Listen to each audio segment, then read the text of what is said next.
Officer down. Code 3. Code 3.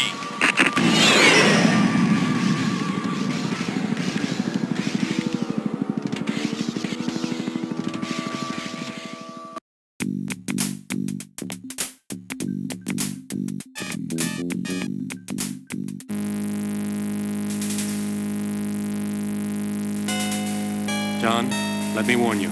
It's bad. Real bad. It's Hickman. Hickman? Bob Hickman? He's been badly mutilated, John. Tortured, really. My God, Sam. Has Bob's wife, Catherine, been informed? When the call came in, I was told Hickman's captain was headed to their house. They have a little girl, don't they? Yeah, Valerie. Her name is Valerie. Look, John, I know you and Bob went back a long way. A long way? Hell, Sam, Bob and I went through the academy together. We shared a ride for 5 years. I'm that little girl's godfather. Sam, Bob was my best friend. Yeah, you could say we went back a long way. I'm sorry, John. Yeah, I'm sorry, too. Sorry the city is so full of dirtbags, creeps, and losers. Bob was a great guy, Sam. A great cop. Who the hell would do this to him? What the hell was he doing out there? I don't know, John. It's your job to find out. My job is to pick up the body and find the cause of death.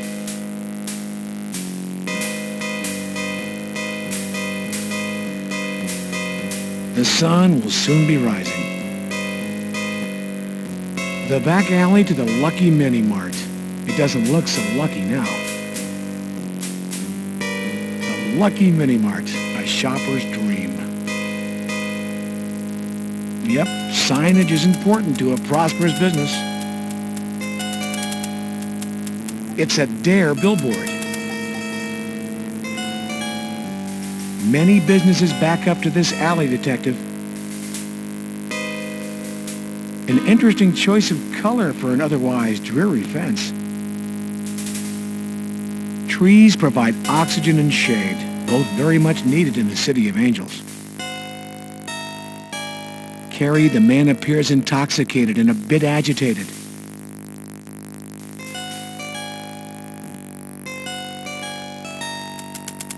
Your badge is a symbol of your commitment and your identification.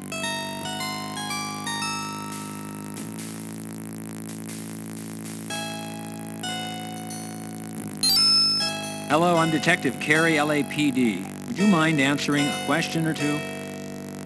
No, sir. I mean, yes, sir. Yeah, I'll answer you.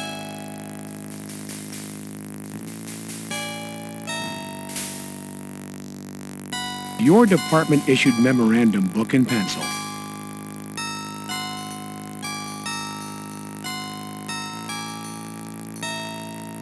What is your name, sir? Jack.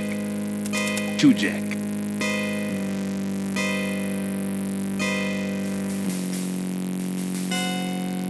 Sir, did you see any unusual activity or unfamiliar cars in the neighborhood? I hear shots. Fast. Pop, pop, pop, pop, pop. What time might you have heard these shots, sir? It pop, pop, pop, pop, pop. And I just hear them shots. I was scared. Any other information you could give me, sir? Pop, pop, pop. I know this sound. It's killing the children.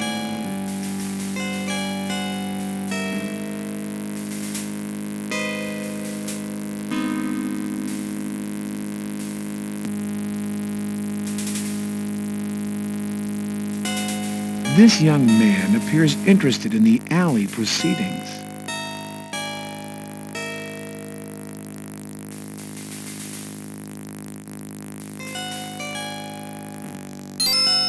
Hello, I'm Detective Carey with the LAPD. Would you mind answering a few questions? Ain't seen nothing, man. Just chilling. Some law about living.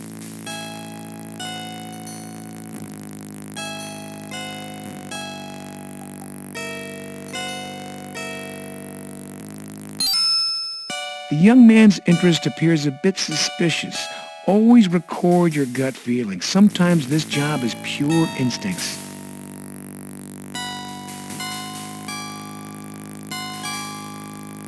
I'm Detective Carey, Major Crimes Homicide LAPD. I'd like to ask you a question or two. Whatever, man. I'm just Hank. Let's start with your name. What is it, and do you live in the neighborhood, or are you just visiting? Man, this be my hood. I be Raymond Jones III. Well, Raymond, if this is your neighborhood, then you must know what goes on around here. What happened here tonight? You see anything unusual? Maybe a different car or some folks from another neighborhood? Ain't seen nor heard nothing. And just out with some fresh L.A. air. So, Mr. Jones, what you're telling me is you don't have anything to tell me. Is that correct? That's straight up. Ain't seen nothing, done nothing, know nothing.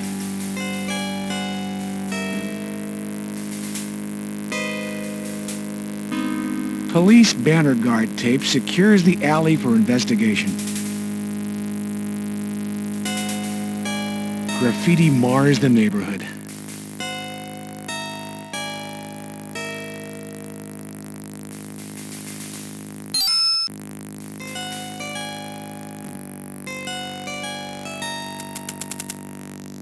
Graffiti is often left behind by gangs. Recording the symbol could prove useful.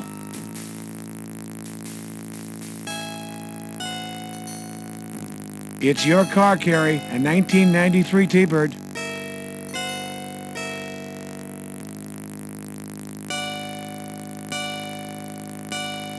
These are your car, office, and home keys.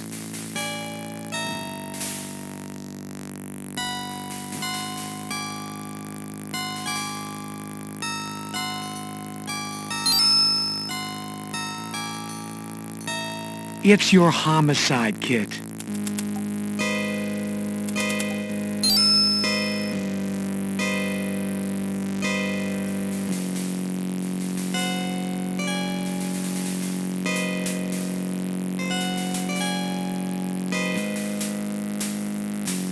The tortured and tormented body of Bob Hickman, LAPD, lies lifeless among the alley debris. An obvious case of felonious homicide. A gruesome sight. Contusions and burn marks appear on Hickman's abused body.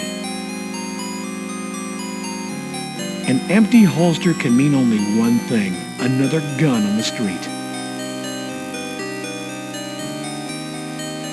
A lipstick-stained cigarette lies near Hickman's body.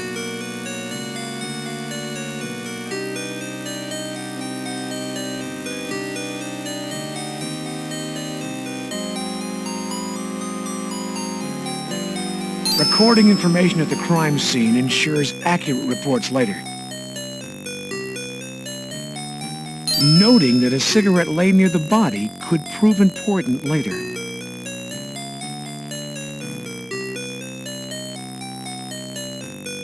It's your department-issued homicide kit.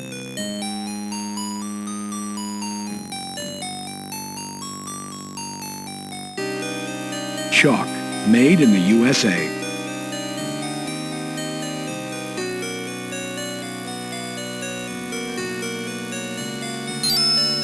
Detective, this cigarette could be evidence.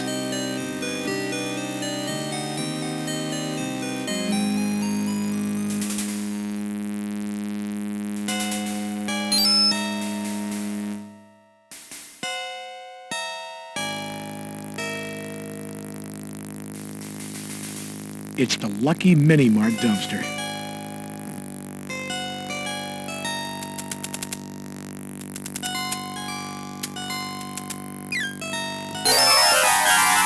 The body of a young boy lies strewn in the dumpster.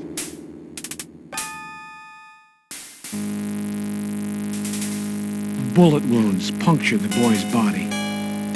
He looks no more than 6 or 7 years of age.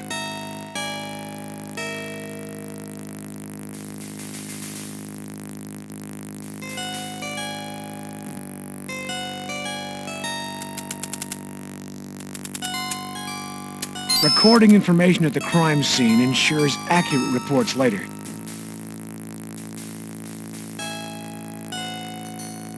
John, have you found something?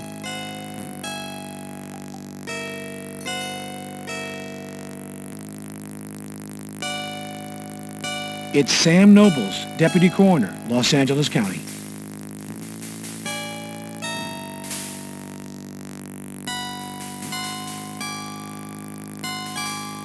Sam, we're gonna need another ambulance. There's a body of a young boy in the dumpster. We'll get another car here, John.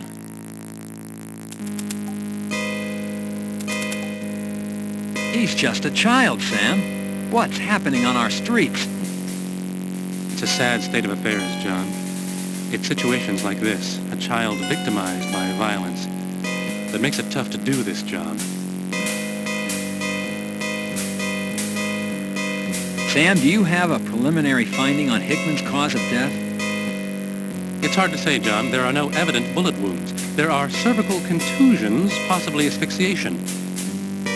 There's no unusual sputum, so it's difficult to think poisoning, but I'm not ruling anything out. Whoever did this was definitely non-compos mentis. By the way, notice that the index finger on the right hand is missing. What else can you tell me, Sam? Until we autopsy, we won't know much more. To make any further comments would be pure conjecture on my part.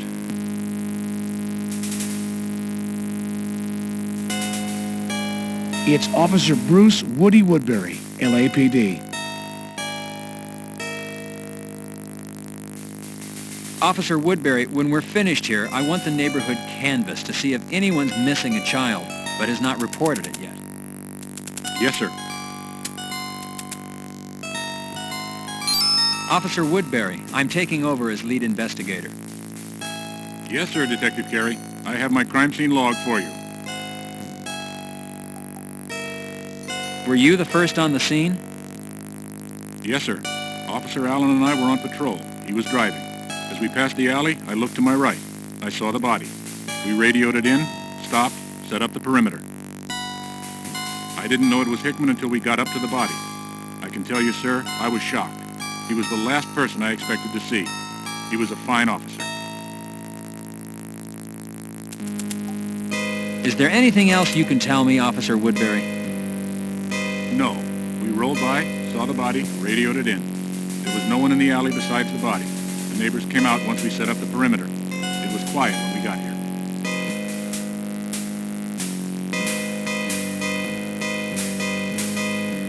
Is there anything else you can tell me, Officer Woodbury? No. We rolled by, saw the body, radioed it in. There was no one in the alley besides the body. The neighbors came out once we set up the perimeter. It was quiet when we got here.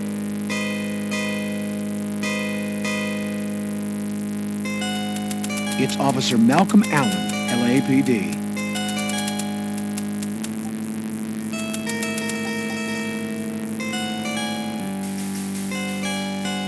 Officer, I want you to notify Detective Headquarters and Communications we've discovered another homicide. Approximate age, 6 years, apparent victim of gunshot wounds. Have Detective Headquarters run a search on children reported missing, matching this child's description. Yes, sir. I'll be stepping in as lead investigator, officer.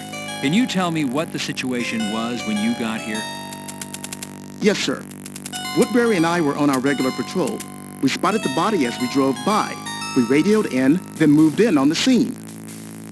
We checked the alley for possible assailants, but found no one. Everything is pretty much as it was when we arrived. That's it? Yes, sir. The body was just lying there. I didn't know him, but Woody told me that the deceased was a cop, undercover guy working the neighborhood. Oh, Pittman or something like that. It's Hickman, and yes, he was working the crash unit, although I didn't know he was working this neighborhood. You've never seen him before, and this is your regular district? Yes, sir, that is correct. I've never seen him before.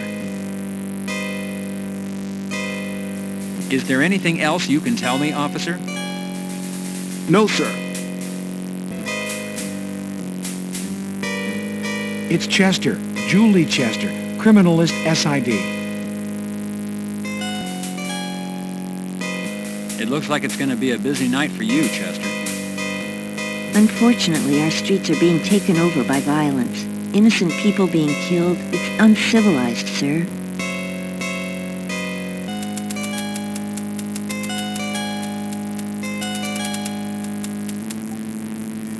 Chester, take over on the evidence.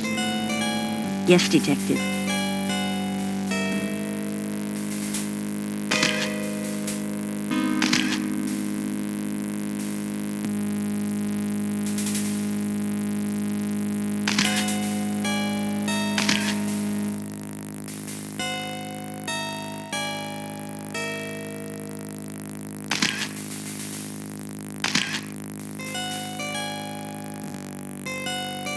Whenever you're ready, fellas, I'm finished.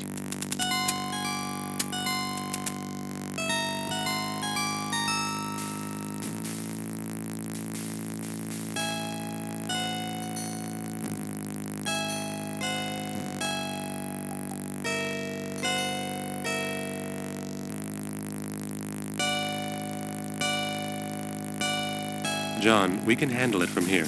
Stop by tomorrow for the autopsy. We'll know more then.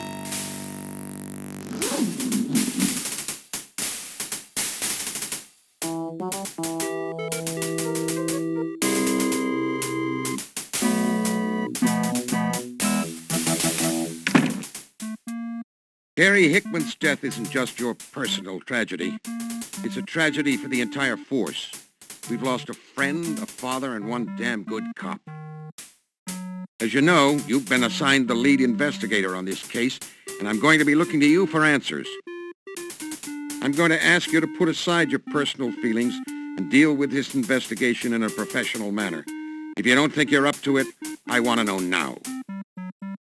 Neither you, the public, nor the department can withstand not knowing the truth. I want you to comb that neighborhood. I want every rock turned over and every person interviewed.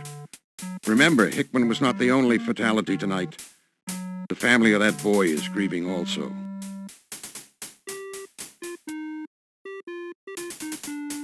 Yes, sir. For your information, the boy has been identified as Bobby Washington. As for Hickman, I think there is something you should know. Maybe you already do. But here it is straight. Hickman's lieutenant, Jim Varaz, informed me that Hickman was having trouble with stress, trouble at home. Varaz told me that Hickman had been in a fragile mindset, that working undercover was getting to him. You know, the violence of the streets can get to anyone. Now, I'm not knocking Hickman. I just want you to know how the department viewed his current capacity. Okay, Carey. You know what you need to do. Go out there and do it. Find who killed Hickman. Find who killed the Washington youth. Any questions? No, Lieutenant. All right, then. Get to work.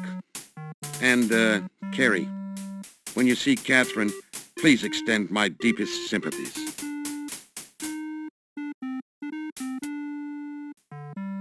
Enough with the tongue wagging. Get back to work.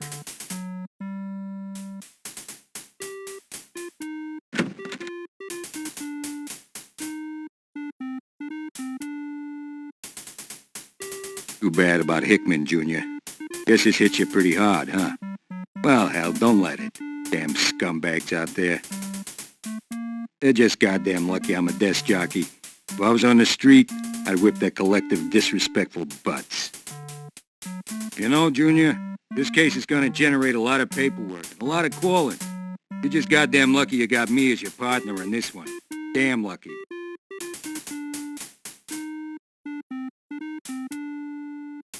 The large windows are shaded by 20-year-old curtains. The banner provides a sense of camaraderie among the detectives. Case files, both open and solved.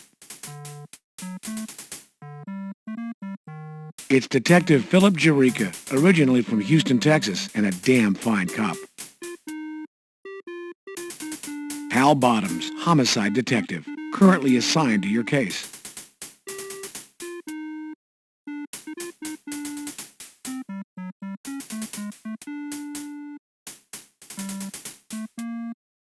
Hal, have you heard from the coroner's office? Yeah, like you're their first priority, Junior. They're probably still in the kitchen. Besides that Nobles, he's the kind that likes you to come to him. Like we ain't got enough to do and go down to that garbage disposal.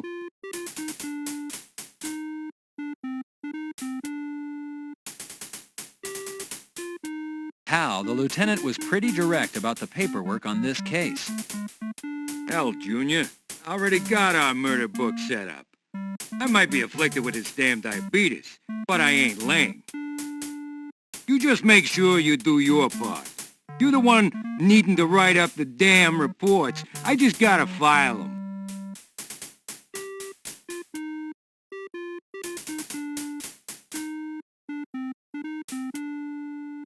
Hal, do you always have to be so obnoxious? Hell, Junior, I'm on my third wife. Been 25 years on the force, seen things no man should have to. What do you think? Yeah, I guess you're right, Hal.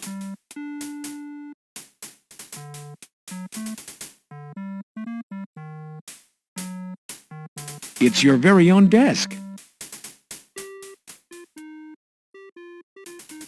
Your desk is covered with snippets from past cases in daily life. It's your very own homemade placeholder with your name on it. The calendar on this blotter is so old, you don't remember the last time you changed it, huh, Carrie? A memo from Lieutenant Block.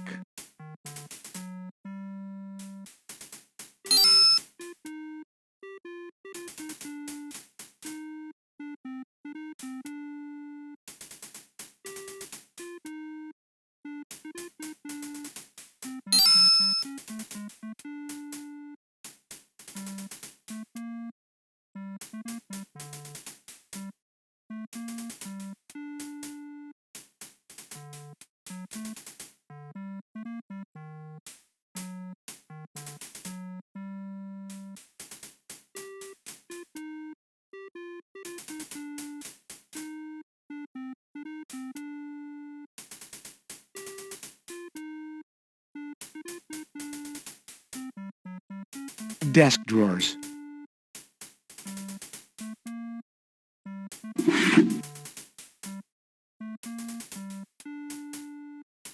It's the photo of you and Hickman at the lake, the time you caught the big one.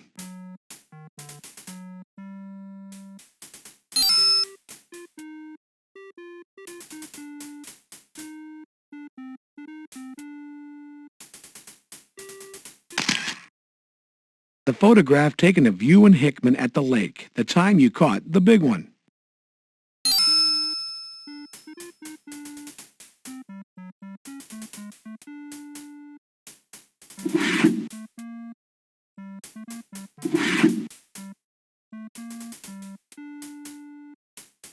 These are 3.14 follow-up forms used to document your casework. You take a 3.14 follow-up report form out of your desk drawer,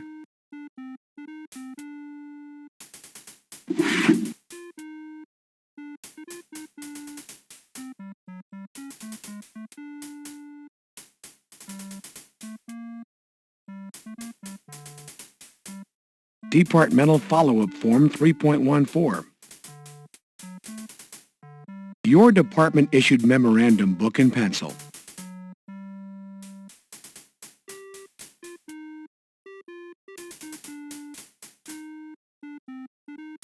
You write up a 3.14 documenting the incidents relating to the alley.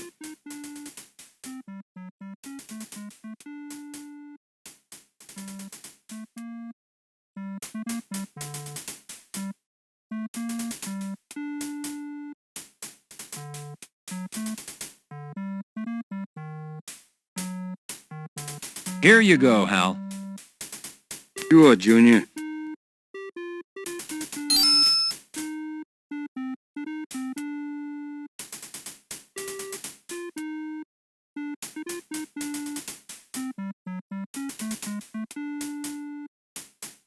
Alley crime scene log prepared by Officer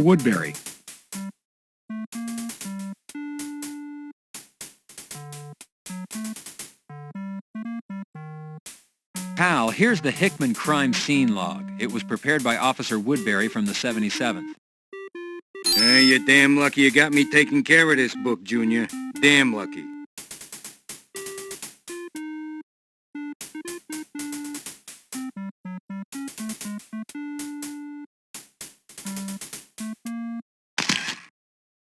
The photograph taken of you and Hickman at the lake, the time you caught the big one.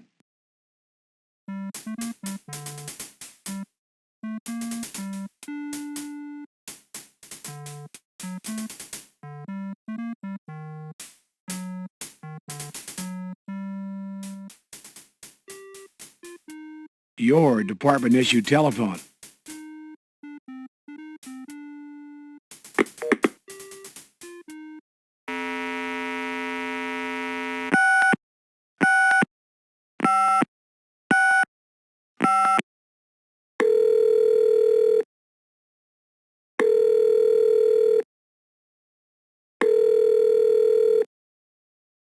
Crash Unit, Barnes speaking.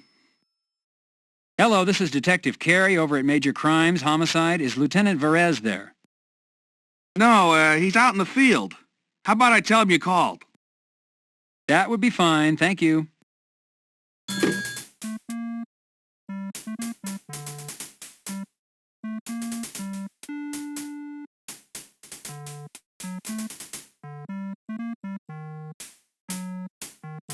Your badge is a symbol of your commitment and your identification.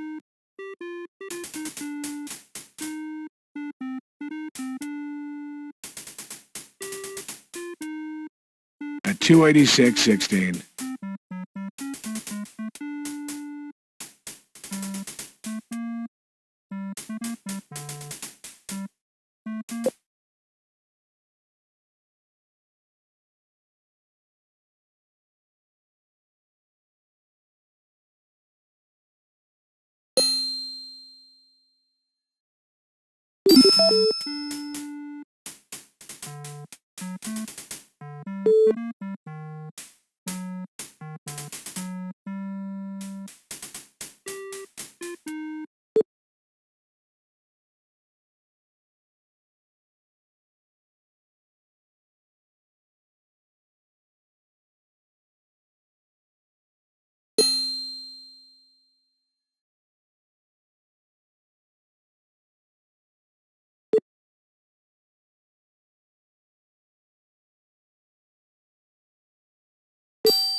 The way time passes on this job, you need a calendar. This sign indicates you exit to the left.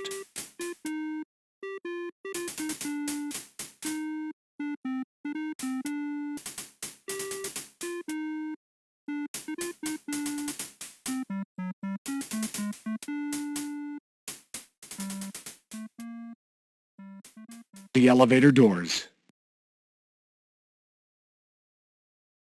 The elevator call button.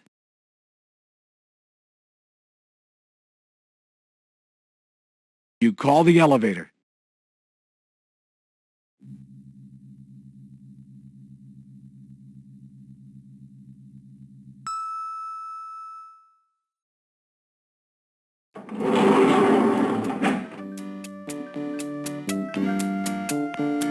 You select the lobby as your destination.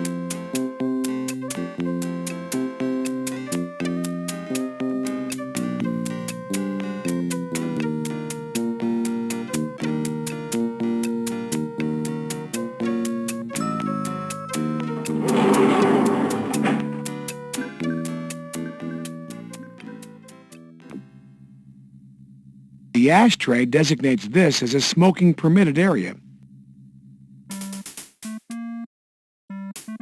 The lobby vending machine, circa 1972.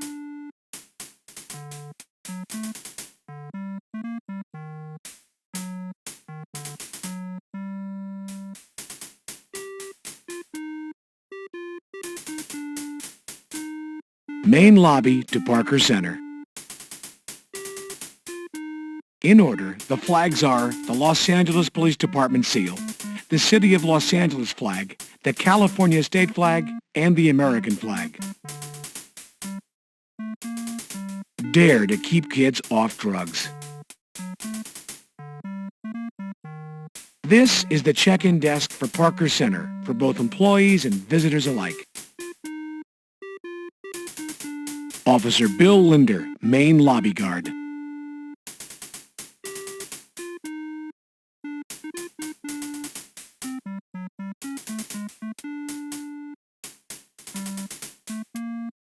Hello, Bill. How's it going, Detective?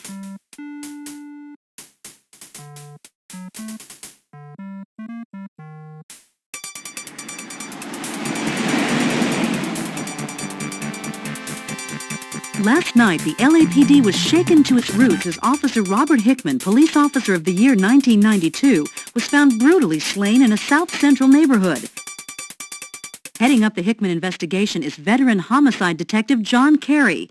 Carey is best known for solving the murder of Lane Blair, the stunning actress featured in many of the action-adventure Straight Shots movies.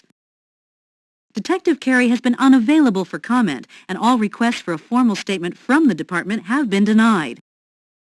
However, we have been told by an unofficial source that the department is looking at this as a gang killing. As the investigation continues... Oh, wait, here comes Detective Carey now. Detective Carey, over here. Christy Bilden with KKAT. Detective Carey!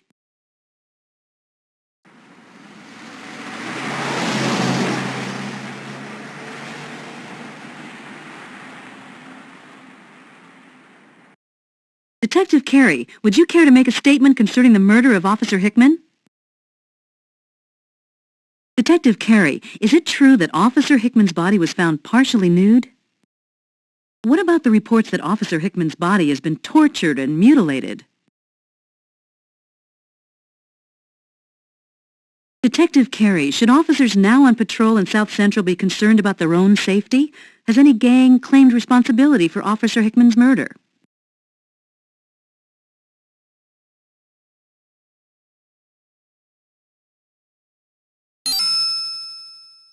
What do you think you're doing? Hey! The physical abuse I have just experienced at the hands of Detective Carey is consistent with the treatment I've received from this entire department in trying to report the story. As a reporter and citizen of this city, I fear for our First Amendment rights. I'm Christy Bilden, reporting for KKAT.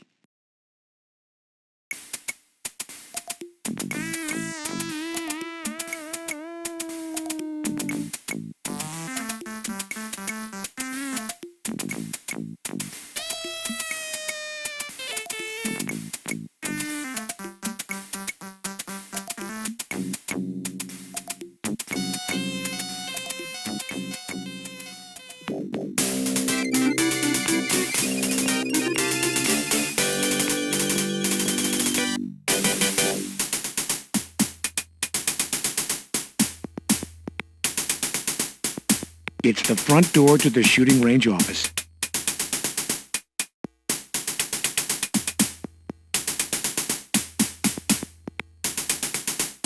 You turn the knob and open the door, Detective. Howdy, partner. You're here mighty early.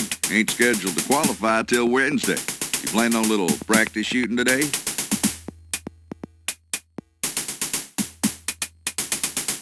This is the range office at the Police Academy.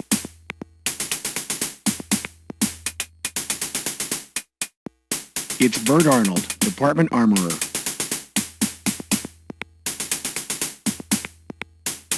How are you, Bert? Well, cowboy, I ain't complaining. Life's good.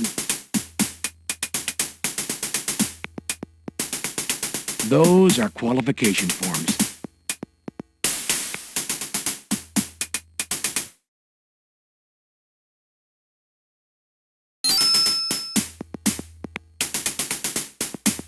You fill the form out according to department specifications.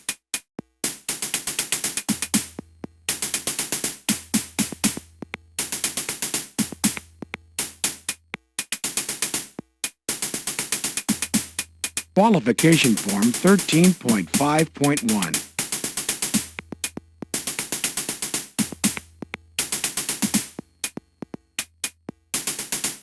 Double checking, you verify your signature on the form.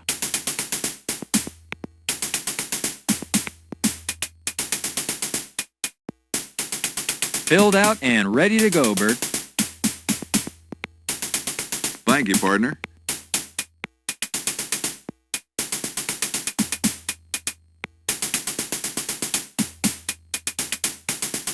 Those are CCI Blazer 9mm 115 grain. City ain't rich, partner. Pony up.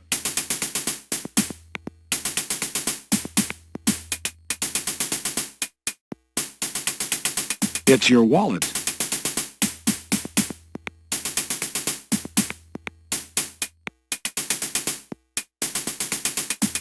Thank you, partner.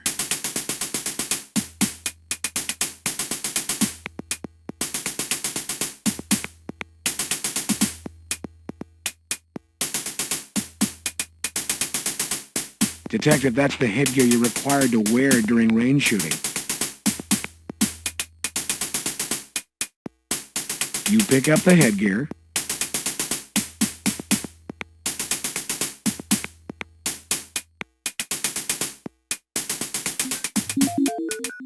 Officers, take your field positions, please.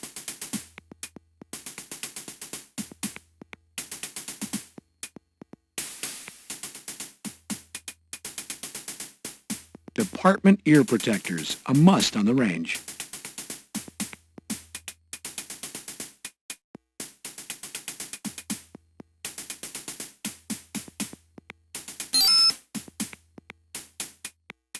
Officers, headgear on.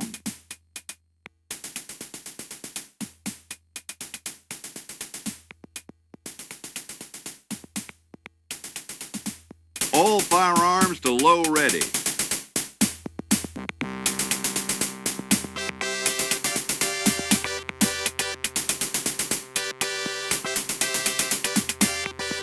All firearms to low ready.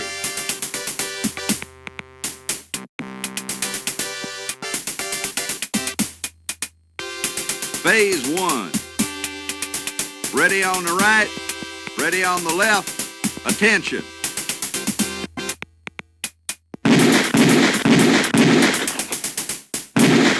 Gun to low ready. Prepare for Phase 2.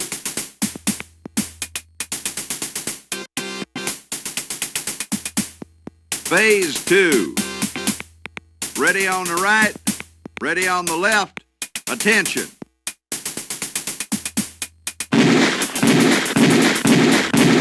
Gun to low ready. Prepare for Phase 3.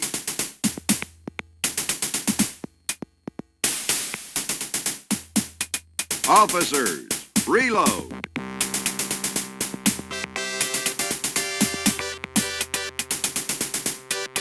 You load your Beretta. Phase 3. Ready on the right, ready on the left. Attention.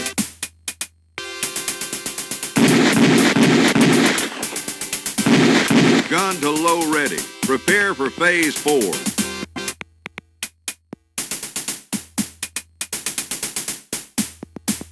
Phase 4.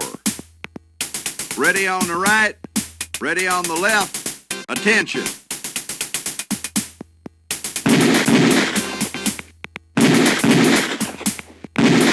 Gun to low ready. Prepare for Phase 5.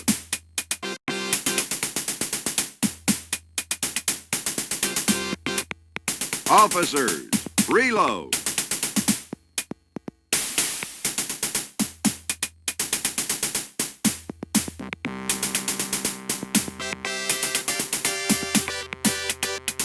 You load your Beretta. Phase 5. Ready on the right, ready on the left. Attention.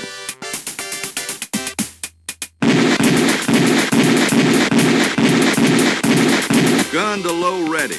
Prepare for Phase 6.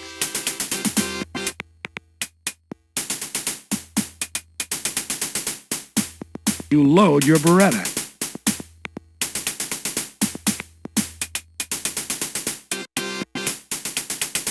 Phase 6. Ready on the right, ready on the left. Attention.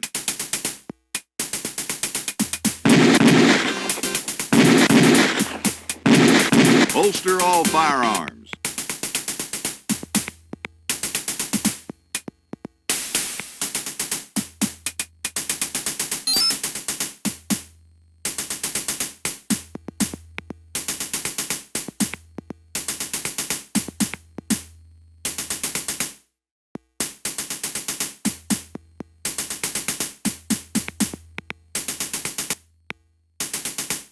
That there was some shooting, cowboy.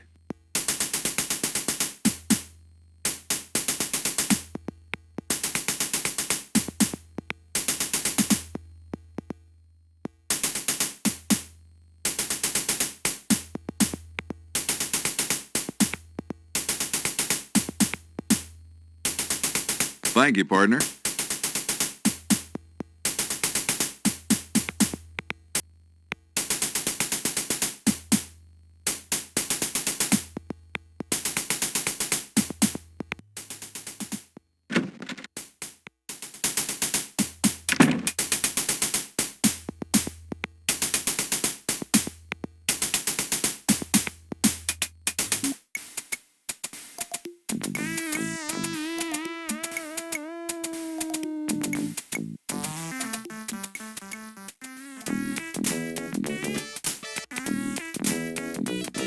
Los Angeles County Morgue, the final resting spot.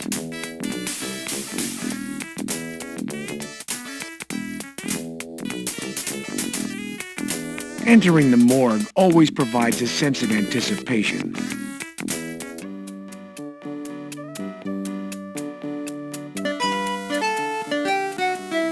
Hi, Detective Carey.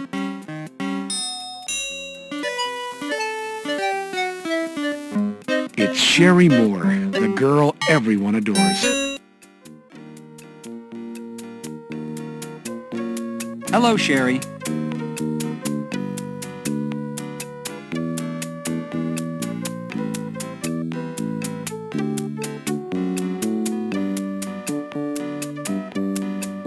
You can go on in, Detective Carey.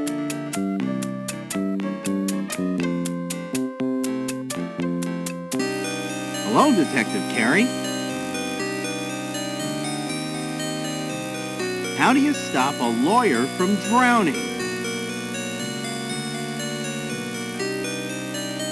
Russell Marks, assistant to Deputy Coroner Sam Nobles.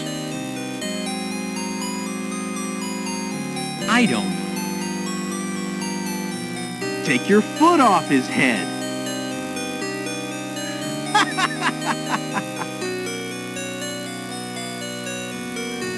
Go right in, Detective.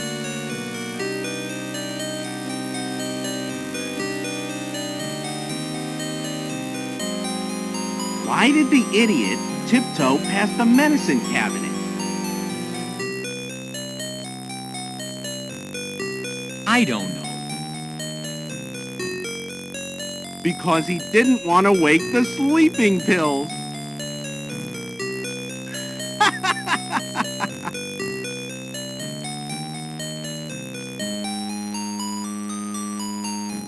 What do you call two guys with no arms and no legs hanging in a window?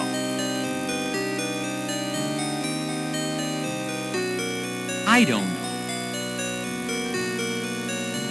Curtain rod.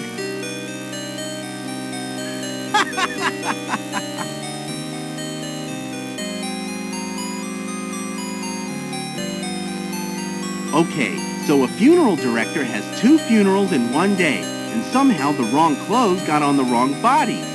Funeral director was in a panic. Know how he solved the problem?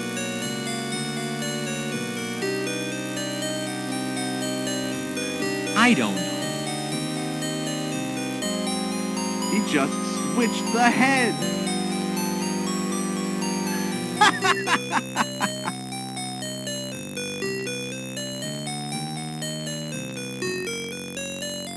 Do you know what you get when you cross a peach and an avocado?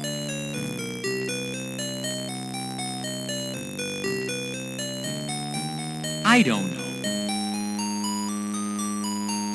A Rudy Tooty Fruity Guacamole!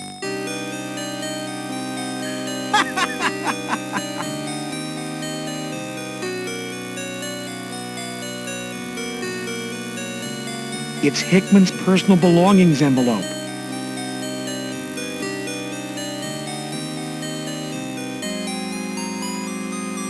You pick up Hickman's personal belongings envelope.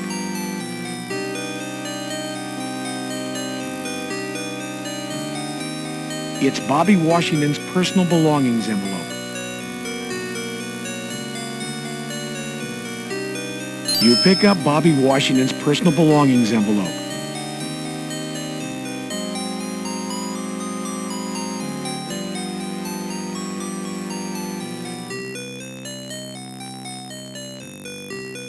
Hello, John.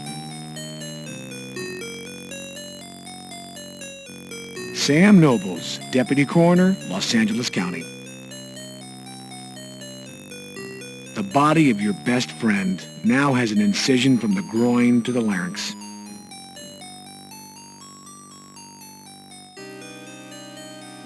Hello, Sam. I'd like to ask you a few questions, Sam. You got a minute? You bet, John. Fire away.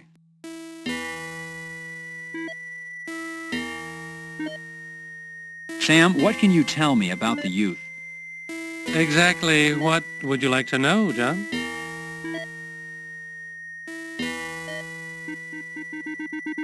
The boy's identification? Confirmed, and if so, by whom? The Lucky Mini Mart owner confirmed the body as Bobby Washington, a local neighborhood boy.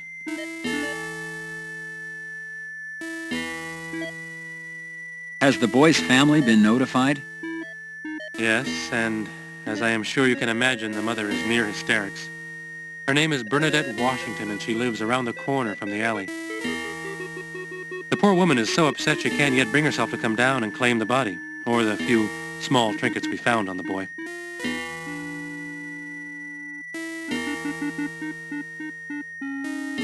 Sam, do you have a preliminary on the boy's cause of death? I counted 17 points of entry, John. The boy was mowed down, execution style. Cause of death? Gang violence, if you want a personal opinion. Professional opinion? The youth was killed by gunshot wounds to the head and body.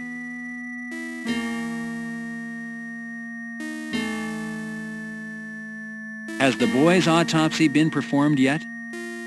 Yes, it was, John. I was able to pull 3 slugs out of the body. They look like 9mm. I've sent them over to SID for a ballistics check.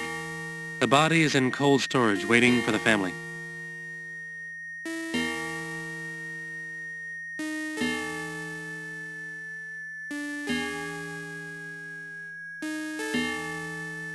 Sam, what can you tell me about Bob?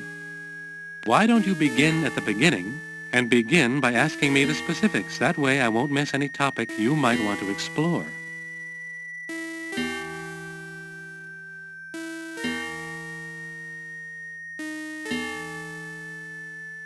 Sam, have you completed Hickman's autopsy?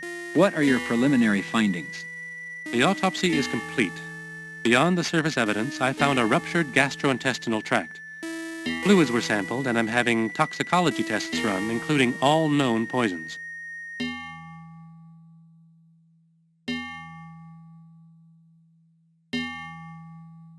Sam, will you go over the physical marks found on the body? Yes. There are 2 injection marks on the upper left arm, the burn marks to the face and upper torso, the epoxied eyes, the missing index finger, and then there are restraint marks. The restraint marks appear where you would most expect to find them, on the ankles and the wrists. At these points, I found fibrous material, all very consistent with what you would expect to find at a torture scene.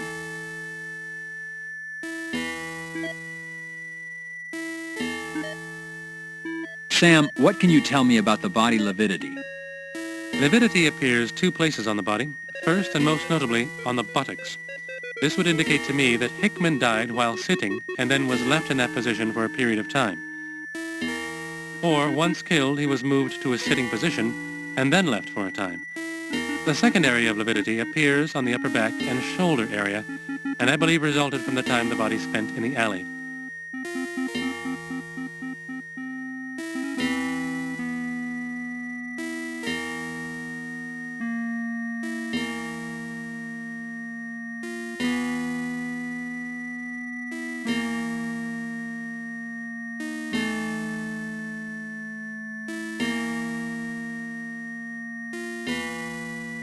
Sam Nobles is a walking encyclopedia of information.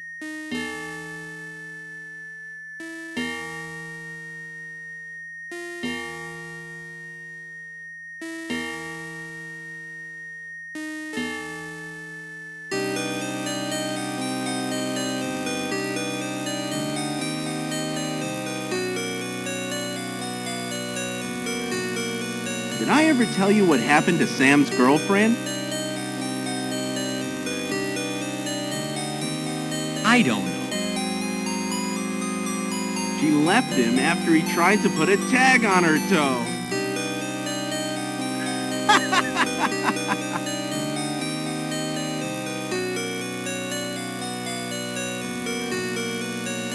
Why did the pessimist start wearing sunglasses? I don't know. He got tired of looking on the bright side of life.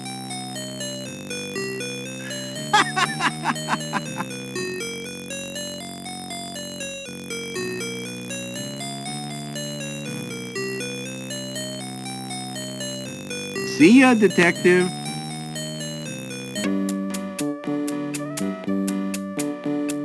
Goodbye, and have a nice day, Detective Carey.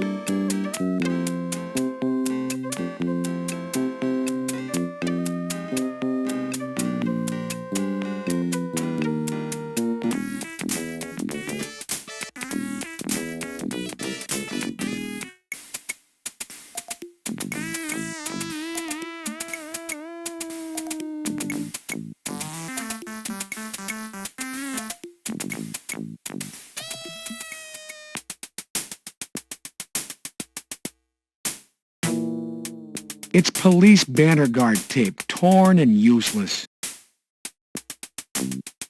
It's the Lucky Mini-Mart dumpster. The dumpster now sports a lock. It can't be opened.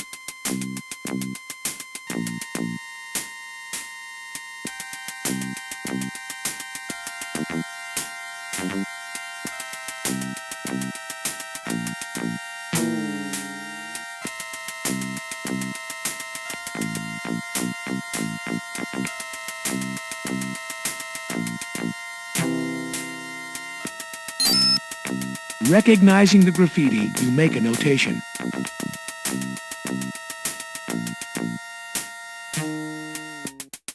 It appears that slugs from a firearm are lodged in the wall.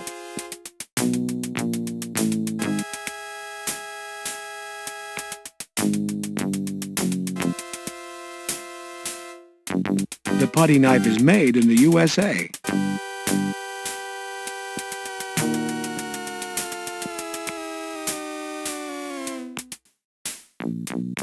You loosen the slug from the wall.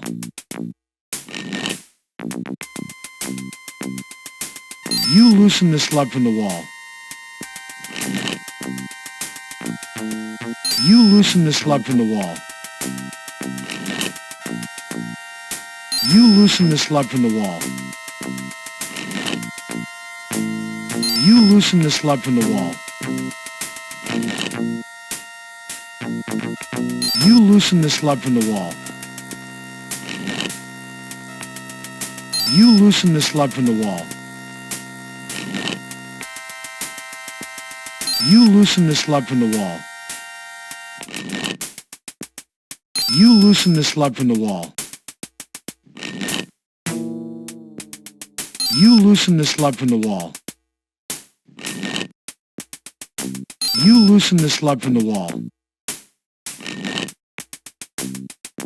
You loosen the slug from the wall. You loosen the slug from the wall. You loosen the slug from the wall. You loosen the slug from the wall. You loosen the slug from the wall.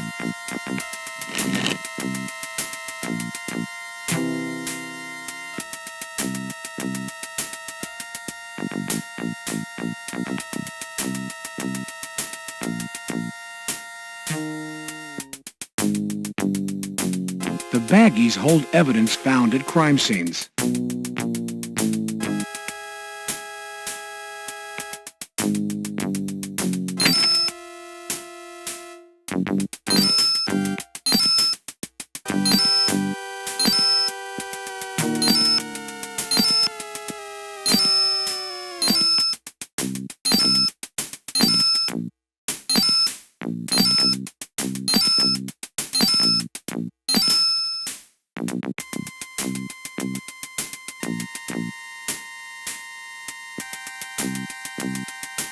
Empty freight containers.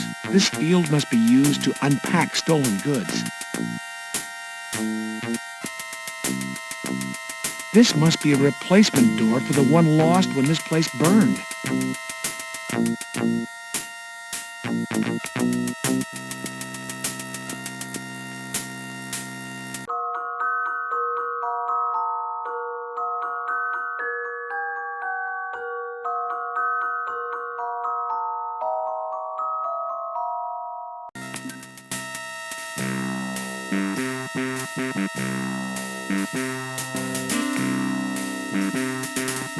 What you looking at?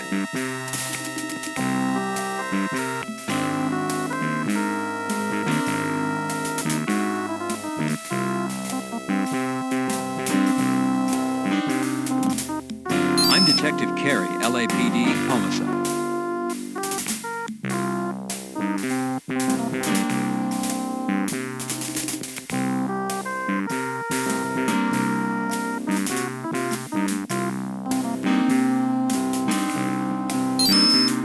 What's your name, young man? Emo Jones. Do you live in the neighborhood, Emo? You have an address, maybe a phone number? Yeah, I live here. 162 South Florence. No phone.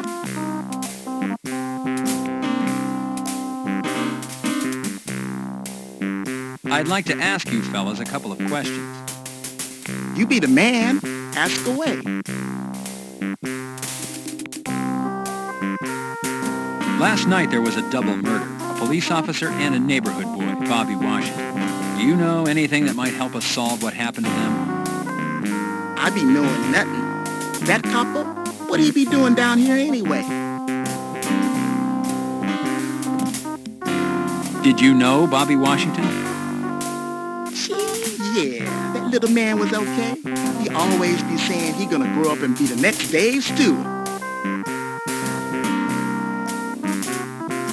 You a big baseball fan? I see you've got a baseball. Yeah, baby. I like all them sports. This here ball, I find it. Find it in the field. What's lost is now mine.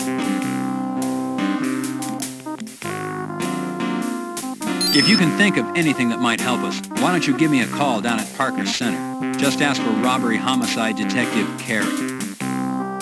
You never know when I might be able to repay the favor. I be hearing you, baby. Yo, I be fly today. Never know when I'm gonna know something that can help.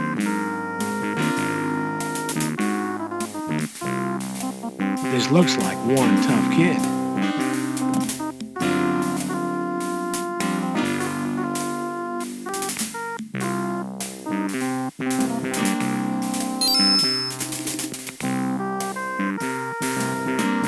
I'm Detective Carey, LAPD.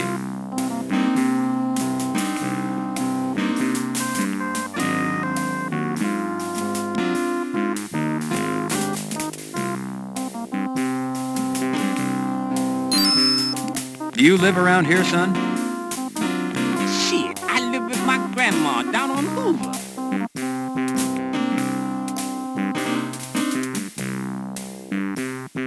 Son, what is your name?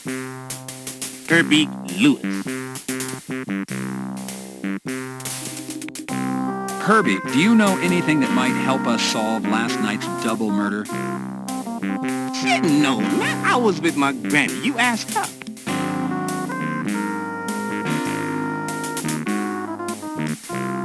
Can't think of anyone who might have wanted to see Bobby or the police officer hurt? Shit, I just live around here, man. I don't know nothing.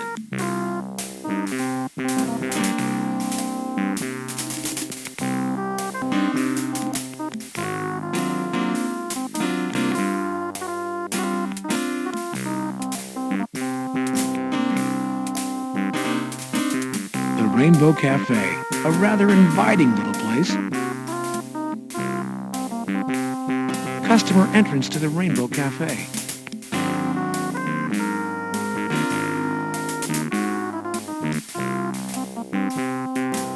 Cookies, you're a cop.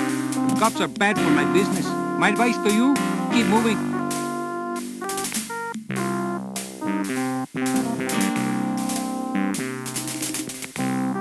Looks like the service door, deliveries only.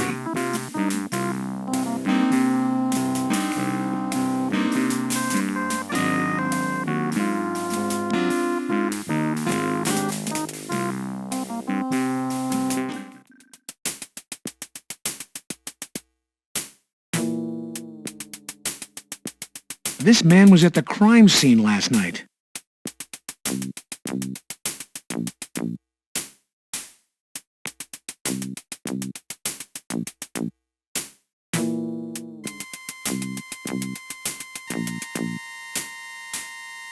I'm Detective Carey, LAPD. I saw you last night in the alley. Got some spare change a fella can have. Got some spare change a fella can have.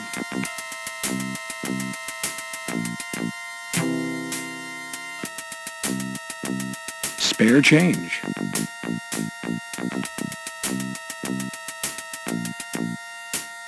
Got some spare change a fella can have. God bless you.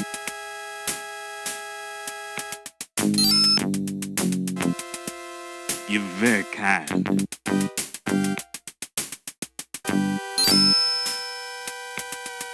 You know, that kid, he was gonna be a ball player, man. The big leagues he was.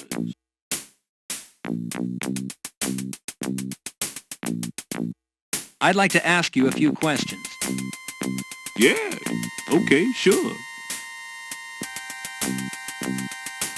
You were in the alley last night.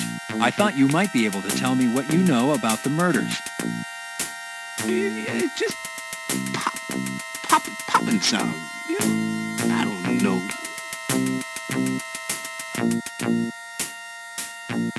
Can you recall any unusual activity in the neighborhood last night? Any arguments or unfamiliar people? The cop was... he was dead. Could you be more explicit, sir? I didn't,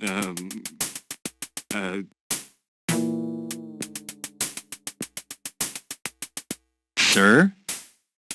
Yeah? Yeah, what?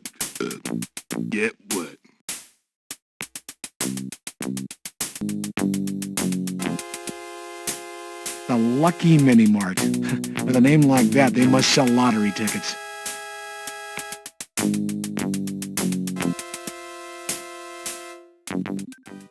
I'm Detective Carey with the LAPD.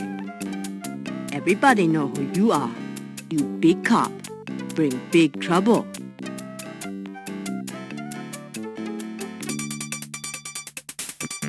Detective Carey, would you care to make a comment on Officer Hickman's murder? No comment. What are you doing? Hey! Not too smart, big policeman. You push go on TV. Oh, it wasn't like that. You see, she... Yeah, you say for others. I see TV. I see you in neighborhood last night. You not come but for a dead cop.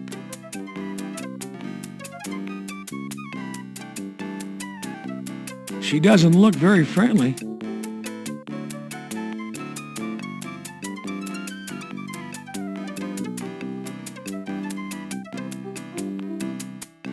tell me your name and what your position is here?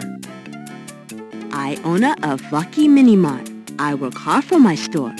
My name is Kim Chi.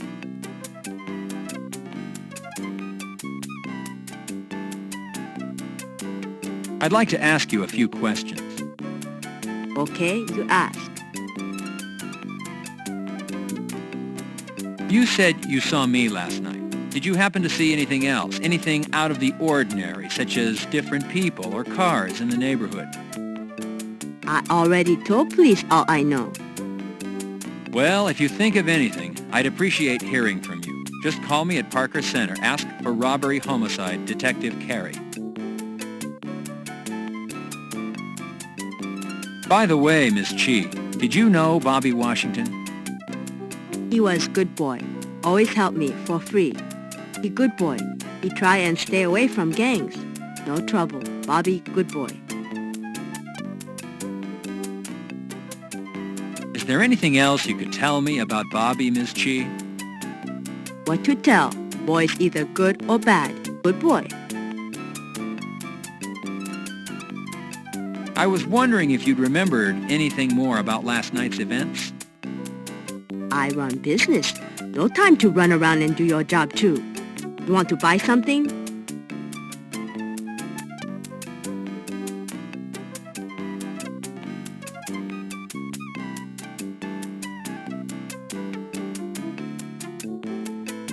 Do you recognize the man in this picture? He shop here sometimes. This is the murdered policeman who was found in the alley. Do you remember when you last saw him? He police? Nah, he work at Rainbow.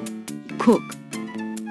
No, ma'am. He was a police officer. Do you remember when you last saw him? No, maybe a couple of days.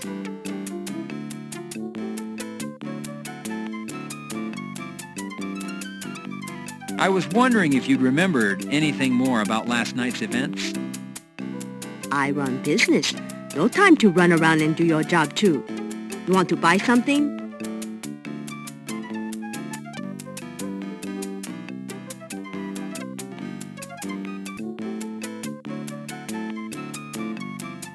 Amico glue, industrial strength.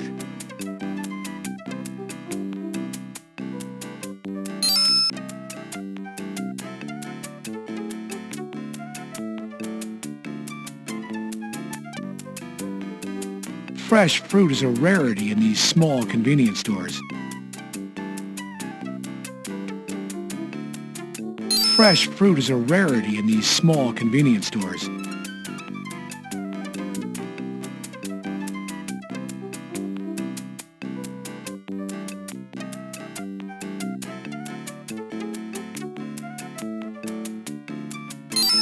You smart. You know a good buy when you see it. You shop here again.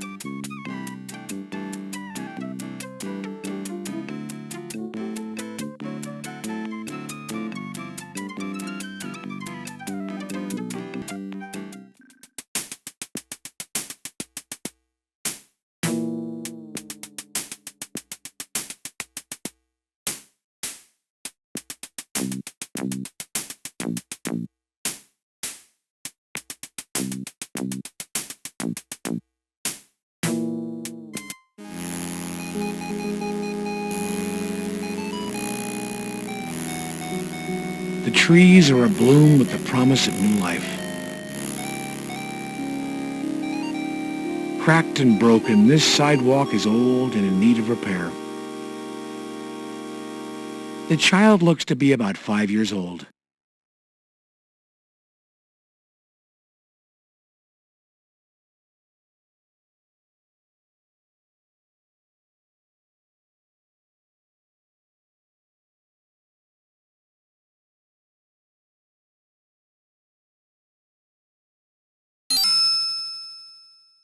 I'm a police officer. My name is Detective Carey.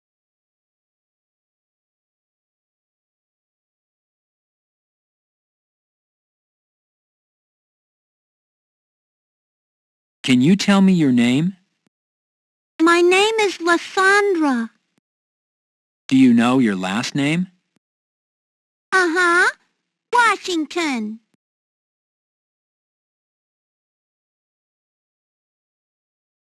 Can you tell me where you live? I don't know. I live down the street.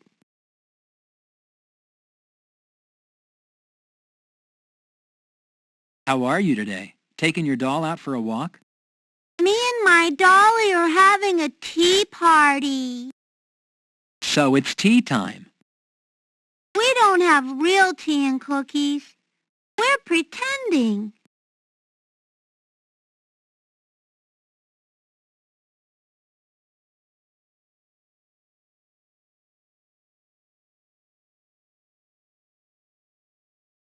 Would you and your doll like an apple? Thank you.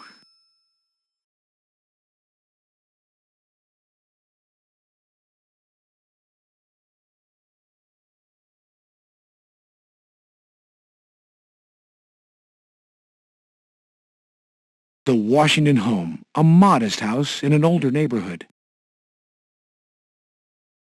It's the Washington family car. Mrs. Bernadette Washington, mother of Bobby and Lysandra.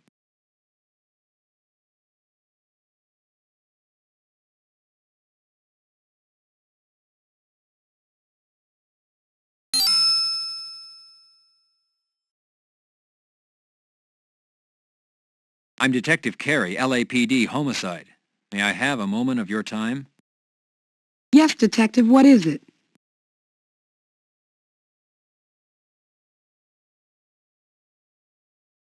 Mrs. Washington, I have reason to believe that a young man by the name of Ragtop Spiff might be involved with your son's murder. Does his name sound familiar? That would be Raymond Jones. Anyone would hurt my child, it would be him. He's always showing off some gun and bragging about big money. Mrs. Washington, if there's anything the department or I can do, please call. There's nothing anybody can do. Nobody can bring my son home.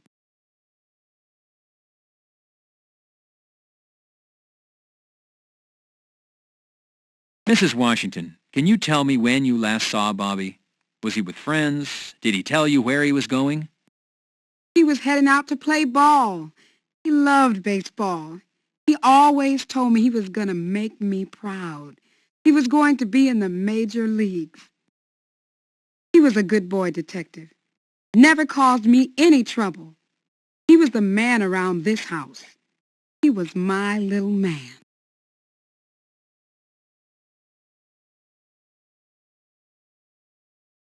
Mrs. Washington, what time of day did you last see Bobby? He left the house after dinner, maybe around 6:30. Headed over to the field to play ball. He was always over there practicing his pitching.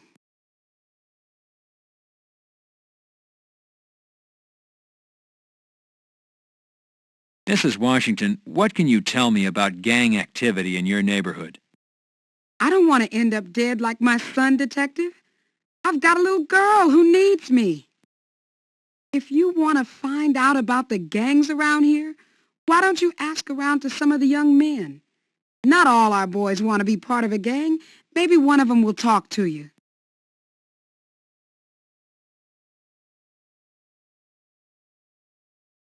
Mrs. Washington, is there anything the department can do for you? You can find who killed my son. You can make these streets safe for the children.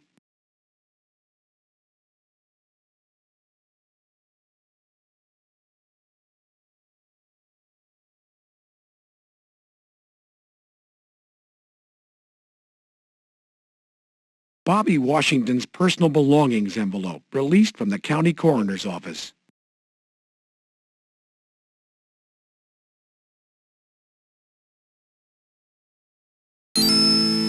Mrs. Washington, these are the items found on Bobby's person the night he was killed. I'm so sorry, ma'am. Thank you.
Hickman residence.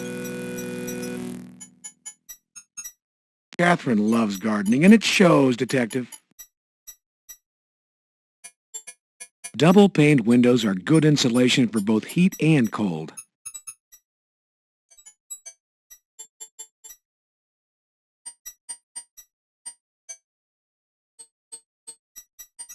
Knocking seems less intrusive than ringing the doorbell. What a cute kid Valerie is. It's Valerie Hickman, Bob and Catherine's daughter. Hi, Valerie. How are you doing? Hi, Uncle John. You want to come in? Mom, Uncle John's here.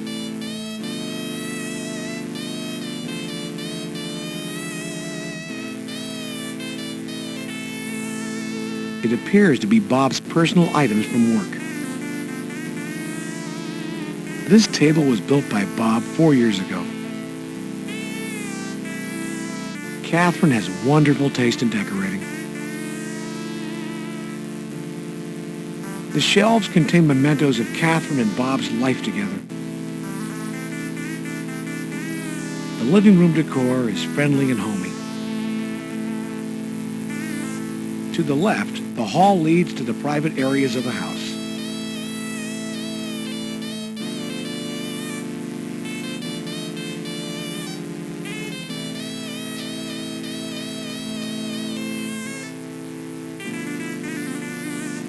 Hi, John. Thanks for coming over. How are you, Catherine? I don't know. I can't believe this has happened. It's like a nightmare. I keep hoping I'll wake up and Bob will be alive. Catherine Hickman, widow.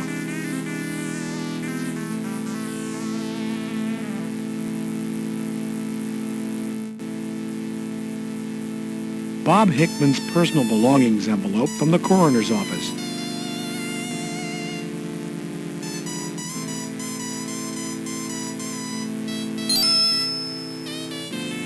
Catherine, these are Bob's personal effects. They were released by the deputy coroner. Thank you, John. Is his wedding band included? I didn't open it, Catherine. I don't know. John, this was Bob's Kevlar vest. I'd like you to have it. Maybe it will keep you safe. Thank you, Catherine.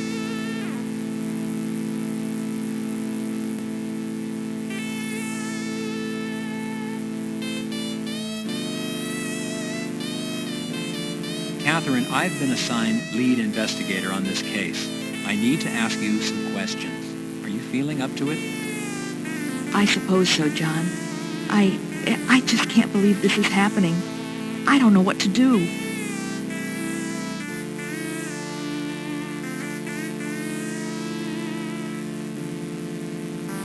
Catherine, can you tell me what was going on with Bob?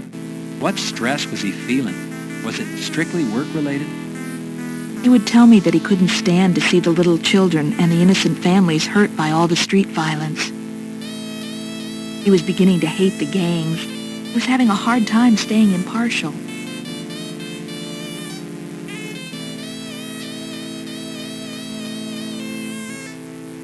Catherine, Bob's gun was not found at the scene. Is it here?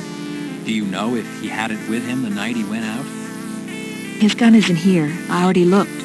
Bob's captain already asked about it.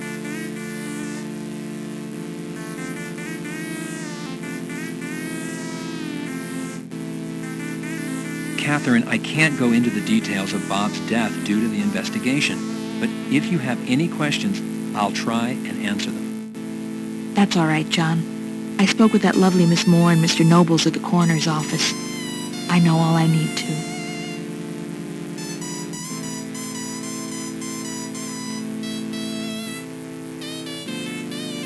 Catherine, the department is aware of the fact that Bob was taking sedatives to John, how could you say that about Bob?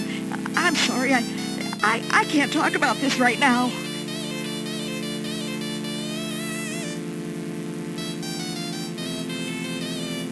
Valerie, do you understand what's happened? I think so. Mommy says Daddy's in heaven and he's not coming home anymore. You know, Val, that you always have your Uncle John if you need anything, right? Valerie, can you remember anything that happened the night your dad went out and didn't come home? Well, my Mommy and Daddy were fighting about his work coming home.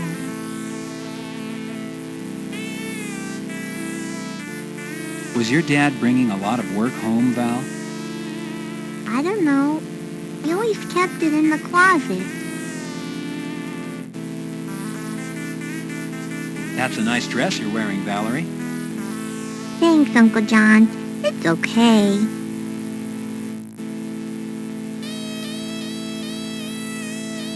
The hall closet.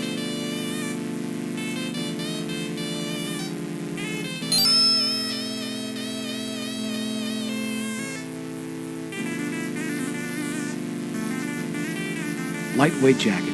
Mrs. size 8. Reaching into the pocket, you discover pocket lint.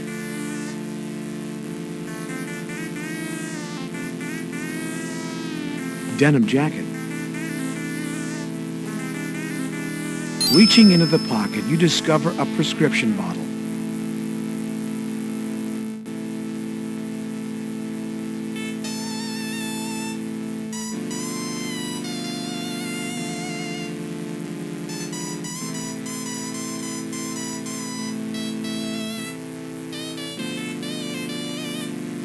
Bob Hickman's prescribed sedatives.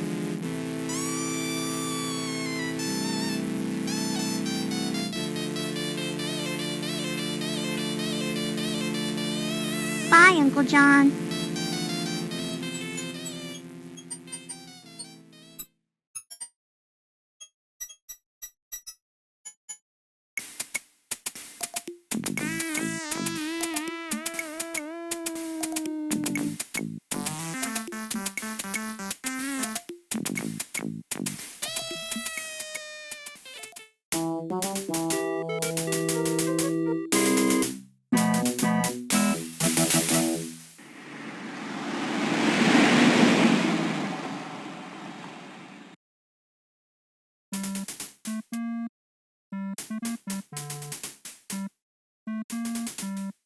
Hey, Bill, how you doing? Fine, Detective. Just doing my job. Halt! No entrance without proper identification.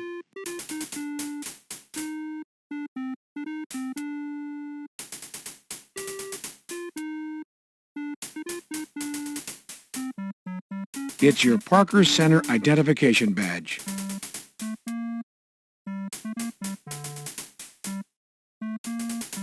You attach your Parker Center ID to your suit.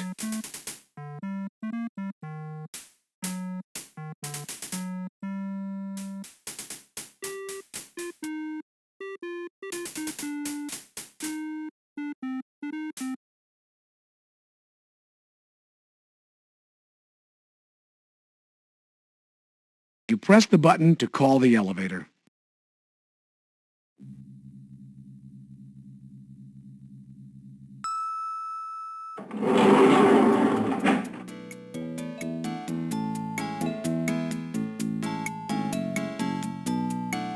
You select the basement as your destination.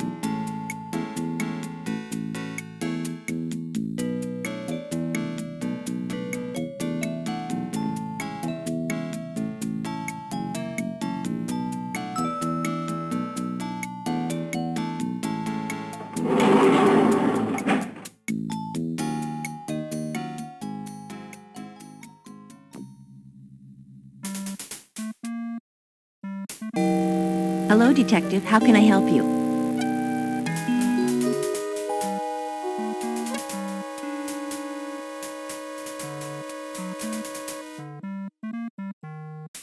Julie Chester, SID Criminalist, LAPD. Hello, Chester.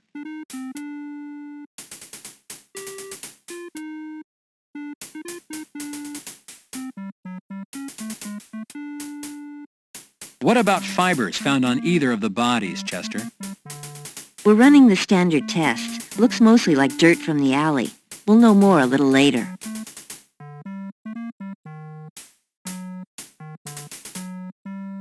What have you been able to establish with the cigarette found in the alley, Chester? We're in luck there, Detective. Upon testing the lipstick, we found traces of DNA. We're following through on that with additional testing. Find another cigarette with the same lipstick and maybe we'll have our killer.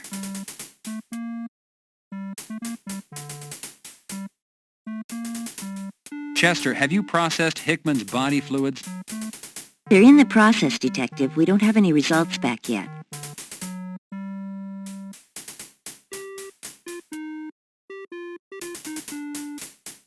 Chester, have you begun ballistics testing on the slugs taken out of the Washington youth?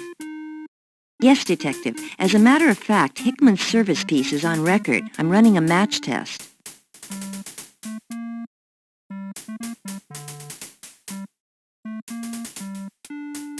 Amoco Industrial Strength Glue.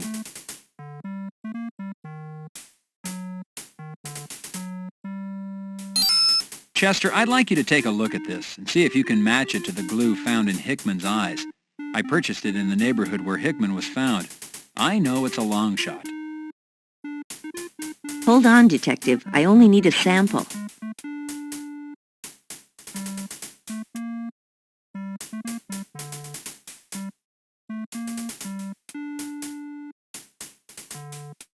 Bob Hickman's prescribed sedatives.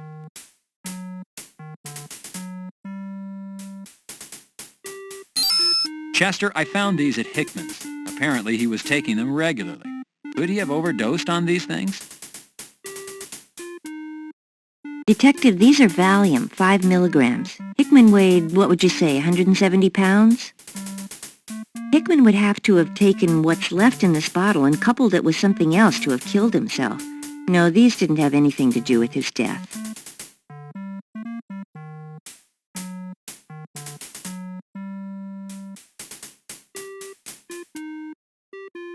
Deformed 9mm slugs taken from the cinder block wall in South Central.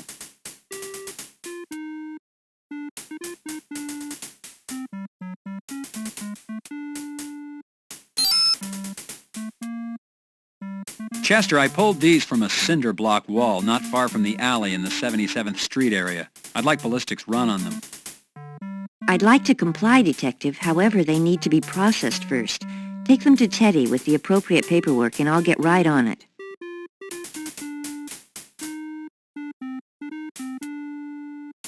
See you later, Detective Carey.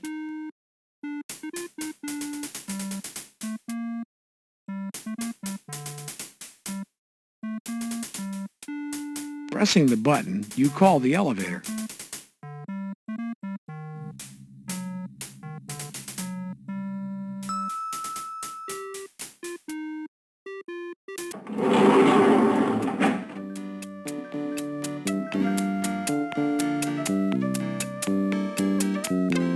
You select the 4th floor as your destination.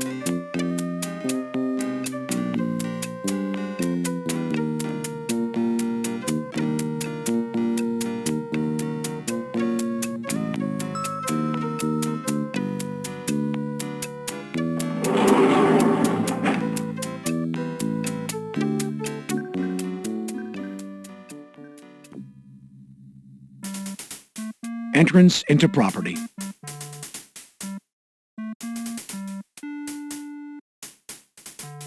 You can't reach the door from where you are.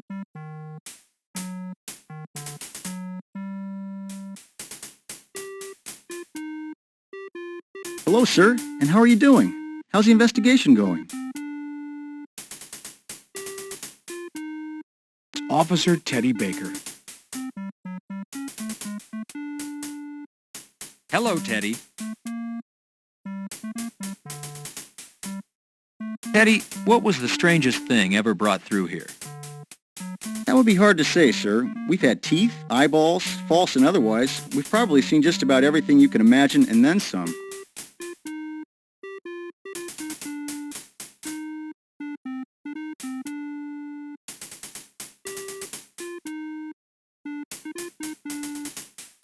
Detective Carey, how would you like these handled? I'd like a ballistics check run on them. I'll write up the paperwork for the ballistics test. Then they'll be shelf-stored if you need them in the future for trial, sir.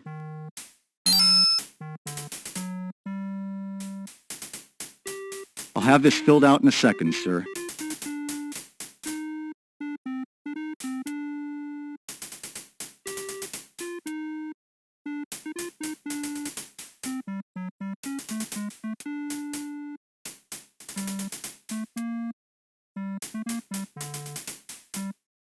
Pressing the button, you call the elevator.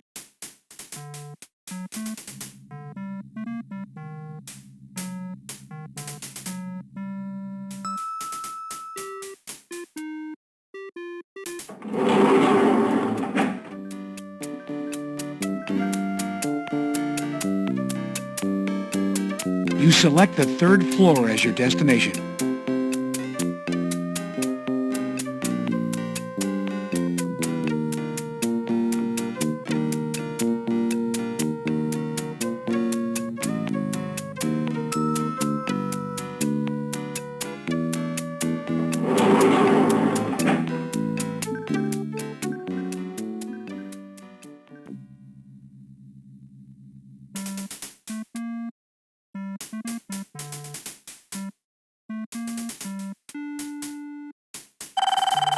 Junior, you got a problem? Answer your damn phone!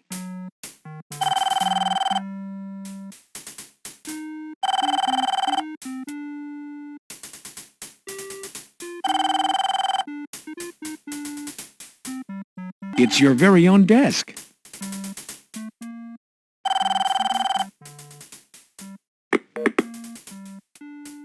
Hello, robbery homicide. This is Detective Carey. May I help you? Yo, baby, what's up? Be emo. You be wanting a piece of the straight action, huh? I got the news for you.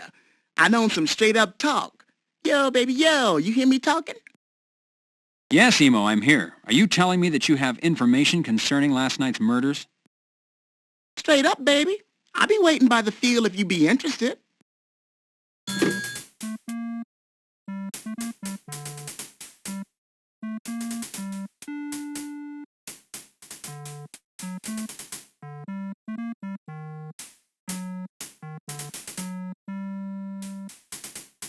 Hal, has anything come back on the cigarette found in the alley? Damn straight it has, Junior. SID identified DNA on the damn thing. Science is a wonder, ain't it, kid? You connect that DNA to somebody's butt, and you got yourself a case.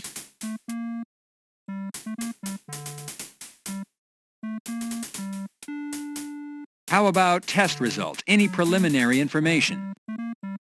I can't get nothing out of that damn Nobles. Spoke to that dingy tomato down there, Carey or something. All she could say was, the toxicology tests and ballistics are running. She's damn lucky she doesn't work for me. That's all I can say. Damn lucky.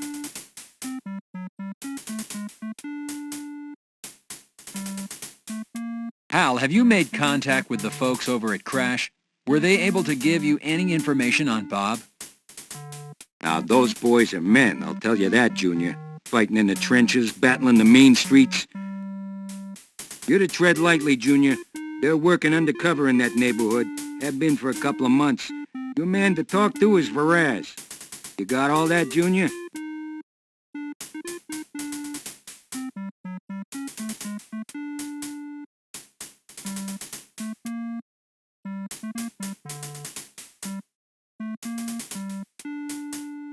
It's your very own desk.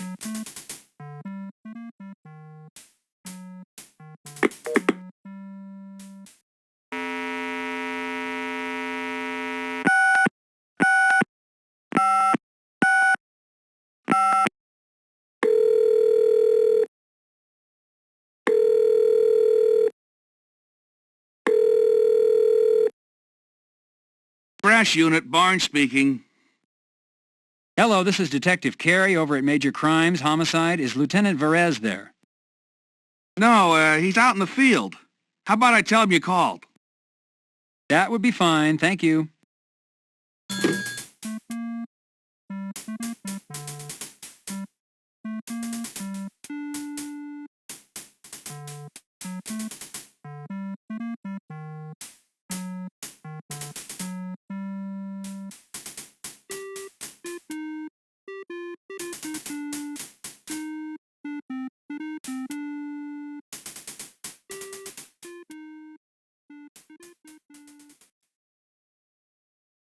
You call the elevator.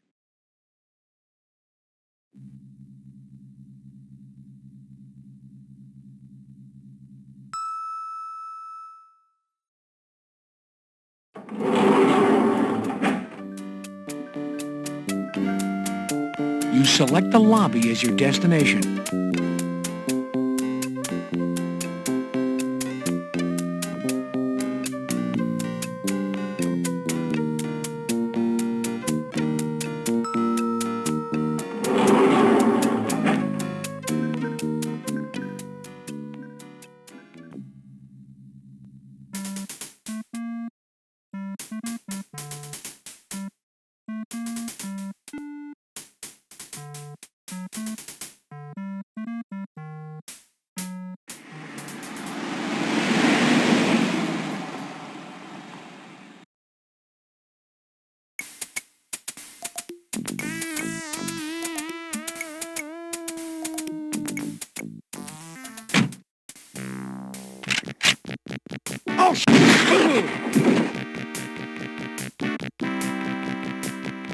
The building is providing cover for thugs with automatic weapons.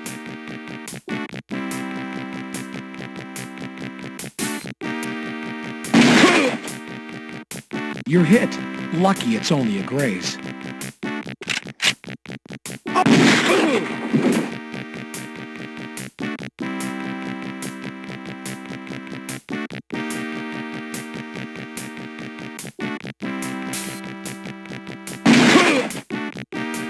You're hit.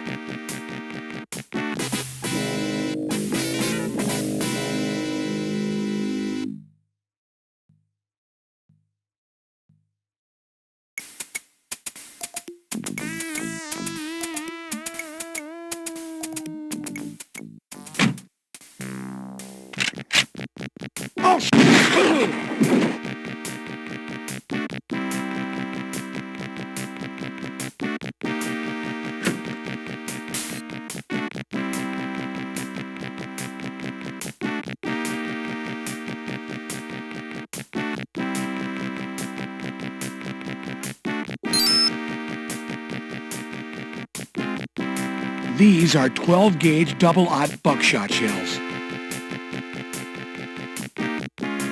The shotgun is locked.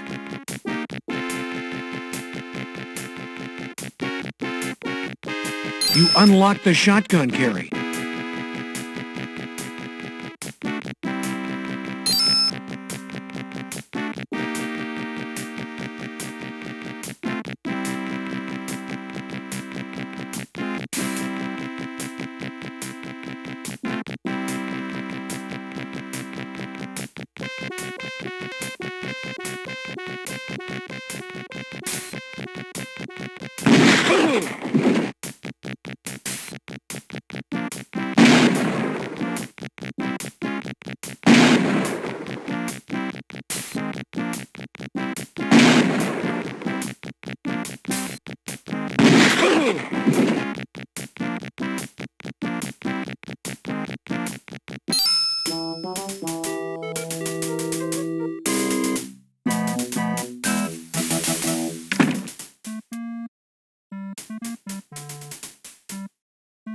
So what's it going to be, Carey? You going to act like a pro or a spoiled brat? Have I made a mistake in assigning you a lead investigator on this case? No, sir, I'll have you know I've had dozens of calls this morning on you shoving that reporter yesterday.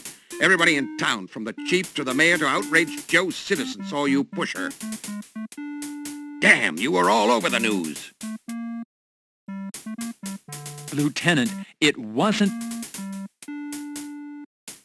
Besides you appearing uncooperative, you were downright politically incorrect.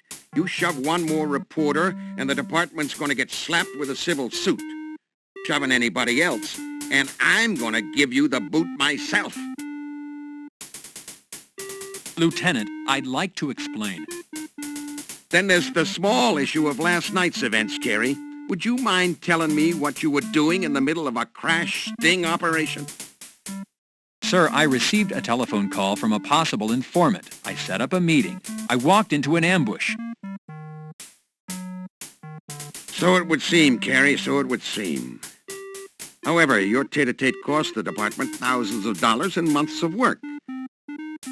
Crash has been undercover for months on that operation. They were a fly's hair away from busting a gun-running ring wide open. With your help, the only catch they made was that local punk, Spiff. Luckily for you, your informant, what's his name, Emo? What kind of name is that? Has turned into a little songbird. Emo's sitting pretty in the hospital, singing how Spiff's the one who killed the Washington boy. Emo contends that Spiff wanted the boy to deliver guns to gang members, and he wouldn't do it. The only redeeming aspect of this whole affair is that Hickman's gun was found in Spiff's apartment when they entered under warrant. SID is running ballistics on Spiff's gun to see if they match the slugs taken from the dead boy. And speaking of SID, they've run ballistics on your firearms, and they're ready to be picked up. The police commission's going to want to know where and into whom your bullets went last night. These tests are vital. Check with Chester before you head out. Thank you, Lieutenant. Sir, it would appear to me that if Spiff is found to be connected to the Washington boy's murder, might not he also be connected to Bob's? It doesn't work that way, Carey. While you were out being a cowboy, another body showed. The MO is similar, very similar. Again, it's one of our own. His name is Rene Garcia. Worked out of Hollenbeck. Garcia's body was found on the front lawn of a singer. What do they call those guys? Rappers? By the name of Yo Money. Must be some big star. I'm getting static from upstairs. Anyways, Garcia was found by this money man's bodyguard. He was walking a lady to her car that had been there for a party about 4 a.m.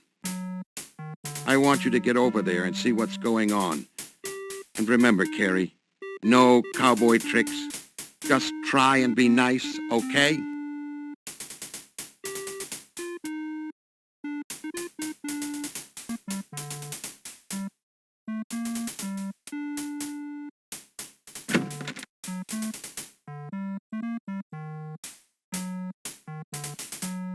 Yeah? You can just drop dead. Goddamn broads. Hey, Junior, that was quite a shootout last night. Heard all about it. You're goddamn lucky one of those punks didn't blow your head off. I want you to listen up, Junior. Playing cowboy only takes you so far in this damn job. If you want to make it as long as I have, you're gonna have to curb your appetite for action. You hear me, Junior? You're just goddamn lucky you weren't killed.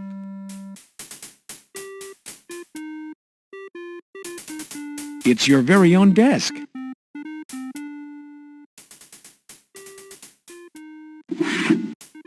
You take a 3.14 follow-up report form out of your desk drawer.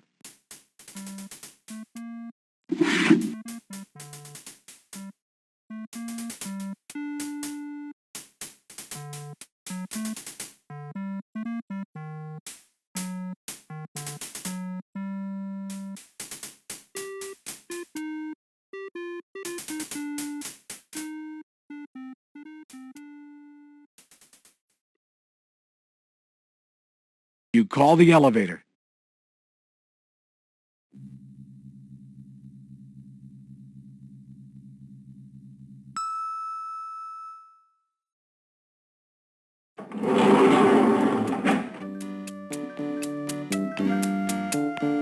You select the basement as your destination.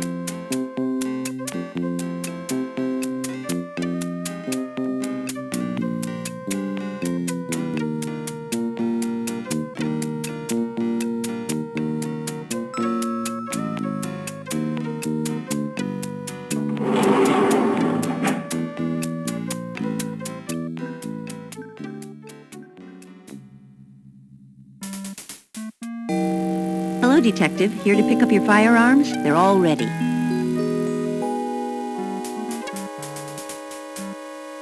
Thanks, Chester. I appreciate it. You know, Detective, Nobles and I are heading over to the shortstop tonight for a beer. Would you care to join us? Are you asking me out on a date, Chester? Not in your wildest dreams, Detective.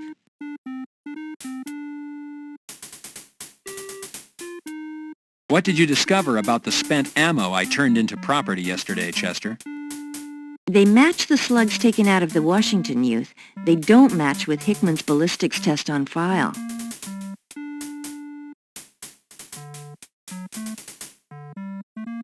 Chester, are you running ballistics on Spiff's gun? Yes, I am. It looks promising as it's a 9mm and it has a high-capacity magazine.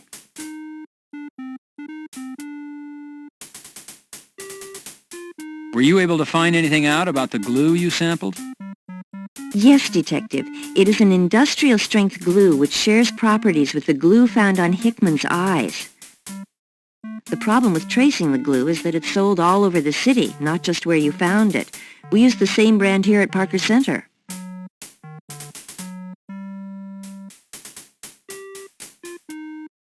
Chester, have you processed Garcia's body fluids? They're in the process, Detective. We don't have any results back yet.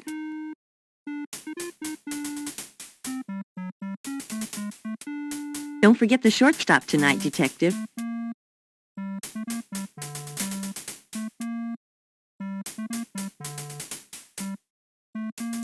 Pressing the button, you call the elevator.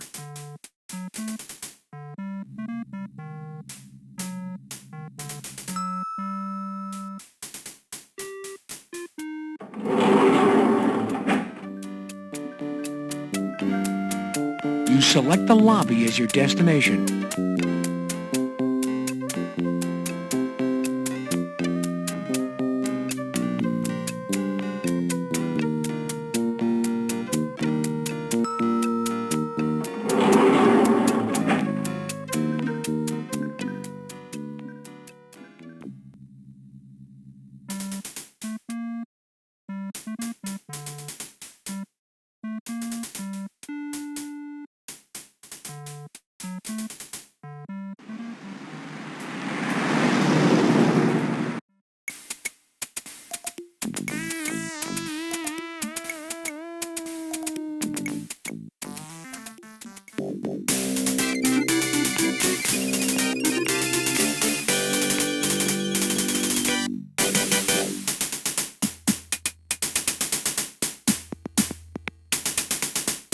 You turn the knob and open the door, Detective.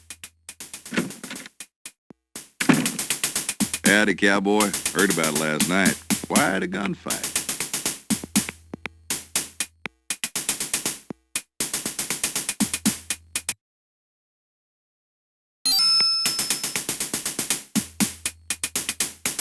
You fill the form out according to department specifications.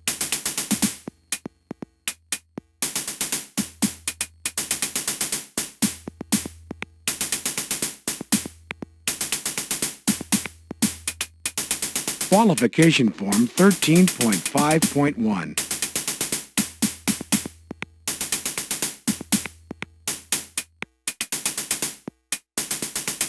Filled out and ready to go, Bert.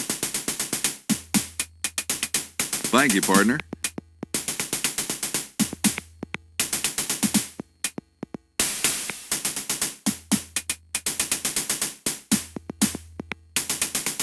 Thank you, partner.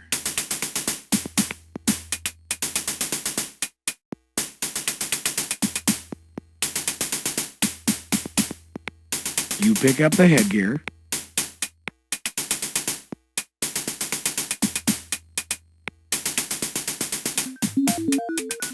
Officers, take your field positions, please.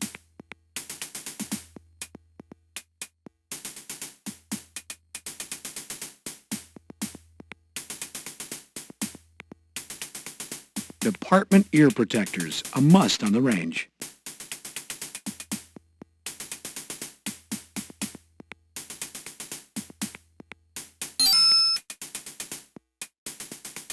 Officers, headgear on.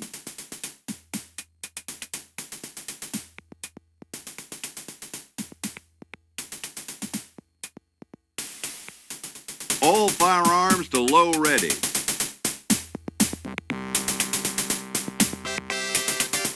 You load your Beretta. Phase 1. Ready on the right, ready on the left. Attention.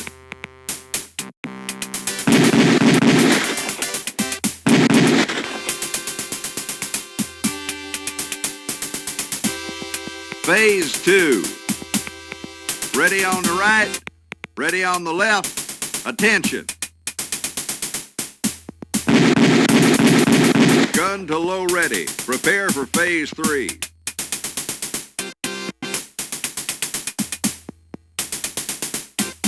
Officers, reload.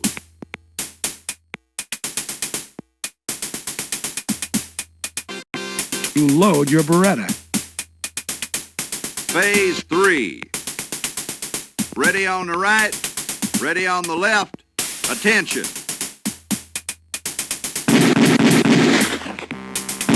Gun to low ready. Prepare for phase 4.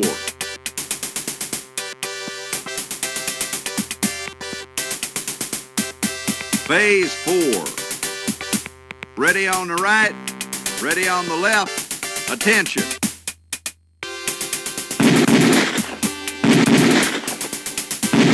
Gun to low ready. Prepare for phase 5.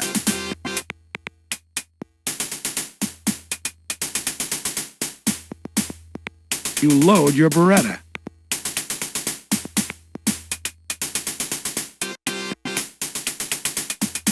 Phase 5. Ready on the right, ready on the left. Attention.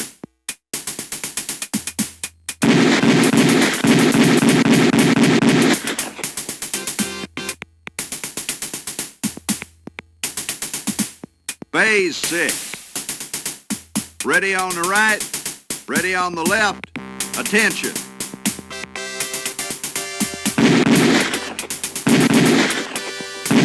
Holster all firearms.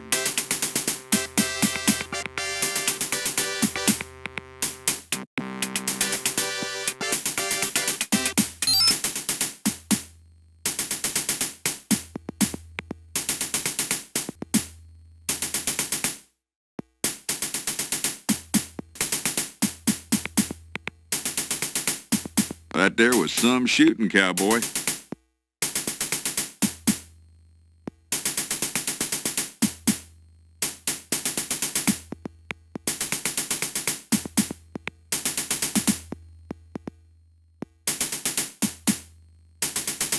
Thank you, partner.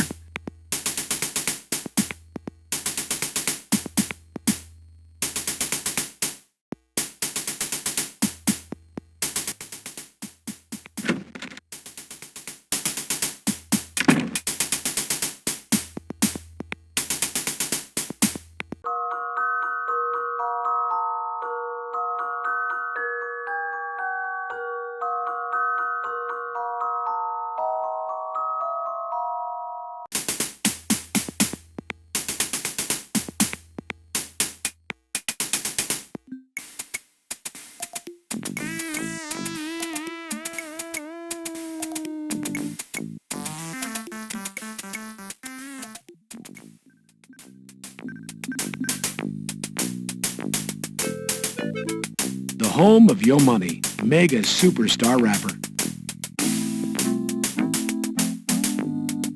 What you see is what you get, Gary. It's a Sega Palm. A 1989 Lamborghini Countach, the 25th anniversary model. The body outline of Officer Rene Garcia.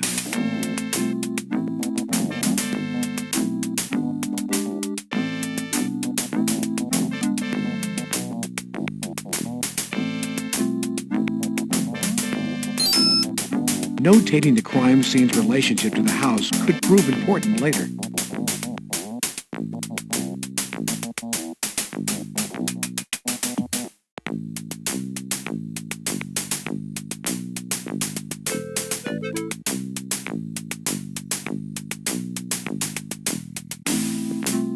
The home of Yo Money, mega superstar rapper. Indigenous plants decorate the well-tended flower bed.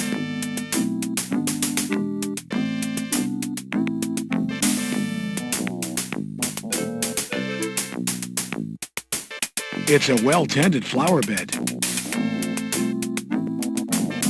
It looks like a woman's shoe.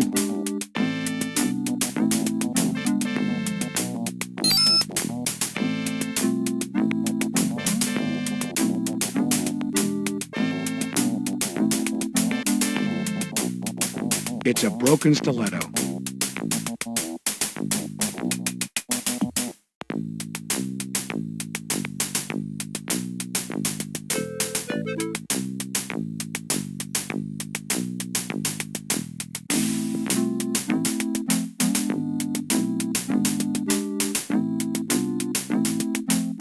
Notating that a lady's shoe was found near the crime scene could be important later.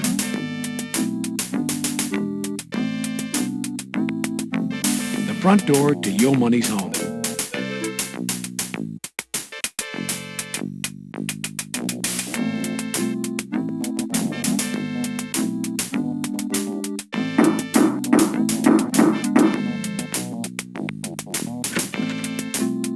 Yeah? What do you want?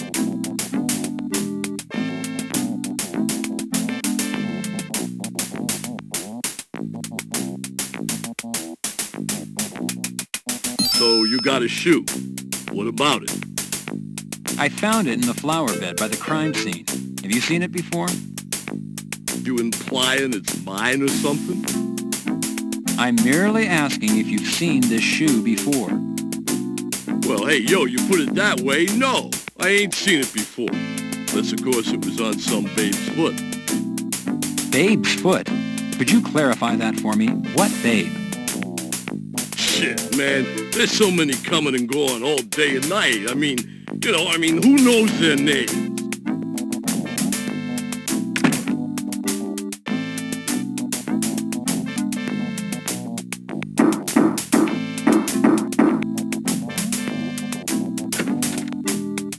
Yeah? What do you want?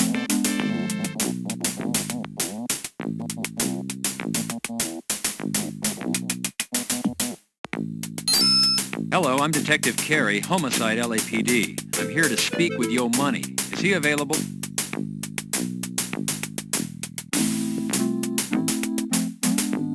Is Yo Money available? I need to speak with him. Come on in. Yo Money's been wanting to talk to you, cops.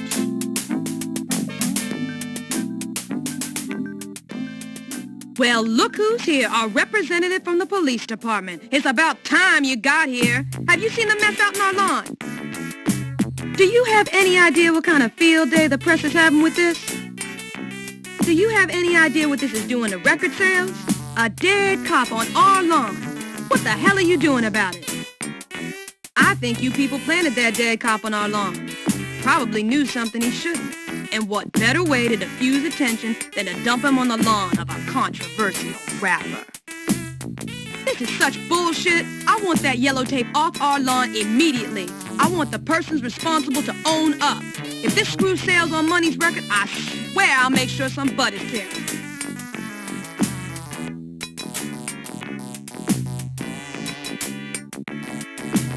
This woman is very pretty. Too bad she smokes. The ashtray is full of half-smoked, lipstick-stained cigarette butts. It's Yo Money, 24-year-old mega superstar rapper.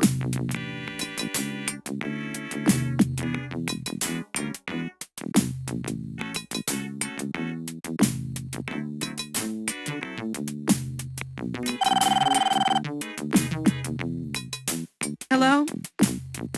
What do you want? Knock this crap off. Quit calling us. Oh yeah? Bullshit? Hey, what the hell are you doing?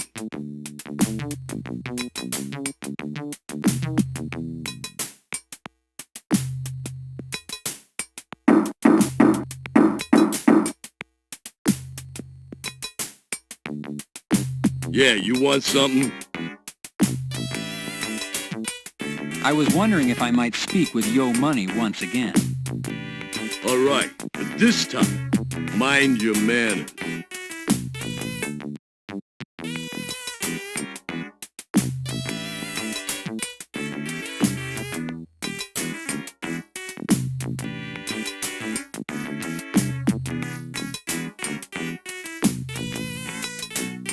Money, this shoe was found in your front flower bed.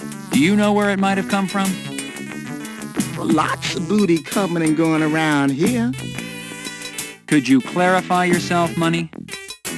Ladies, babes, booty, strippers. Say, man, women. We got lots of women coming in and out of here.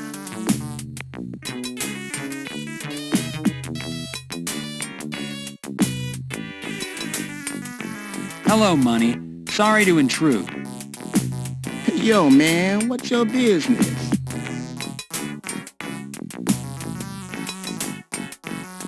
Money, who discovered Officer Garcia? Yo, my man, he was just there. Who knows? We all found him. Danny D saw him.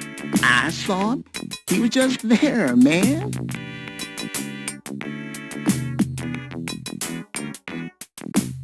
Money, the body was found around 4 or 5 a.m. Had you been out the evening before, or were you home? At a house party. Some girls in, you know, a little party. Were you familiar with all the guests, or were there people here you didn't know? Yo, I don't take the strangers, man. We had some girls in for my bros. A little entertainment. Me and Nicolette, we was mostly upstairs. The party? It's one of those perks of working for me.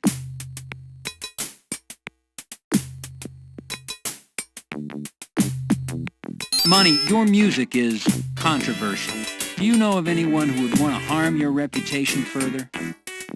Shit, man. Everybody's got enemies. Ain't no different with me. Well, have you recently experienced any problems through the mail, telephone calls? There's this Nazi dude. Doesn't like to see a brother doing well. Sends me shit in the mail, a real asshole. His name is Walker. Dennis Walker.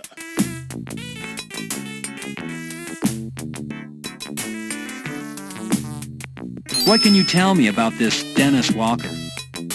He's a racist asshole. For a while, he was driving by, hollering shit at my house. I got a restraining order. I still get shit in the mail. Ends up in the trash. Yo, man, he was arrested for trespassing on my property a while ago. Shit, he's a boil on a pig's butt. Oh, sorry, man, no insult intended. None taken. If you remember anything out of the ordinary that happened the night the body was found, please call me at Parker Center. Just ask for robbery homicide. 10450.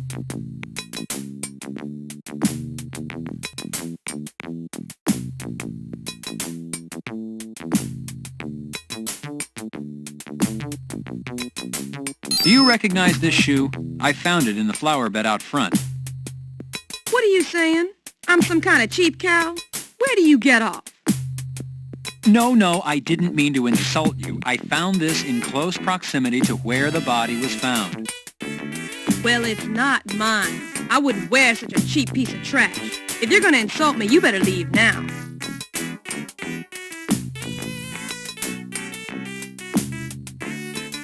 The front doors to Money's house.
You attach your Parker Center ID to your suit.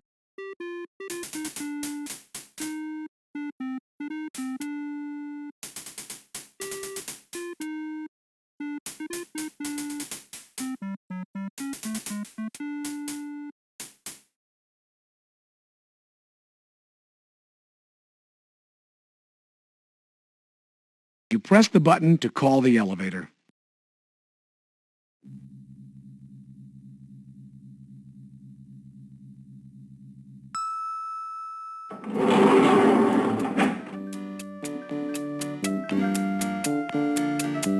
You select the 3rd floor as your destination.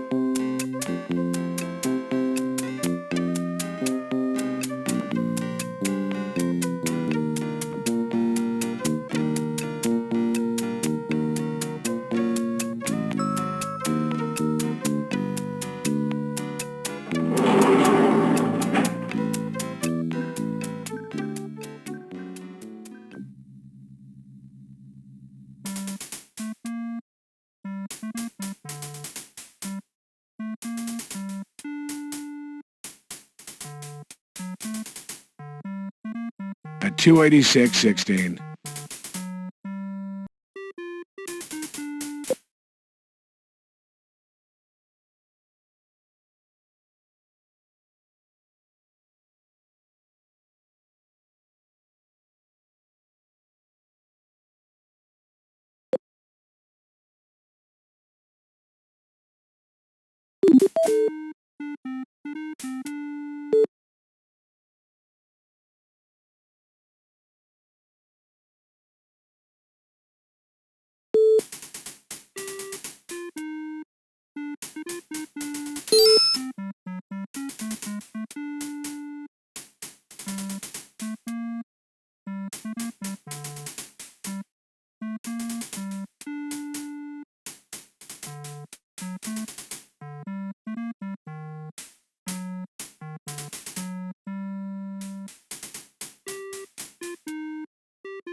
Departmental Follow-Up Form 3.14.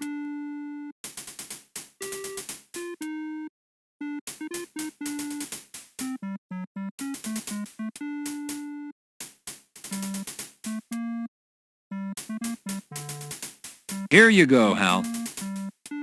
Sure, Junior.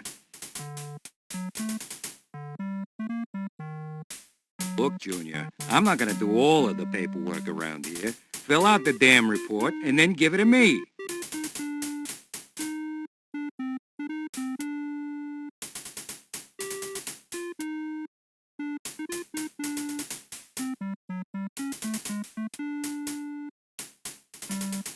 You complete a 3.14 documenting your interview of Yo Money.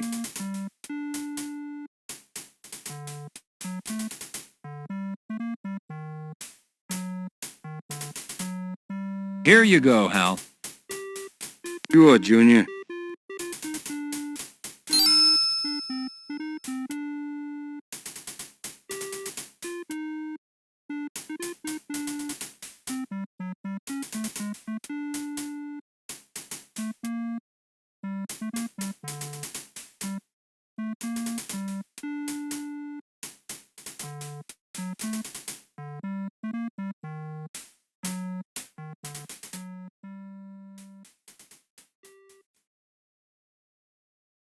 You call the elevator.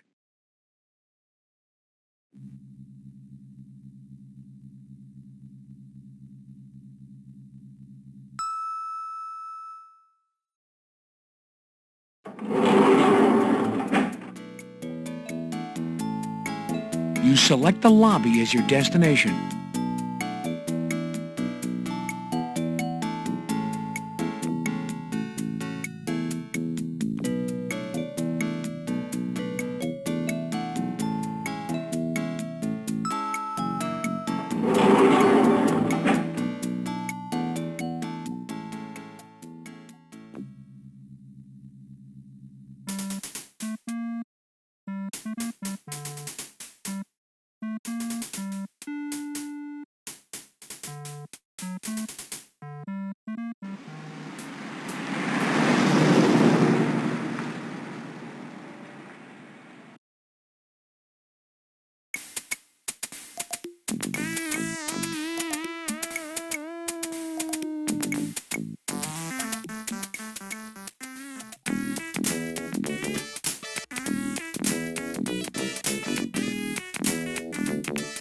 Entering the morgue always provides a sense of anticipation.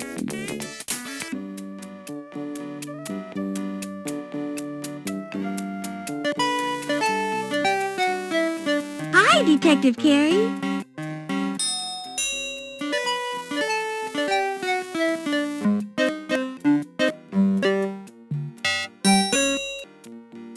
No time to say hello, Detective Carey? Wow, you must be real busy. You can go on in, Detective Carey.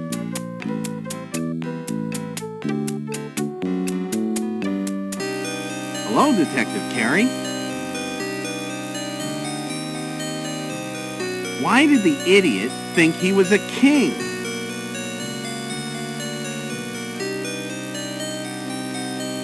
I don't know. Because he went to the dentist and got a crown.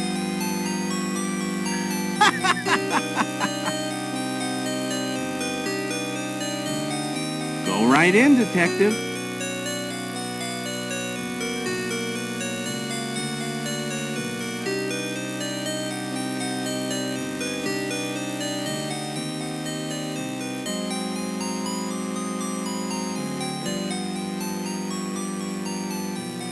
Hello, John.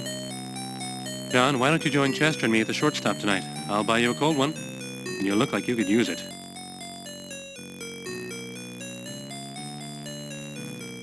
Thanks, Sam. It sounds good.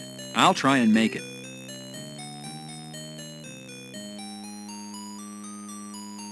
Sam, what can you tell me about Garcia? Just about anything you want to know pertaining to how he was killed. The who and the why are up to you.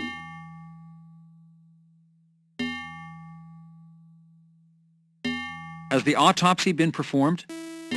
Yes, it has, John. Garcia was tortured the same as Hickman.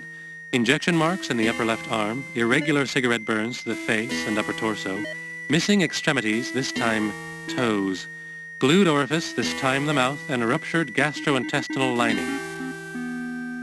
Your killer is getting more brazen, John. Garcia was able to watch as he was tortured. He could not utter a sound, but he could witness his slow death.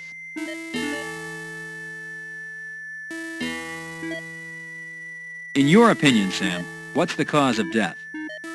I have to believe it's poison, although there are none of the telltale signs one expects to find, such as colored sputum, vomit, or odor. We might be dealing with something we do not yet have a test for.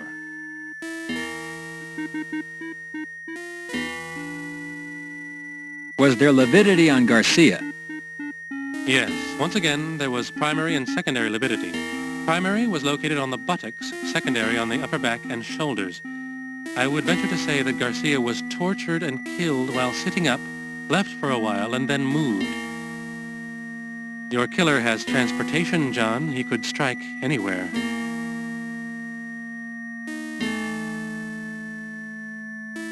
Sam, what are the distinguishing physical marks? The body had restraint marks on the wrists and ankles. I was able to lift fibers from these areas. I sent them over to SID for analysis. There were bruises behind the shoulder blades that lead me to believe Garcia's arms were tied over his head.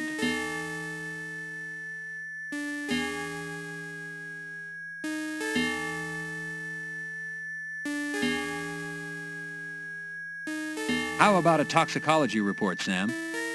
Body fluids were taken and sent to SID. They're running every poison test known to the scientific community.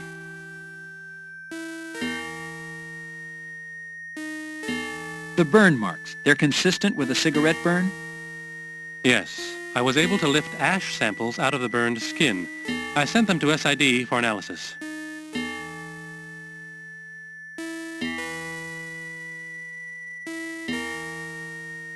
What about fibers or hairs, Sam? As with Hickman, there were fibers at restraint points. However, I found additional fibers and ash in the hair. The fibers were red, and I would venture to say the ash came from cigarettes. Both samples have been sent to SID for analysis.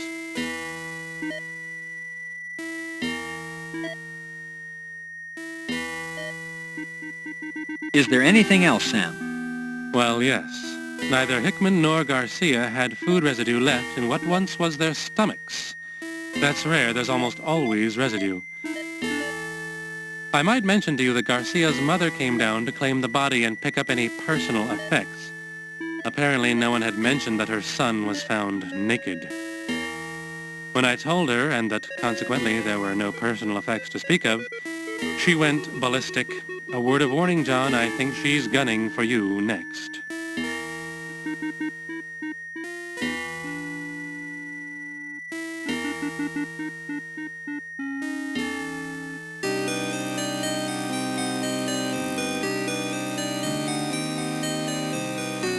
You open the door and head to the lobby.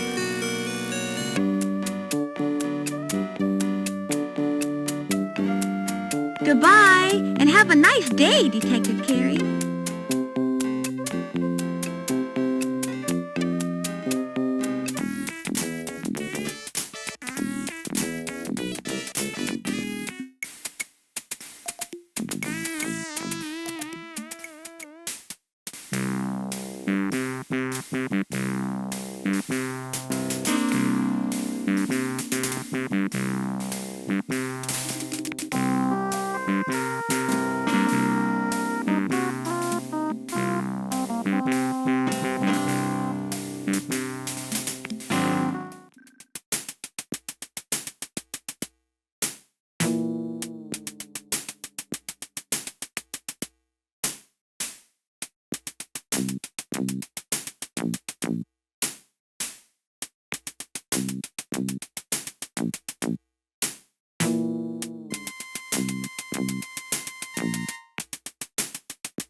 Hello, Mrs. Washington.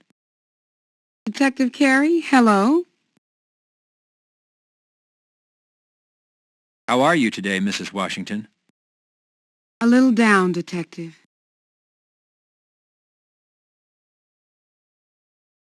Lysandra appears to be adjusting to her brother's absence.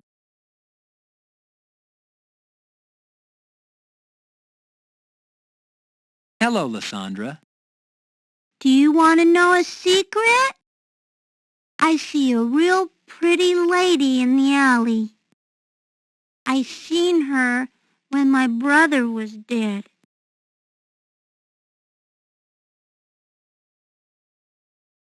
What was this lady doing, Lysandra? She was smoking.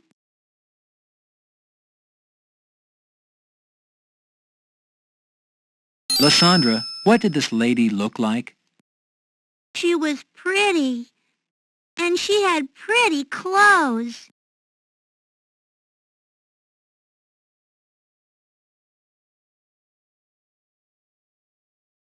What was she wearing, Lysandra? A pretty red dress.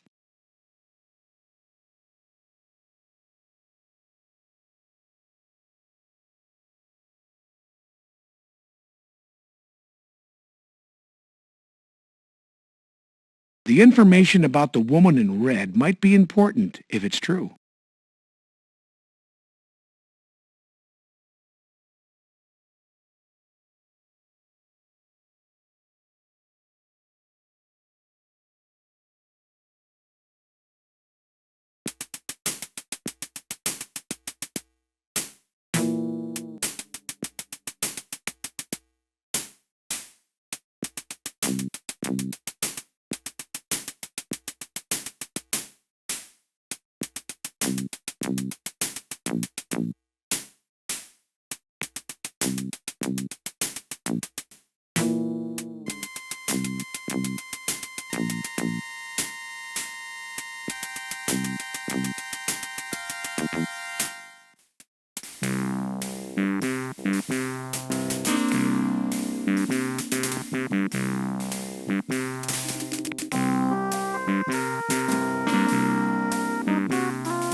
The stairwell leads to the top floor apartment. According to the latest information the department has, this is the front door of Dennis Walker's apartment.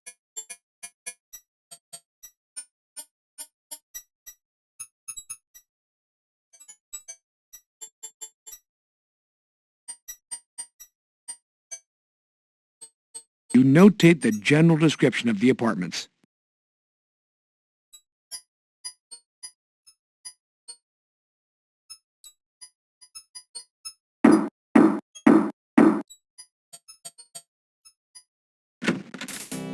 Yeah?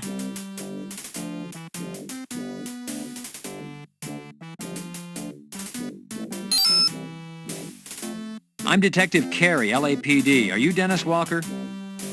Yeah?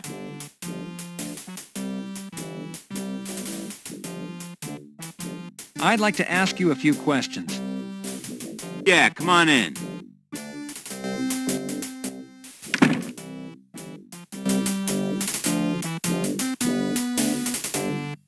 Walker is larger and meaner than you might have first suspected, Detective. Some sort of Aryan Brotherhood flag hangs above the fireplace. Amazing that this beat-up old apartment building comes with fireplaces. Garage sale specials abound throughout Walker's apartment. Possibly this table is a hand-me-down from Walker's parents. A garage sale special. Nazi graffiti adorns the walls. Wonder if the management knows, Detective. Looks like Aryan Brotherhood propaganda. Spray-painted swastika on the wall. Walker probably won't be getting his deposit back when he moves. A bit of skull graffiti for the walls. What every home should have, huh, Detective? Detective, Walker can't be all bad. He has pet fish. Walker has a flair for decorating.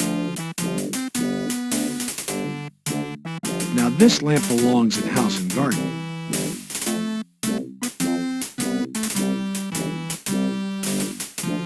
Detective, Walker's apartment looks like a transient hellhole. The front door to Walker's apartment. Not much of a yard out back.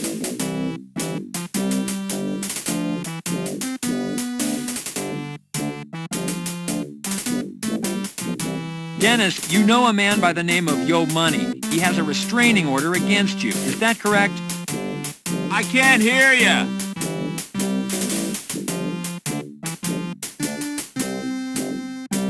Dennis, when was the last time you talked to or came in contact with Yo Money? What did you say?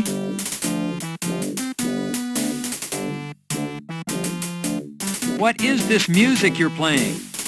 It's from the fatherland. It's my fucking favorite.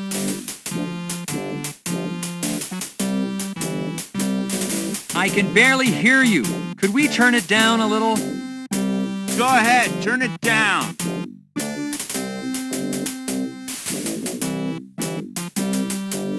Walker's stereo equipment appears top-notch. Walker has quite a stereo setup.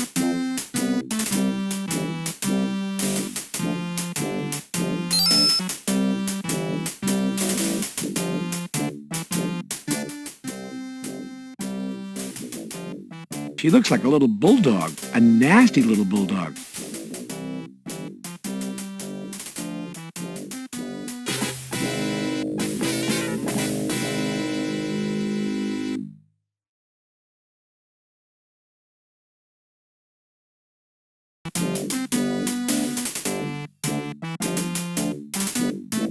Dennis, you know a man by the name of Yo Money. He has a restraining order against you. Is that correct? I can't hear you. Dennis, when was the last time you talked to or came in contact with Yo Money? What did you say?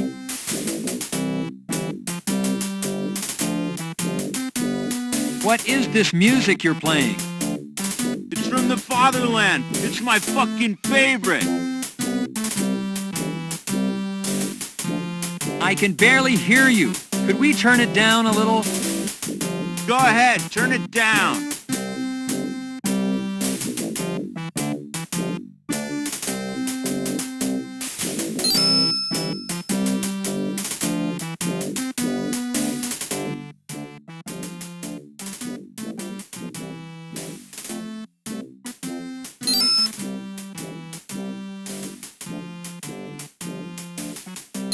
Freeze! Hands in the air. Keep them where I can see them. Drop the knife. Put your hands behind your head. Turn around. Drop to your knees. Now!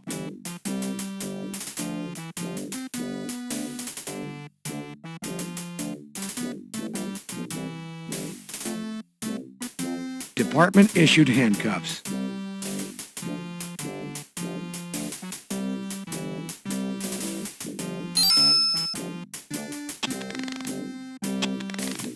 You have the right to remain silent. Whew, that girlfriend of Walker's is something else. Tough for being so petite. Hell, Junior, all women are bears, goddamn grizzlies. But if you thought that little tomato was tough, wait till you meet Garcia's mamacita. Now that's one tough bitch. She's in giving the lieutenant an earful right now, poor son of a bitch.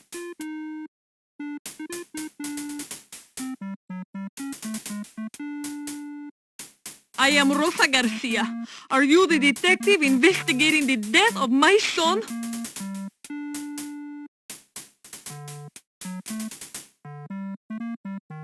I am talking to you. Have you no respect for a grieving mother? Yes, I'm Detective John Carey. Let me extend my sincere sympathy for your loss, Mrs. Garcia. I didn't know Renee personally, but Well, I knew my son, Detective, and he was a good boy. He lived at home with me. He helped me with my errands. He went to church. I have been told by your lieutenant in the coroner that Renee's poor body was found exposed. I want the person responsible for doing this to my son caught and punished. Yes, Mrs. Garcia, I understand. Do you understand, Detective? Do you have a son? Well, no. Well, then you do not understand. Rene helped to take care of me. I have heart trouble. I cannot do heavy lifting. Rene cleaned the house. She did the laundry, cook our meals. Maybe he once in a while would go to a movie, but he did not date any of those fast-talking modern-type women. He was waiting for a good girl. He was saving himself. And for what? For some pervert to strip him, murder him. You find who did this to my son. Find who killed my son, my beautiful son.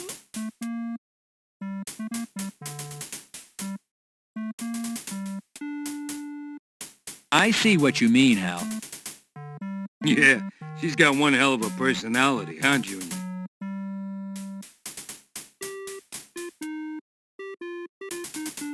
It's your very own desk. A memo from Lieutenant Block.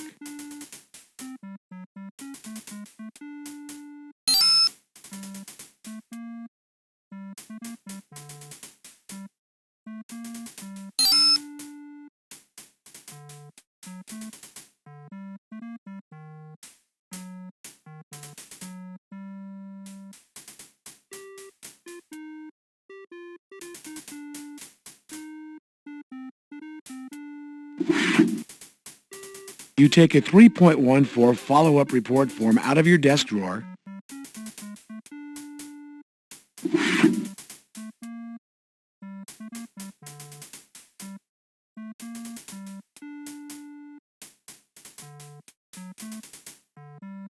Departmental follow-up form 3.14.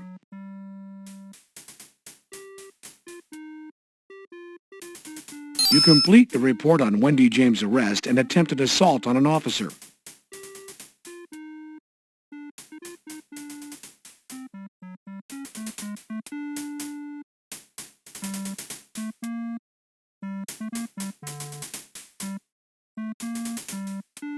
3.14 documenting arrest of Wendy James for assault on an officer.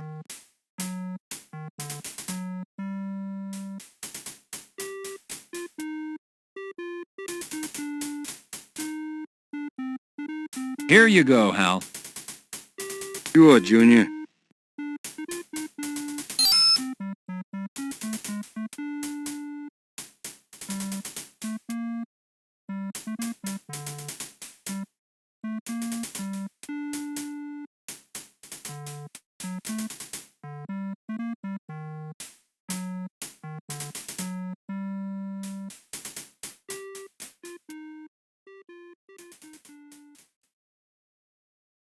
You call the elevator.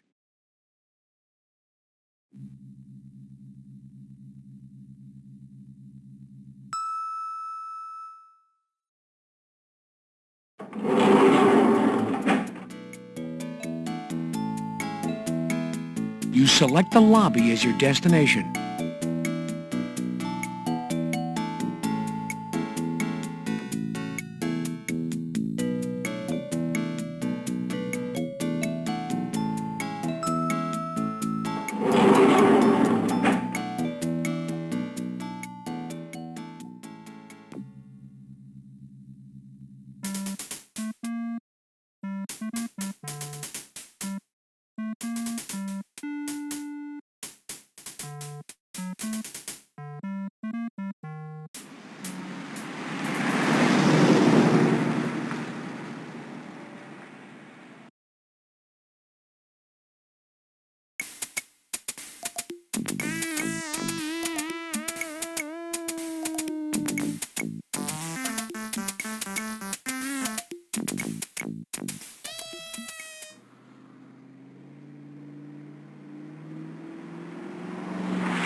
Knocking seems less intrusive than ringing the doorbell.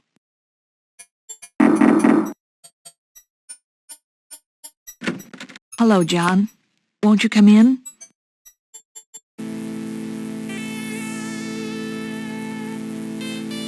It's nice of you to stop by, John. I'm sorry you missed the funeral.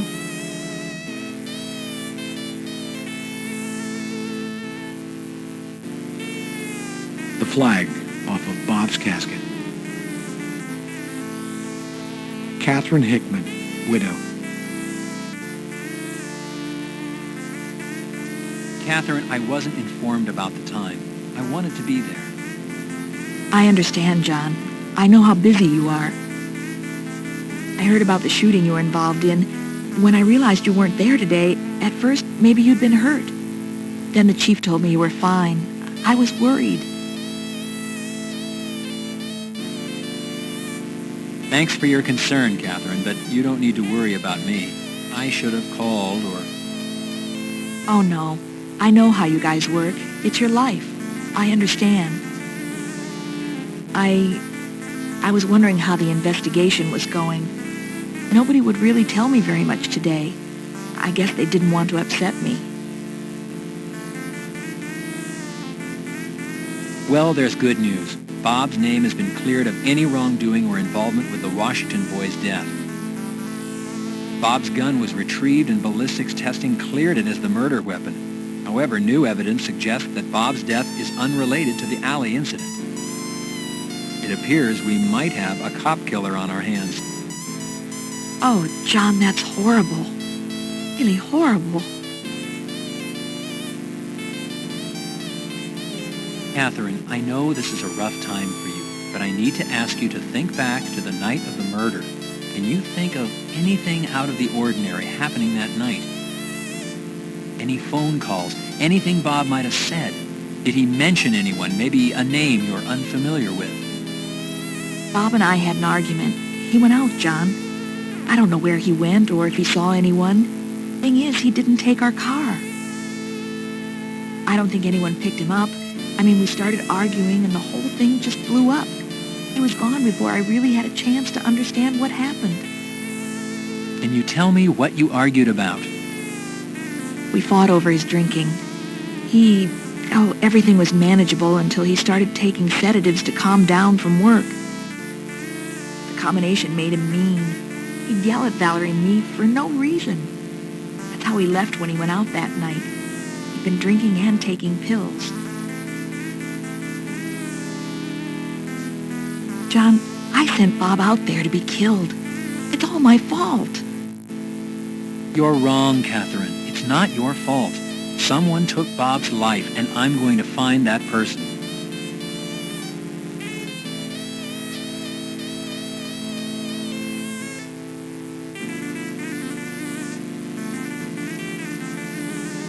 John, I'm going to be gone for a couple of days. I'm taking Valerie to my mother's.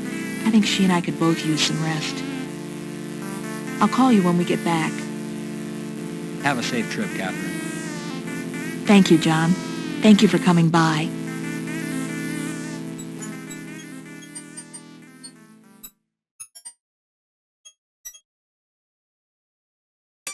I'm here to tell you, the cops are dogging this investigation. Believing that the discovery of murdered police officer Rene Garcia earlier this week is a vicious plot manufactured to discredit him and his music, rapper Yo Money denies any relationship between the lyrics in his music and the increasing violence against the police. Officer Garcia's murder brings the toll to 2 Los Angeles police officers slain this week. Whether the LAPD is being targeted or, as Yo Money believes, a group is out to discredit his music, one thing is clear. The Los Angeles police are not able to protect themselves from this rash of violence. My question is, if the LAPD can't protect themselves, how can they protect us? I'm Christy Bilden, reporting for KKAT.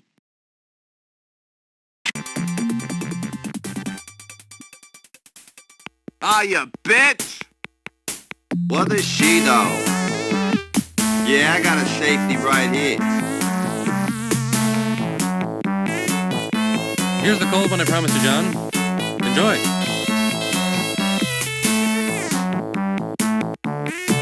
A bowl of complimentary pretzels. You take a few pretzels.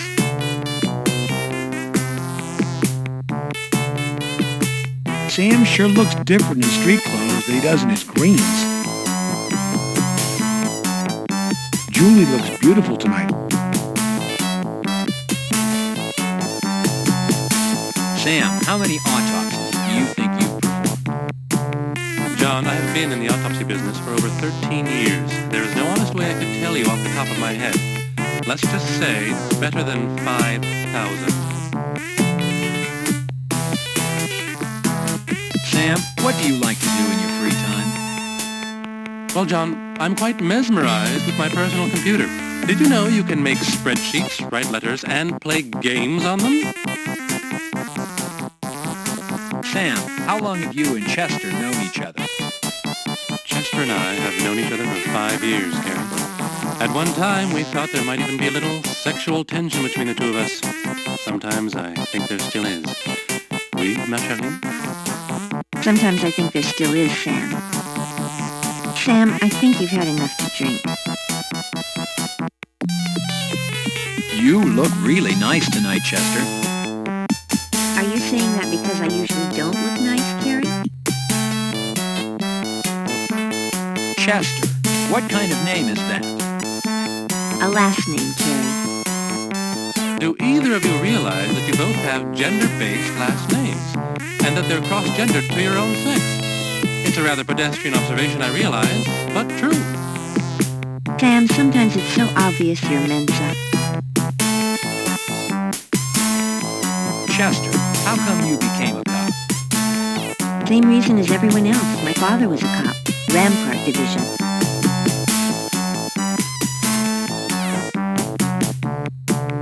Gary, the mayor has requested your presence at a city council meeting first thing tomorrow. I want you out of here tonight before you have too much to drink. I need you alert and articulate tomorrow. And you, Chester, what are you doing here consuming alcoholic beverages in your uniform? I should slap you with a 181 personnel infraction. I won't force you and Carrie to pick yourselves up and go home. Remember, Carrie, tomorrow, City Hall, 9 a.m. I guess it's time to pack it in, guys. See you later.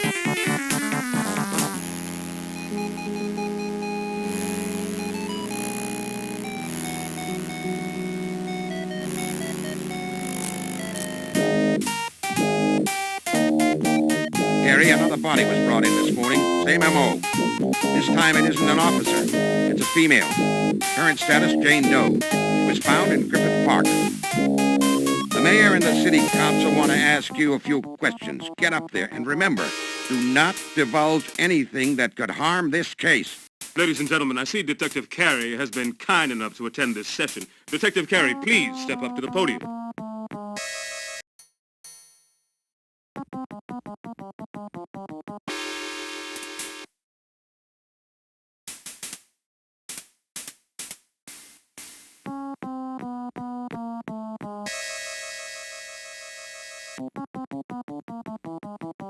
Detective Carey, my constituents are frightened and want answers.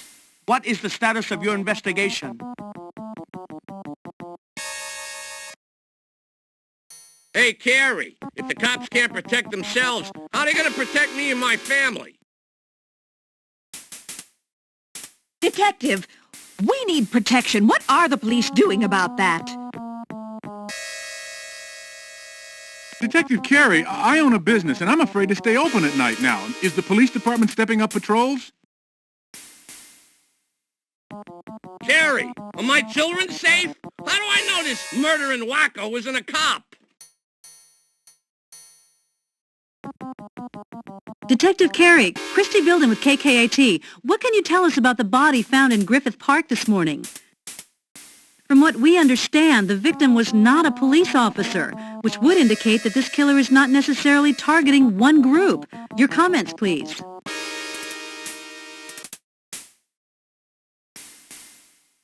Miss Bilden, I was briefed about the homicide just this morning as I entered this council meeting. I have not yet been able to confirm or refute its relationship to my current investigation. Mr. Mayor, I think this city is going to hell. As a business owner, I'm confronted with vandalism and theft every day. Now I have to worry about some crazy cop killer? I mean, what's this city coming to? Detective Carey, 2 Los Angeles police officers have been killed in as many days. The citizens of this city are in fear over the threat to the police and how this is affecting their safety. Detective Carey, what are you doing to find this murderer? And are our citizens' fears justified? Mr. Mayor, the police department has always had to deal with the threat of violence. Tragically, someone has now moved from thought to deed. However, I do not believe that there is a threat against the city as a whole, or that a random selection process is occurring. It is my belief that the Los Angeles Police Department is living up to the oath to protect and to serve.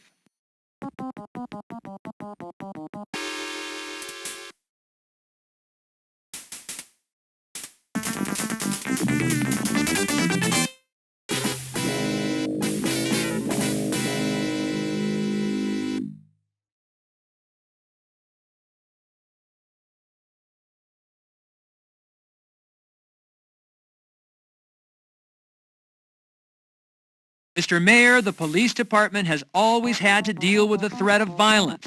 Tragically, someone has now moved from thought to deed. However, I do not believe that there is a threat against the city as a whole, or that a random selection process is occurring. It is my belief that the Los Angeles Police Department is living up to the oath to protect and to serve.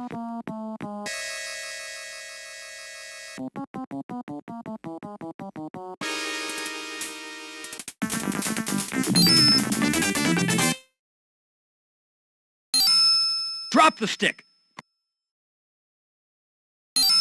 Turn around. Get down on your knees. Keep your hands where I can see them.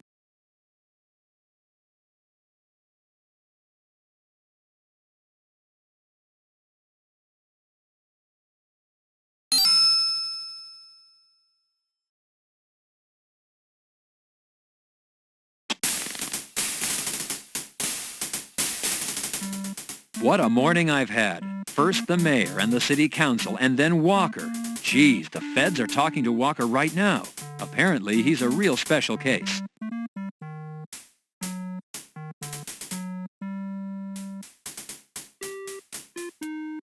It's your very own desk.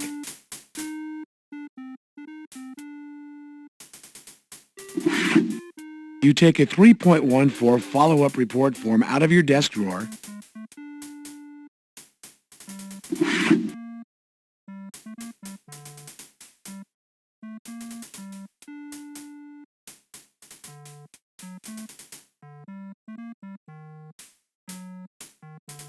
Departmental follow-up form 3.14.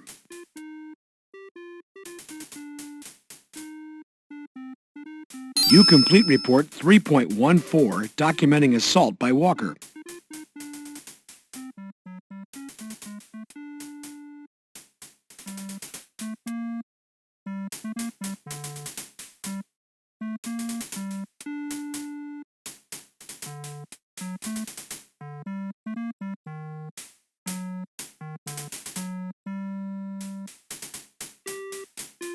Here you go, Hal. Sure, Junior.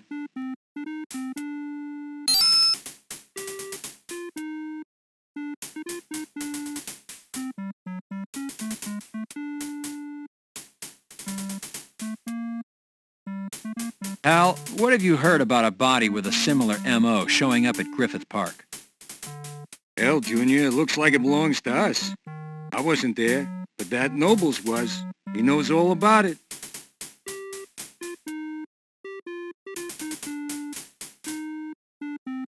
What have you got in the way of updates, Hal? You're damn lucky you got me as a partner, Junior. I got friends everywhere. I was the first one my buddies over at Hollenbeck called. Seems they got the patrol car, Garcia's patrol car. Seems the damn thing was found abandoned at Hollywood and Vine.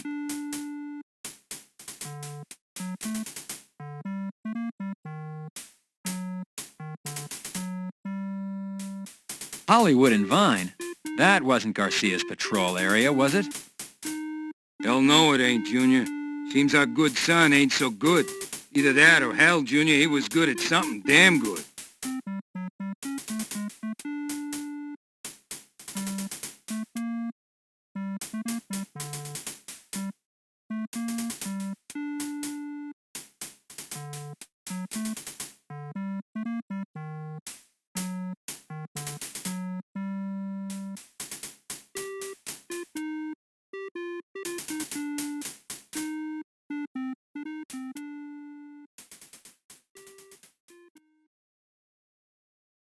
You call the elevator.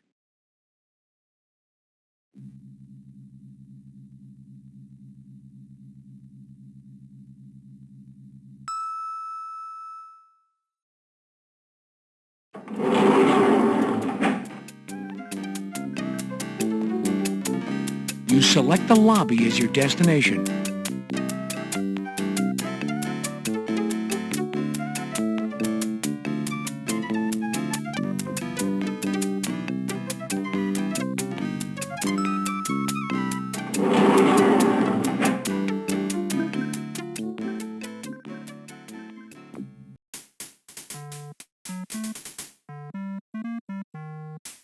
There appears to be a full pack of matches in the ashtray.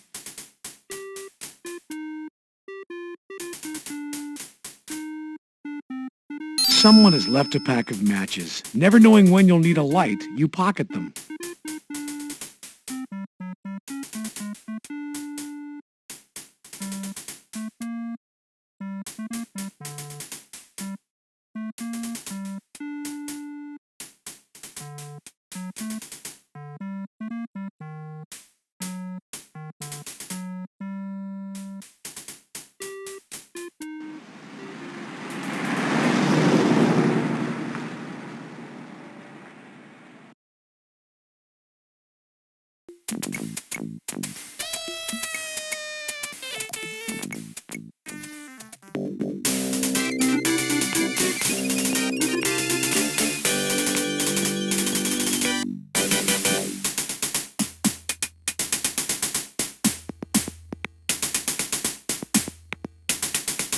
You turn the knob and open the door, Detective.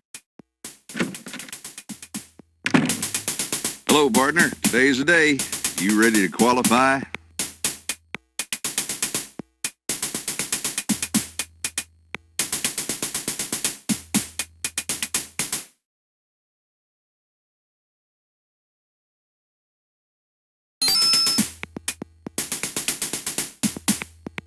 You fill the form out according to department specifications.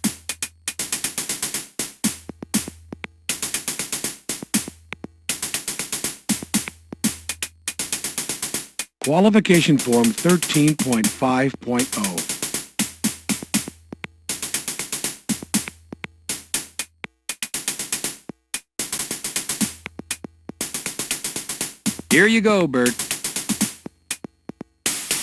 Thank you, partner.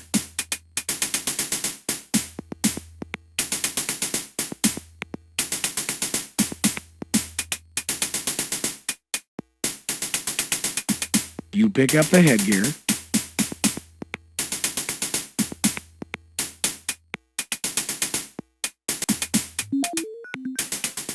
Officers, take your field positions, please.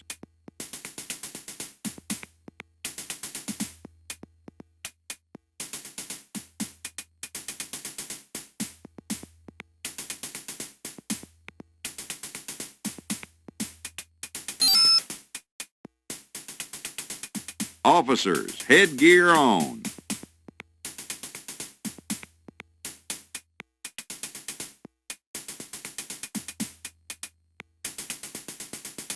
All firearms to low ready.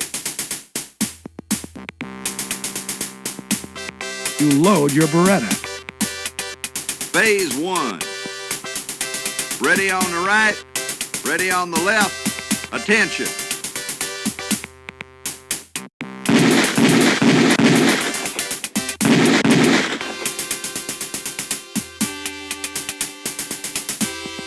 Phase 2. Ready on the right, ready on the left. Attention. Gun to low ready. Prepare for Phase 3.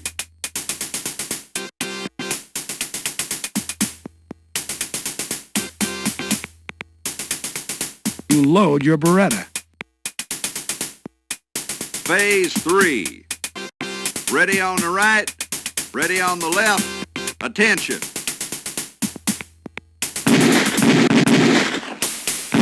Gun to low ready. Prepare for Phase 4.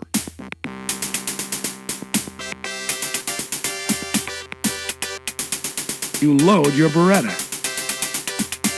Phase 4. Ready on the right, ready on the left. Attention.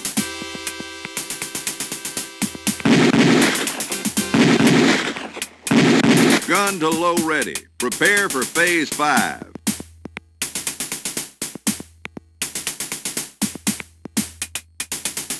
Officers, reload.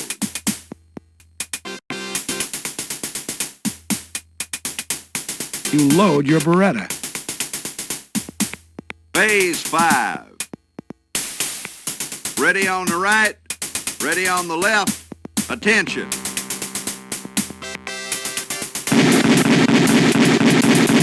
Gun to low ready. Prepare for Phase 6.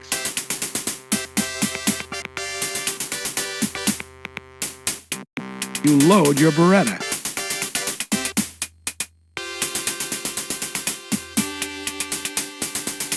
Phase 6. Ready on the right, ready on the left. Attention.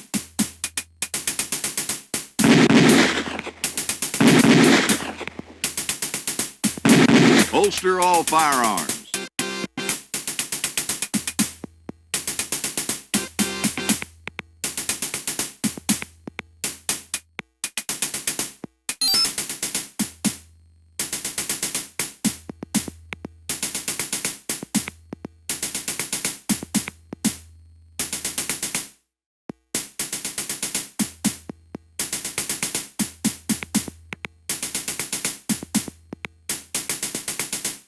Hey there, partner.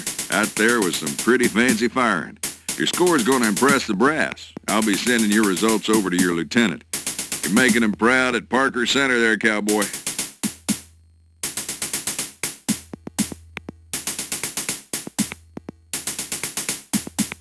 Hey there, cowboy. You need to be returning them headgear.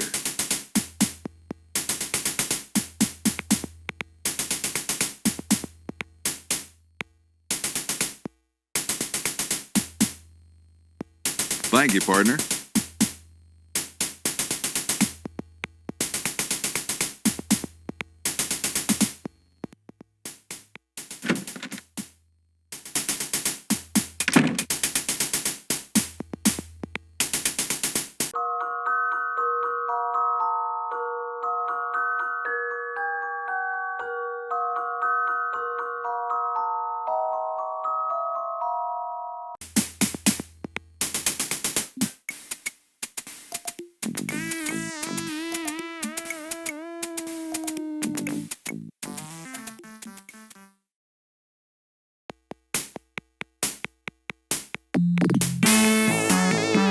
The shortstop, famous for being the chief's least favorite watering hole for his officers.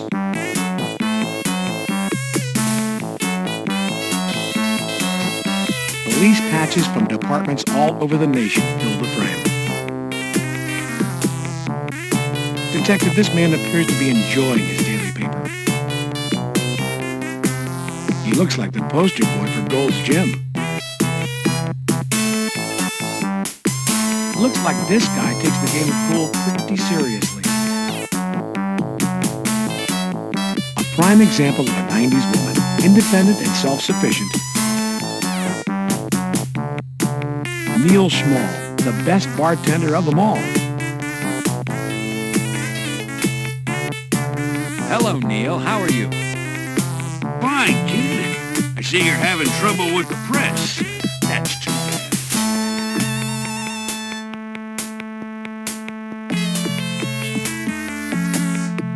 Sand Warrior, the best four-wheel adventure you can have indoors.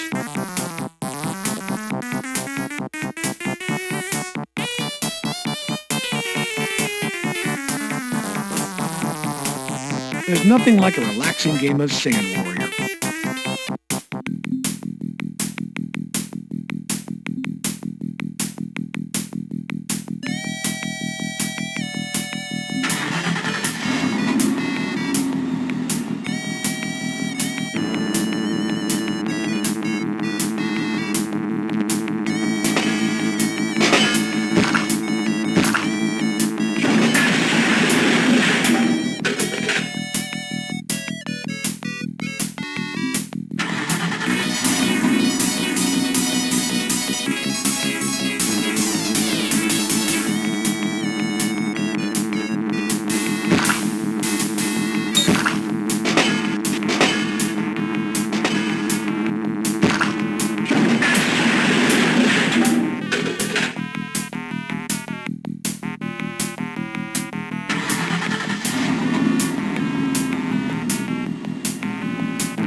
Another fine adventure from the Sierra family of games.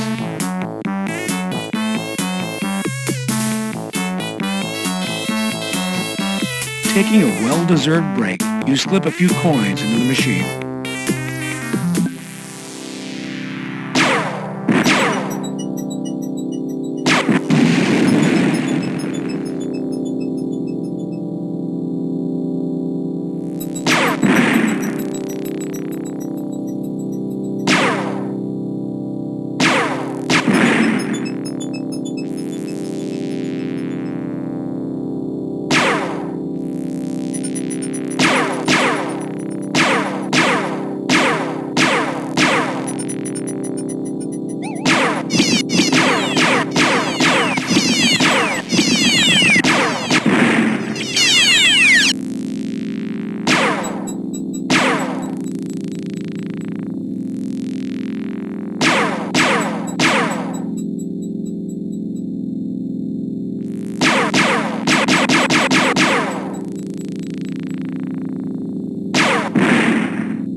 It's the tow office check-in window.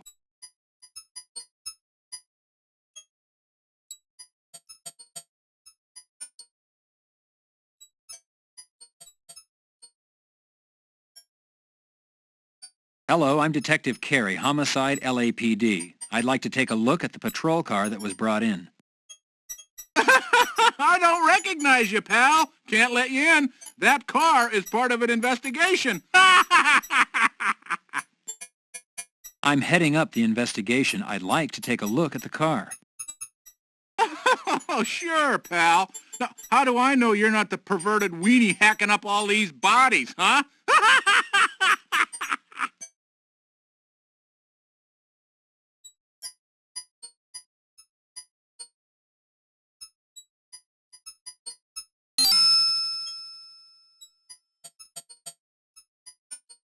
Well, tell Beavis that Butthead sent you. He'll know what it means.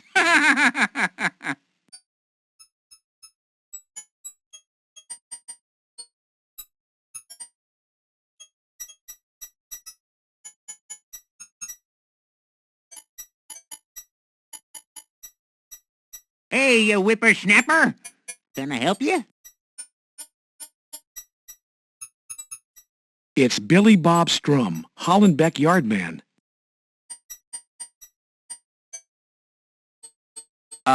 Beavis, I was told to tell you that Butthead sent me.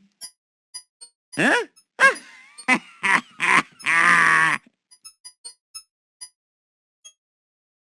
Say, buddy, what do you want?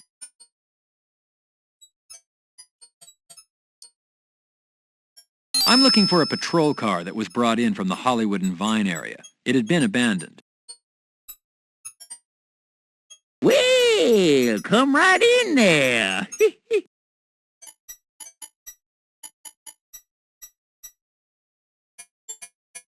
Officer Rene Garcia's patrol car.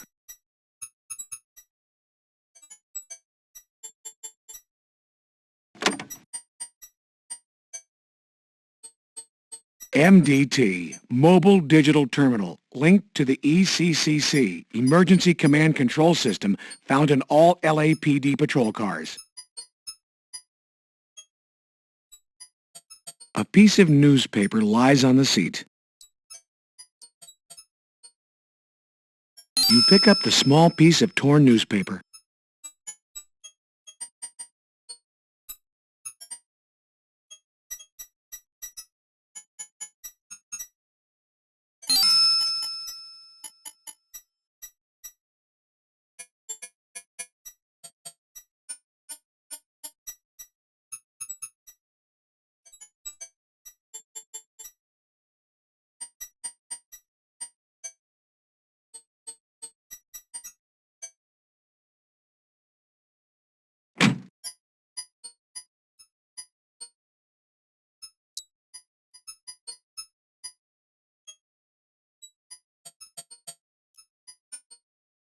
Who has been out to see the patrol car?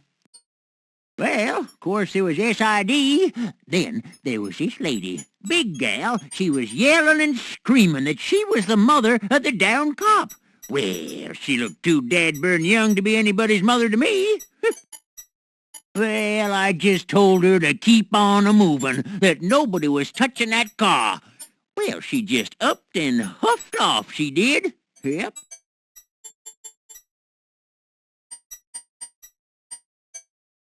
SID has swept the car for prints? They sure have, mister. You know them. Fast, efficient, and quick. Muy rapido. Too bad, though. Overheard 'em talking. Yep, they said nada. Nothing. Zipperoonie. No prints, no way, no how. That's what they said. Mm-hmm.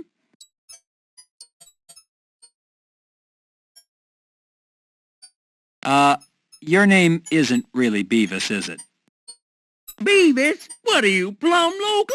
It's Billy Bob. But you know something? Sometimes I like to change my identity and get into mischief. Sometimes I slip into a black turtleneck and then run around and pull pranks on all my relatives. One time, I pantsed my Uncle Joe. Yes, I did.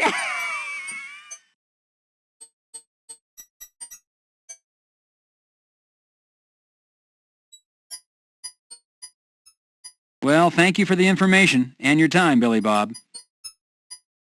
Hey, no problemo, old buddy. That's what we're here for, helping our friends.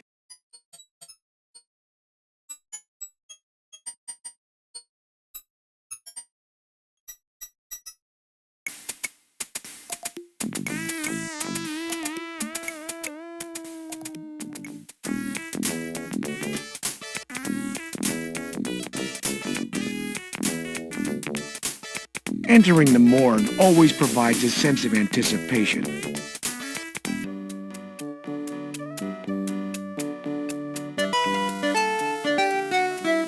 Hi, Detective Carey.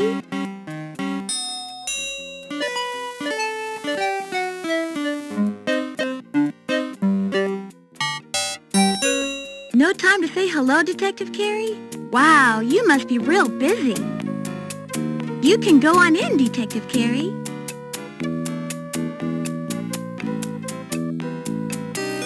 Hello, Detective Carey. Why did the idiot think he was a king?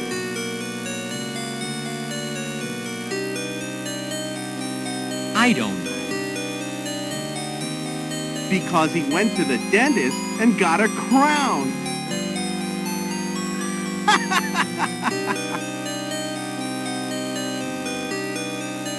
Go right in, Detective.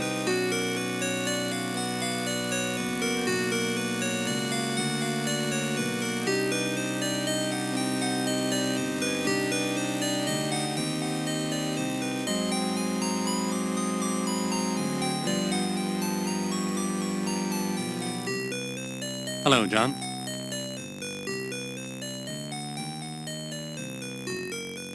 Hello, Sam. How's the world of the living, John? I don't know, Sam. I'm surrounded by death.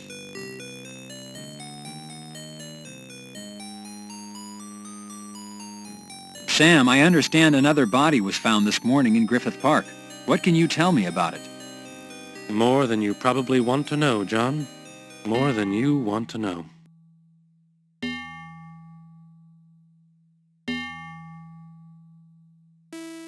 Let's start with whether identification has been made and a general description. Identification has not been made. The description is as follows. African-American female, mid-30s, found under a tree in Griffith Park by Park Police at 10 a.m. She was clothed, no ID. The body was being guarded by a stray dog.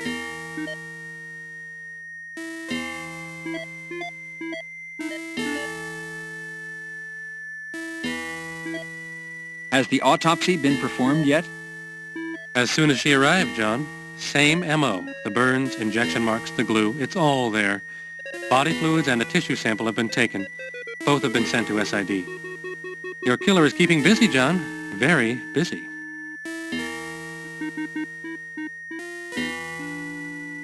What about the injection marks, Sam? Everything the same? Nearly so. The injections were not so high up on the arm as the first two victims, but it was the left arm.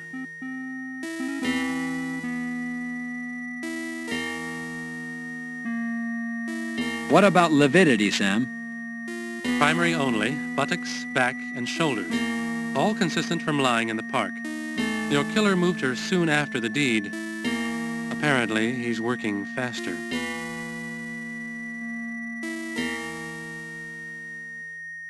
Was she as badly mutilated as the first two? The mutilation is worse. The right forearm was severed. However, the torture appears to be less. There are fewer burns, and there's also less bruising around the ankles and wrists.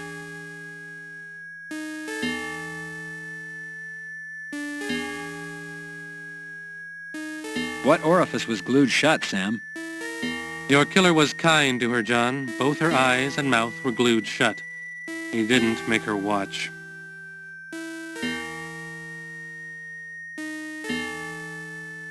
If there's been no identification, then there's been no notification. Where's the body now? Cold storage, John. We'll hold on to it until the family can be located.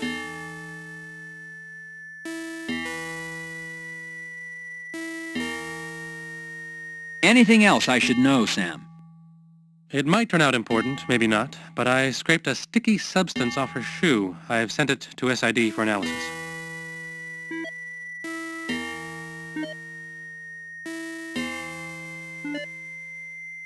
Sam, what color were her shoes, and was she wearing both of them?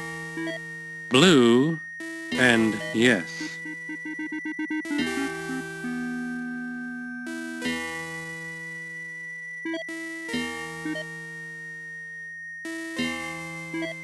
Dog?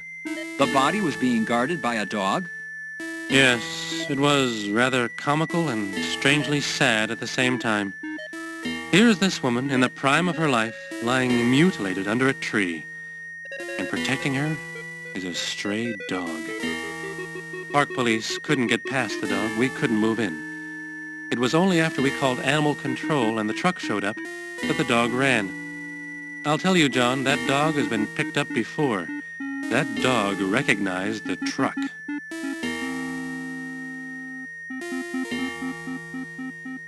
Sam, did the toxicology results come back on Garcia? Not yet, John, but we did make a discovery concerning Garcia. If you remember, Garcia's mouth was glued shut. When the mouth was surgically opened, we found a molar had been freshly extracted. The work was not that of a dentist, John.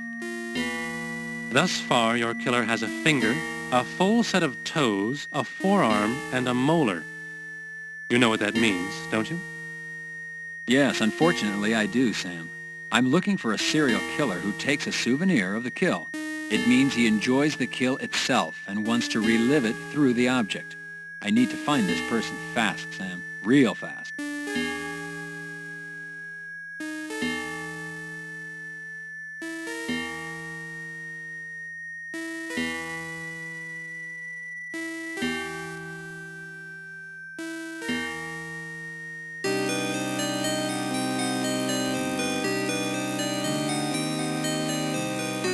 You open the door and head to the lobby.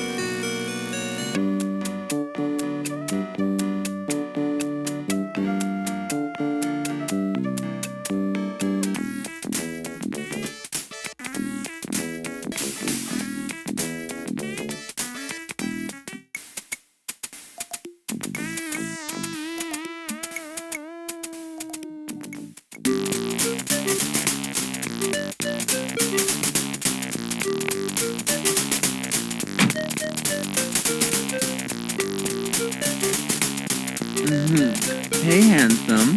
Looking for a girl or a boy? Oh, Looks like another character attracted to this part of town. I'm Detective Carey, LAPD. I'm looking to ask some questions about what's been going on in this neighborhood. Oh, darling, ask away. I just love to gossip.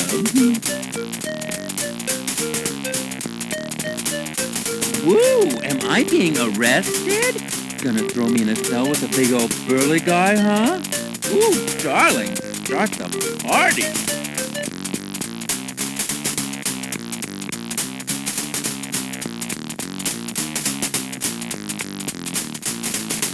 Did you know Officer Garcia? Never heard of him, darling, till he showed up dead. Now the whole place is crawling with all sorts of people talking about him. Ew. Well, if you ask me, I would ask the girls at the kitty. I mean, they know everybody who's anybody.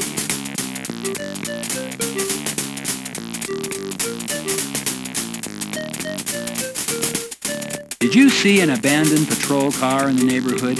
Do you know anything about it? Well, darling, I missed it, but it was all the talk. People were saying that the cop who the car belonged to went for a dip at the kitty and fell right in, if you know what I mean. Then there was all this talk about this cop, that he had some steady girl. I don't know about that, darling. I mean, lots of the girls at the kitty have boyfriends. But people said they saw this fabulous woman driving the patrol car. Oh, can you believe it? I mean, all made up. Can you stand it? Hair all stacked up, dressed to the teeth. You know, a real glamour queen, if you know what I mean. Well, all this was supposed to have happened after the cops' poor little bare ass showed up dead on your money's lawn. Well, that's the talk, darling. You got it. Straight from the horse's mouth.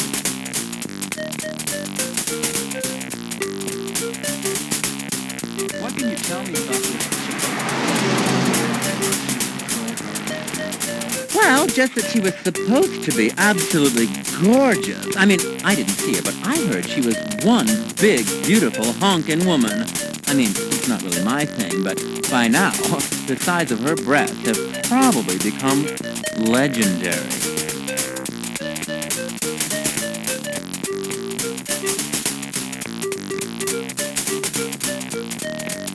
You've referred to having heard this information, that you didn't actually see any of this. Whom have you heard this from? Can you give me a name or two? Oh, honey, it's all over the streets, that's all. I mean, talk to anybody you see. I'll tell you, they heard it too. I mean, darling, I don't know any names, just people. You know, people don't tell you their names. They like confidentiality. Wouldn't you?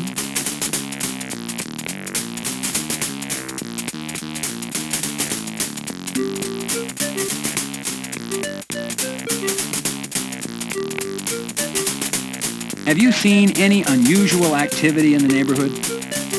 Oh, darling, come on. This is Hollywood and Vine. Get a life. There's always something strange going on down here.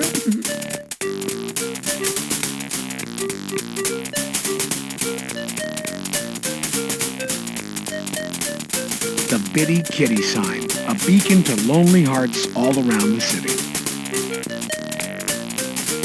It's the Bitty Kitty Club, sure to provide a roaring good time.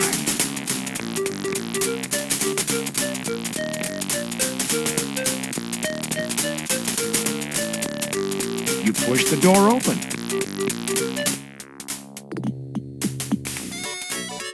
Hello there, handsome.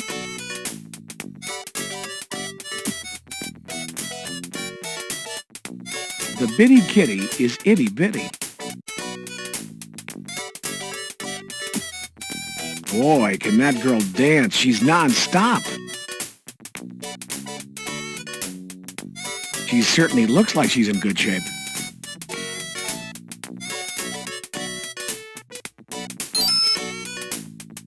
Hello, I'm Detective Carey, LAPD Homicide. I'm investigating a series of murders. I was wondering if you'd talk to me. So you're a real cop. Tell me, handsome, is everything you're packing real?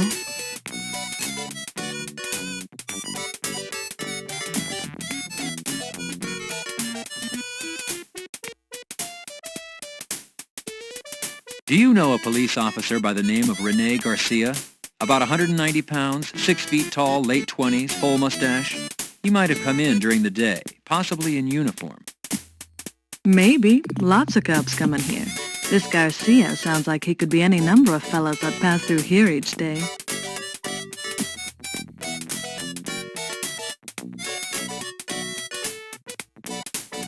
Garcia's patrol car was abandoned on this block. Did you happen to see it or hear anything about it? I didn't see it, but then I sleep in pretty late. Hey, are we talking about the cop who showed up dead at Yo Money's? Yes, his name was Garcia. Do you know something specific? Well, if it's the fella I'm thinking of, I heard people saying he used to give rides to girlfriends. You know, show off the siren and the handcuffs.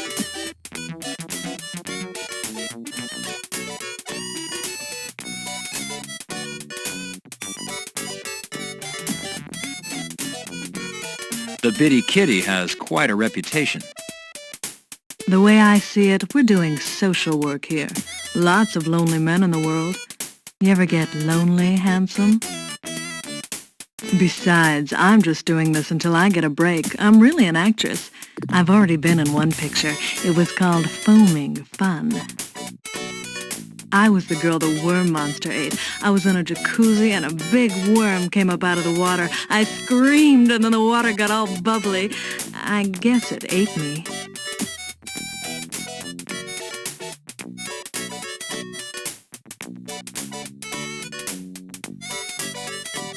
Do you or any of the other girls here date cops?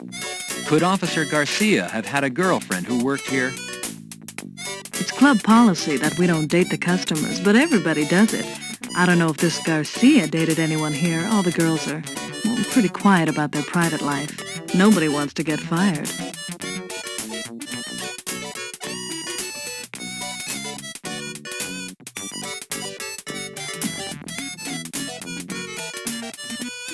It's a broken stiletto.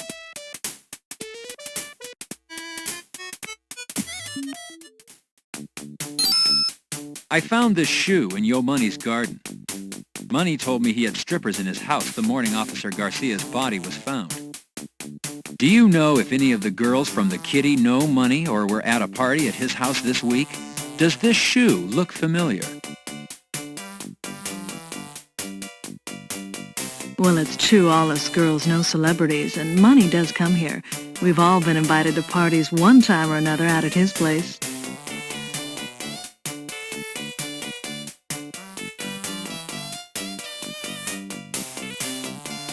As far as this week, I don't know.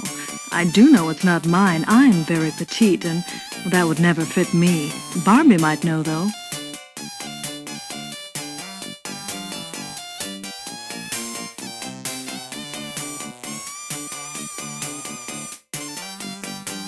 Who's Barbie, and why might she know?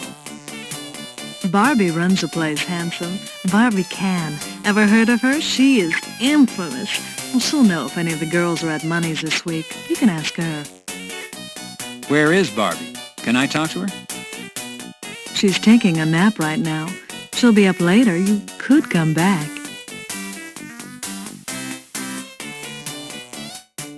Got a light, handsome? It appears to be a cigarette lighter. Behaving as a gentleman, you pick up the lighter and give the lady what she asked for. You're as sweet as you're good looking.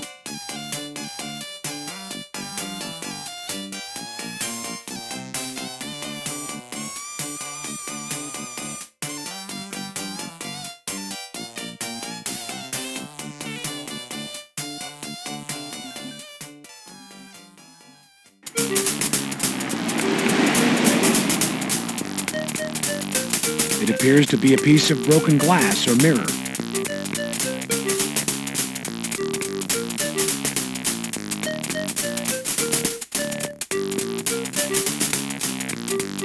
You pick up the broken piece of side mirror.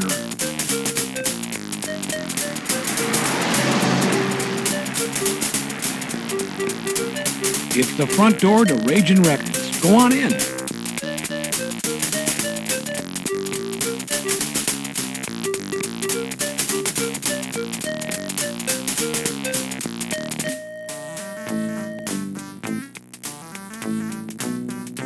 Ragin' Records, the best music at the best price. It's abstract art for home and office. It's abstract art for home and office. This store has a wide selection of music. The Miss Allens, Morphine, Miles Davis, Blind Melon, Judy Garland, Primal Screen, and Bobby Short. Just a plethora of music. He looks like Flea from the Red Hot Chili Peppers.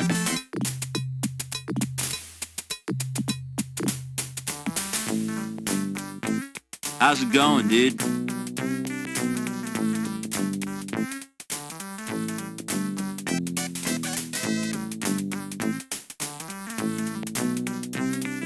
You look like a cop, dude. Hello, I'm Detective Carey, LAPD. I was wondering if I could ask you some questions. Sure, what's up, dude?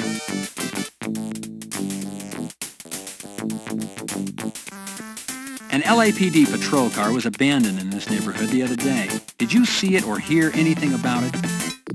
I didn't see it. Heard about it, though. Heard the cop was found whacked, that his girlfriend did it. Now that's a bitch.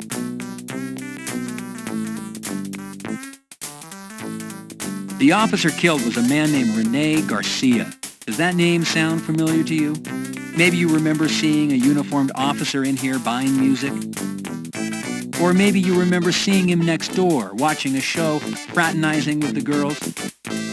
Doesn't sound familiar, dude.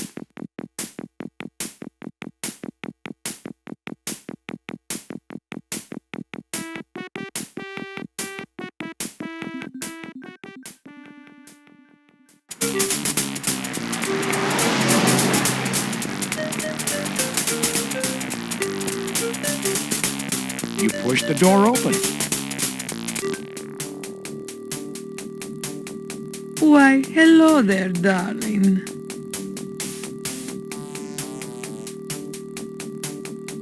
This must be Barbie Can. She's quite beautiful.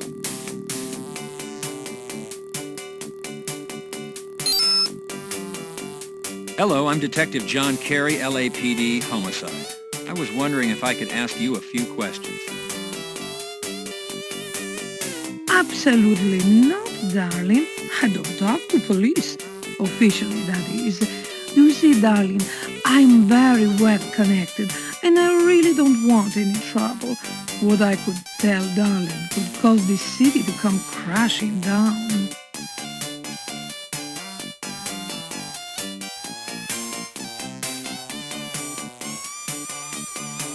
Well, how about if we talk off the record? Just a little talk between friends. Oh, darling, you going to be my friend? Okay, then. I'll talk to you off the record. Why don't we start with an introduction? As I told you, my name is John Carey, and I bet you're Barbie Can. Oh, darling, you're so smart. You're good-looking and smart. Just how I like my friends. Now, what is it you want to know? Tell Barbie how she can help you. Well, the subject's a bit gruesome. I'd like to ask you some questions about a series of murders I'm investigating. Darling, in my day, I've had more notorious conversations, I'm sure. Try me, darling.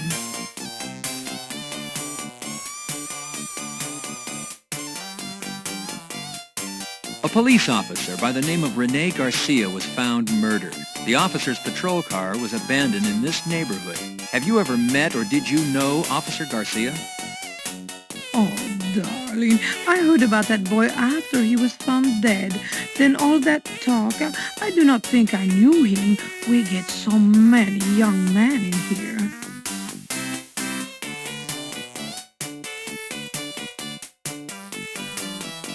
What can you tell me about the abandoned patrol car? Did you see it? Oh, darling, I just know what I heard. The boy gave his patrol car away to a girlfriend or some such thing. I don't really know. I did hear, though, that this girl is most beautiful. Darling, she is so beautiful, and her figure is so perfect. People thought it was me, but I'm too old for such a young boy.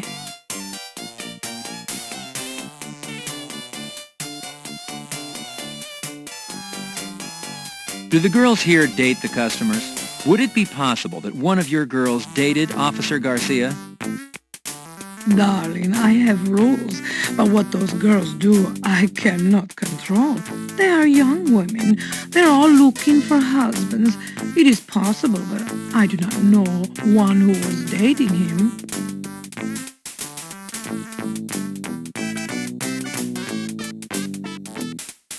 Officer Garcia was found dead on the lawn of Yo Money, and from what I understand, there were strippers there.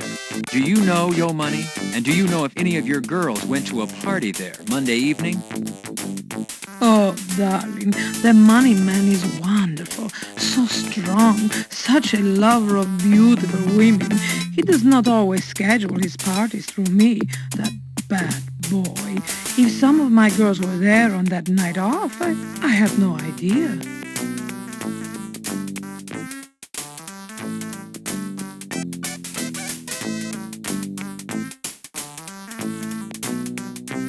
It's a broken stiletto.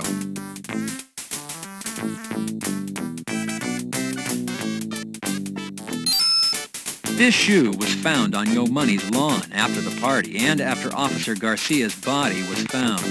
Could it belong to one of your girls? Darling, I don't think so. It's large, even too large for me, and I am a big woman.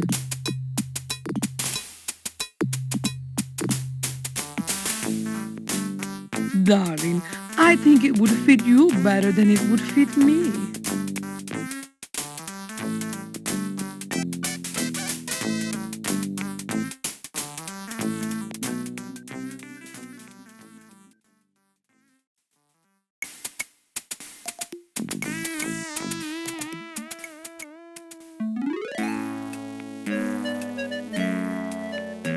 Griffith Park, home of the world-famous observatory.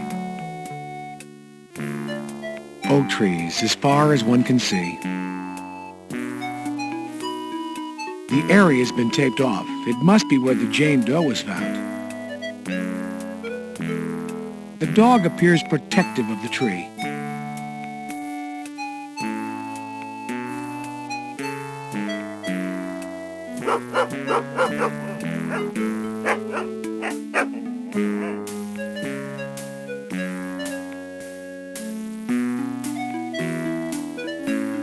It's the broken side mirror from your car.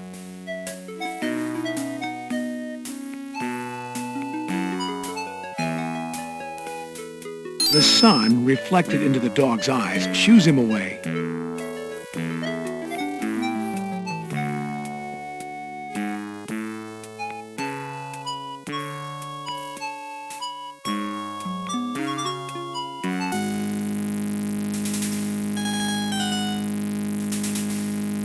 Knowing what was found here, this is a sorrowful sight.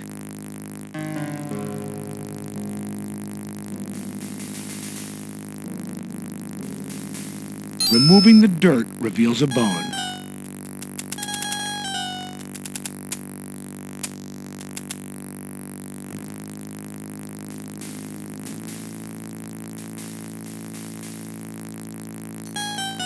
You record the location of this find.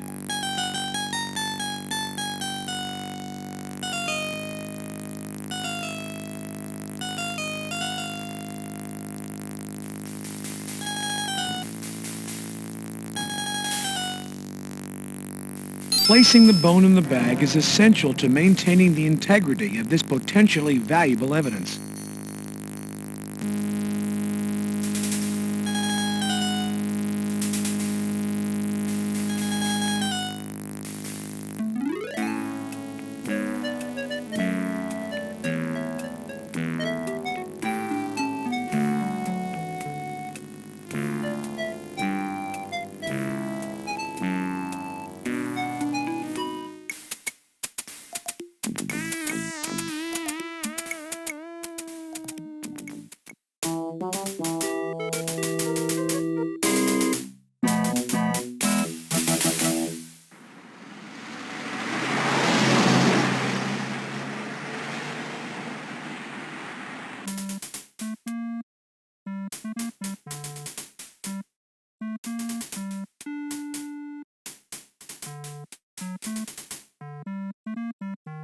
You attach your Parker Center ID to your suit.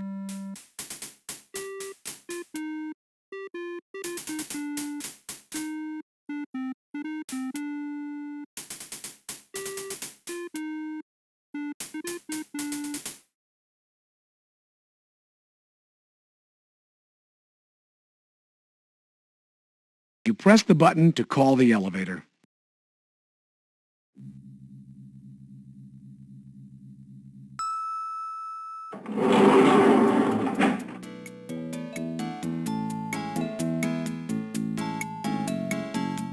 You select the basement as your destination.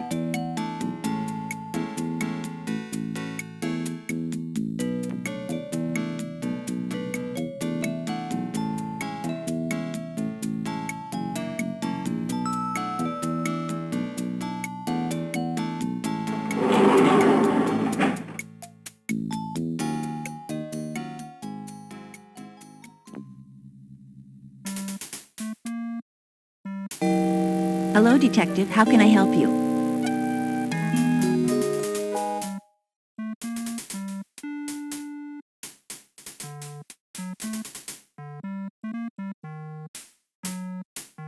Unearthed bone found in Griffith Park. Origins unknown.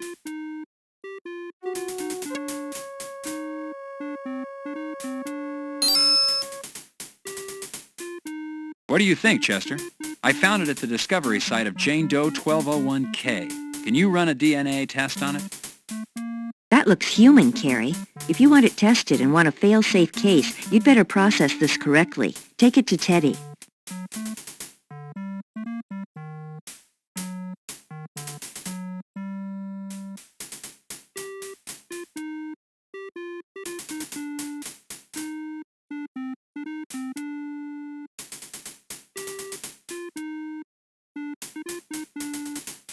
Non-smear newsprint. Your hands remain clean.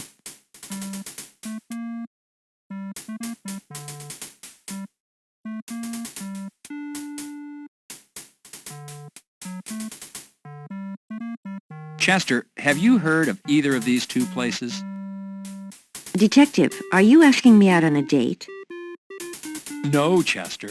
I'm asking you if you've heard of either place. I found this in Garcia's patrol vehicle after SID swept it supposedly clean. Are you saying I didn't do my job? Look, Detective, we didn't see it. I officially apologize. And no, I haven't heard of either place. They sound like dumps.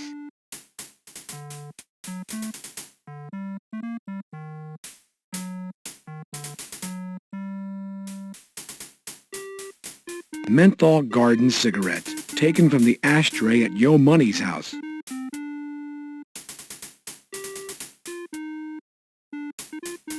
Chester, I want DNA run on this. I think it might match what was in the alley. I don't think so, Detective. This is a menthol garden brand. The brand found in the alley is a Quantum.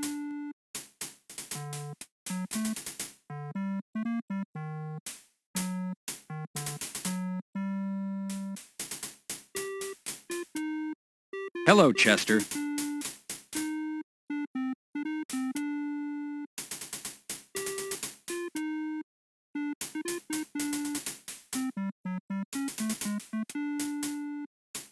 Chester, I understand a sample from the bottom of Jane Doe 1201K's shoe was sent over from the morgue. Has it been broken down yet? Preliminary tests show it includes glucose.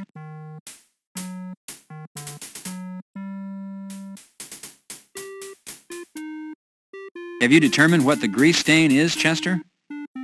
As I thought, it's lipstick. Carrie, why don't you call me Julie?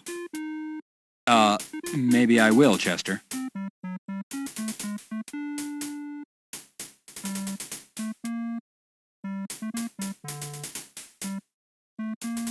Were you able to find anything out about the glue you sampled? Yes, Detective. It is an industrial-strength glue which shares properties with the glue found on Hickman's eyes. The problem with tracing the glue is that it's sold all over the city, not just where you found it. We use the same brand here at Parker Center.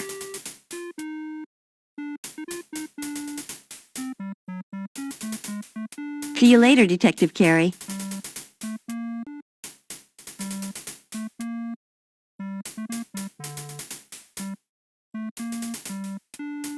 Pressing the button, you call the elevator.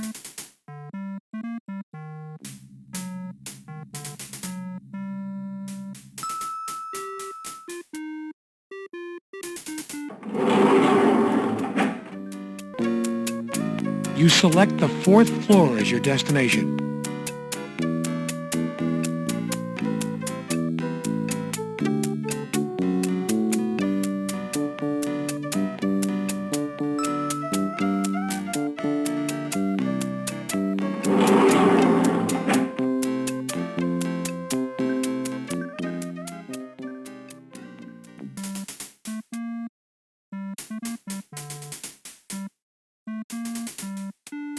The roll cage is down. Property is closed.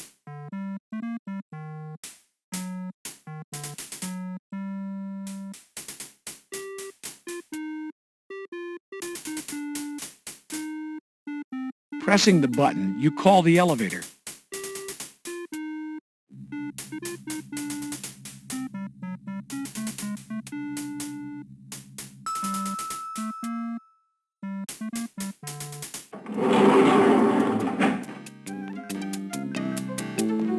You select the lobby as your destination.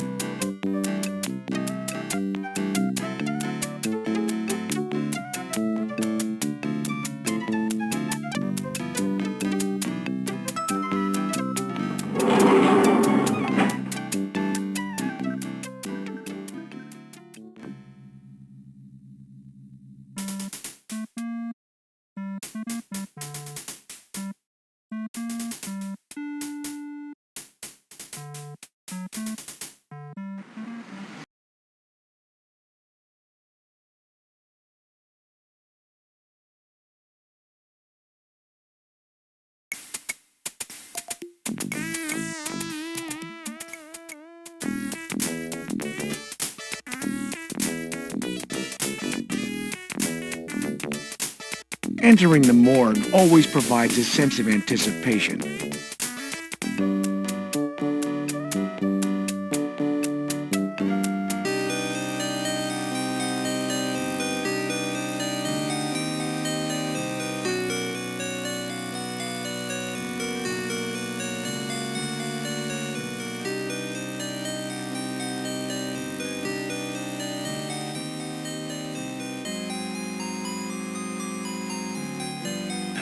Oh, yes. Well, hello, John. I was just checking Sherry. It appears she might have a bit of a chest cold.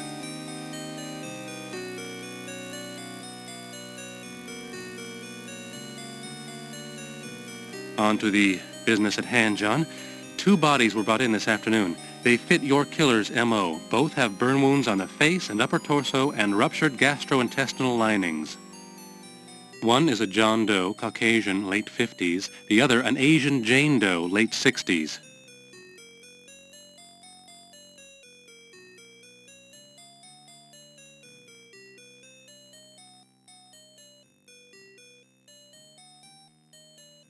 What are the particulars on the John Doe, Sam? The body was mutilated much the same as the other bodies. Burn marks, severed extremities, epoxied orifice. The biggest difference is the adornment of the body with a pair of nylon pantyhose wrapped around the neck.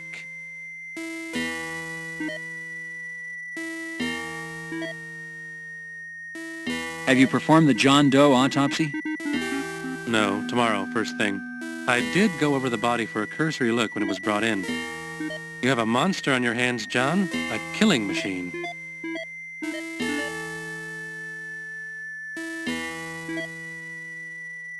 Fill me in on the mutilation, Sam. What was missing with John Doe?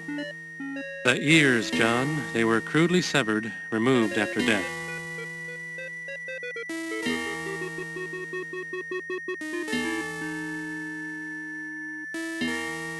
Poisoning cause of death, Sam?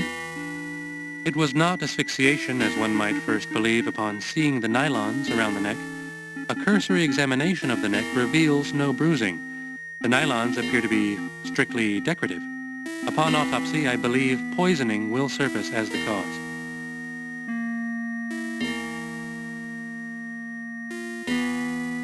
Primary lividity only on the John Doe? Correct. Front side. Corresponds directly to how the body was found.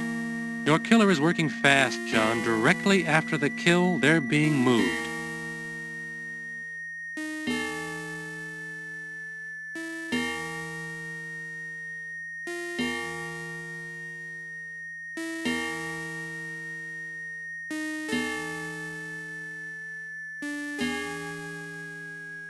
What about the epoxied orifice, Sam?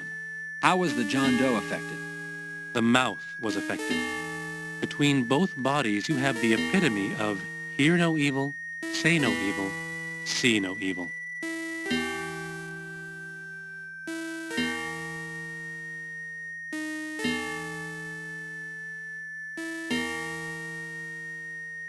All right, Sam. What can you give me on the Jane Doe? Asian, late 60s, burns to face and upper torso, mutilation, glued orifice. Your killer's signature is all over her.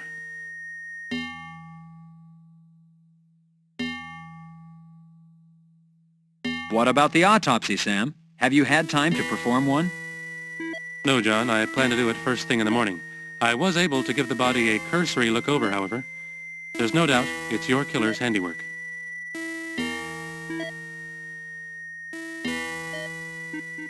Lividity, Sam? Yes, primary only. The backside. Corresponds to how the body was found.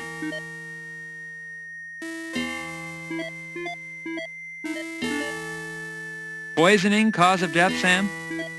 I would venture to say yes to poisoning due to the fact that there are 2 injection marks on the upper left arm. But I'm cautious to say so, John. We have not had a single match in all the toxicology tests thus far. When the body's autopsied, we'll take fluids and send them out as well.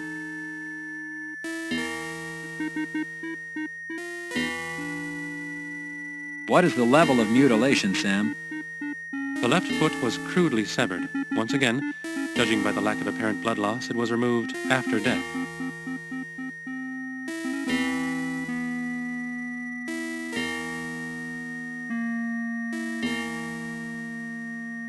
How was glue applied this time, Sam? The eyes and ears were filled with glue. Your killer's kind to women, John. He doesn't make them watch, if one can call his behavior kind on any level.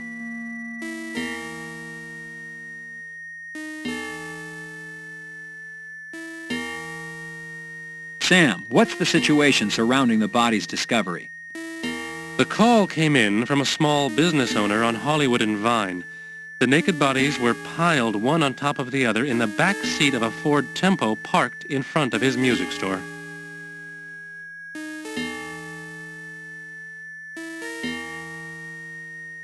What happened to the car? Was it ID'd? The car was towed to Hollenbeck. When I last heard, SID was headed there to go over the car. I'll have you know, John, I'm beginning to feel like your secretary.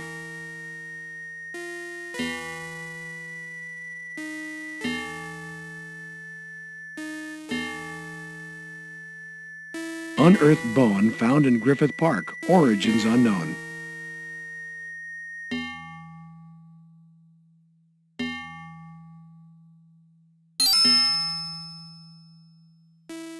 Sam, I unearthed this bone from the Jane Doe 1201K crime scene. Strangest thing, a stray dog was there guarding it. It looks human, John. Turn it into property with a request for tests and we'll take a closer look at it. A stray dog, you say? Probably the same one we encountered the day we went out to pick up body 1201K. Screw the dog, and screw the request for tests. I've got the city, the press, and my supervisors all over my ass. You've got the evidence in your hand, for Christ's sake. Run the tests. This investigation does not have time for a red tape marathon. You're right, John. I'm sorry. It's working for the county. We tend to thrive on the bureaucracy. Trust me, John, I will place the tests on the top of my priority list.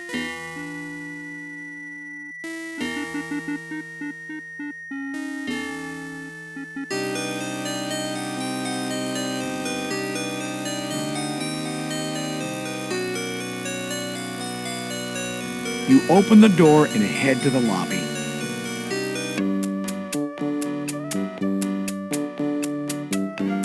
Goodbye, and have a nice day, Detective Carey.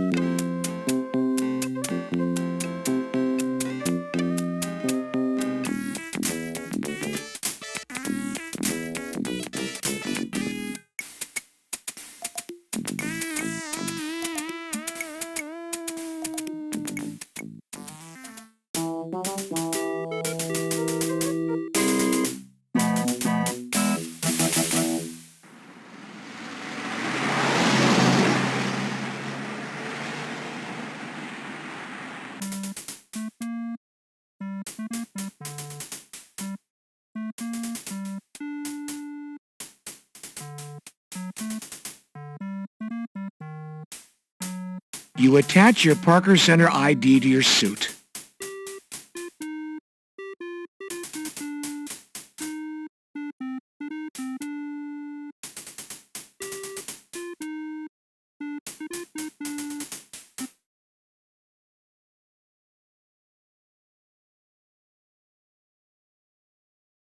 You press the button to call the elevator.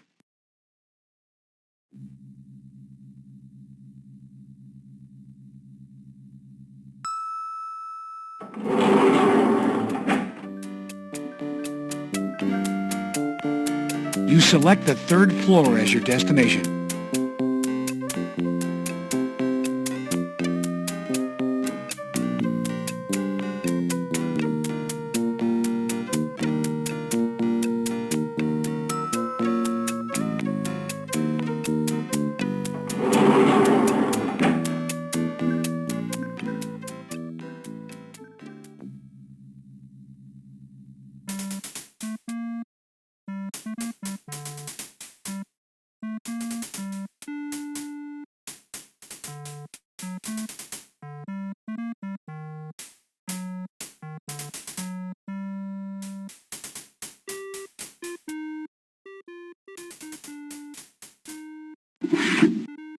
You take a 3.14 follow-up report form out of your desk drawer.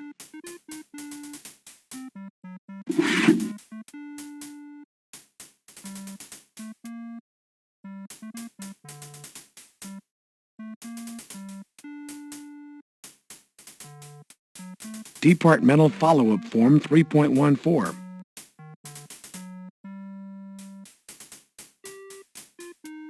You fill out follow-up report form 3.14 with information concerning found arm bone.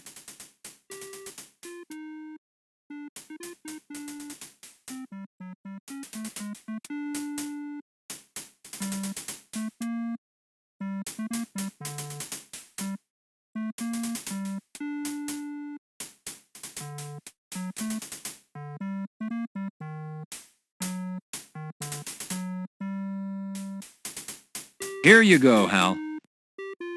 Sure, Junior.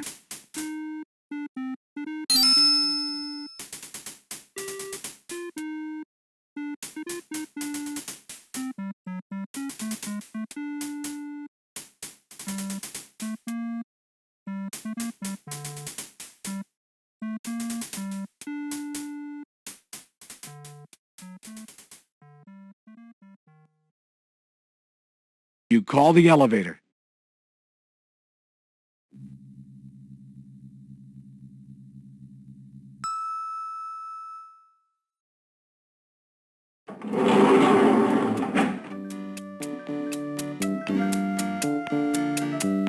You select the basement as your destination.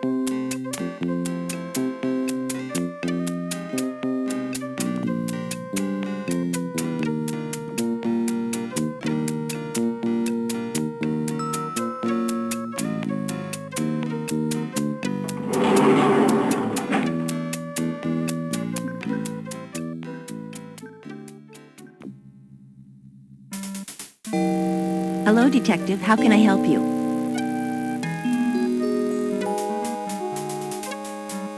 Hello, Chester.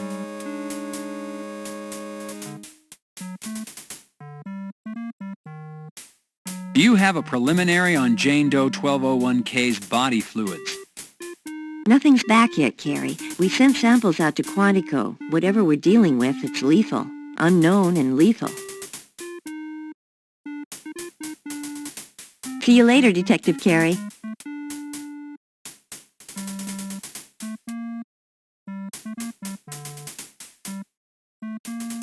Pressing the button, you call the elevator.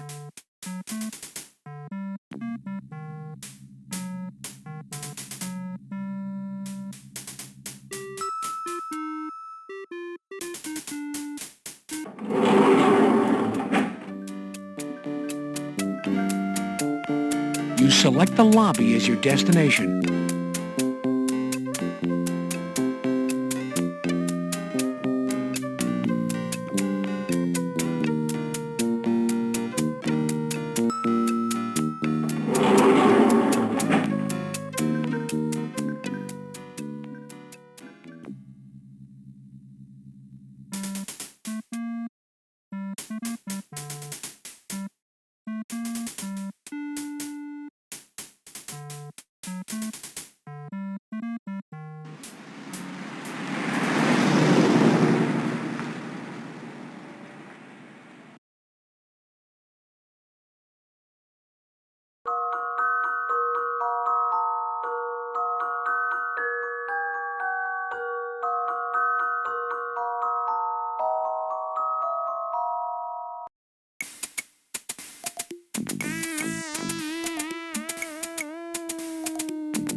Miss Moore, what can you tell us about the latest victims in what's being termed this city's most gruesome murder spree? Me? Well, nothing really. Am I going to be on TV? Miss Moore, is it true that all the victims have been tortured, mutilated? Well, they're not all there.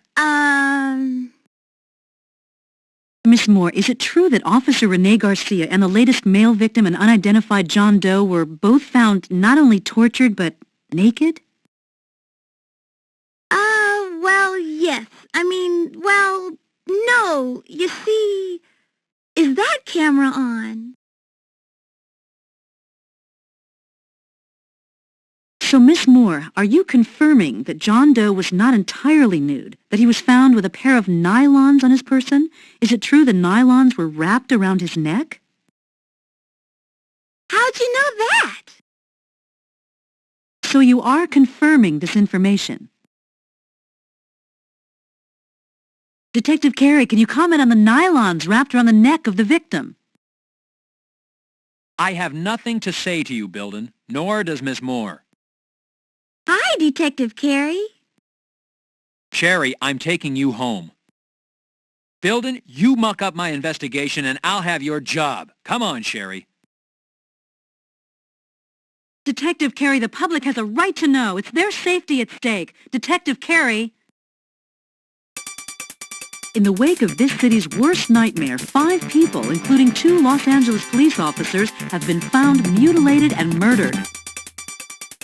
And though city officials and the LAPD deny there is reason to panic, the citizens of Los Angeles feel quite differently. Gun sales are up, and security companies are deluged with requests for home alarm systems. Factors contributing to the urgency and concern by LA residents are the randomness and violence of these murders. Earlier today, I spoke with Sherry Moore, an LA County Coroner's employee who confirmed one element of this killing spree. Evidence found on the latest male victim indicates that the murders might have been committed by a woman. If true, then this is the first case in the history of Los Angeles where a female serial killer has held the city in her grip. I'm Christy Bilden, reporting for KKAT.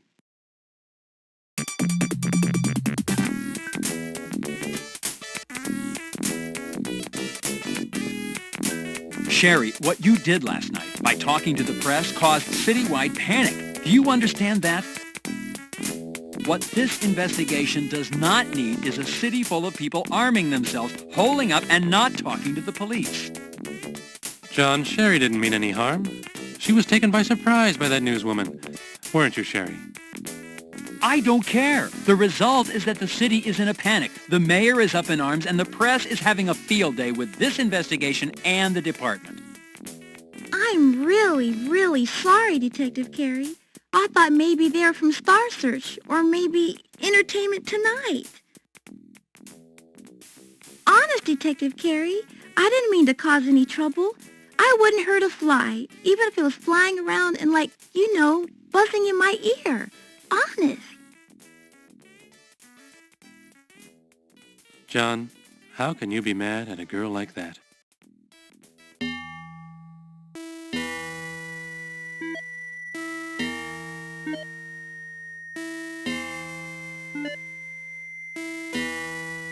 Sam, do you have DNA results back on the bone found in Griffith Park? I haven't received the results from SID, but from my years of experience, I have to say that the bone is definitely human. Given the measurements of both the bone and the body found at the park, they're a match.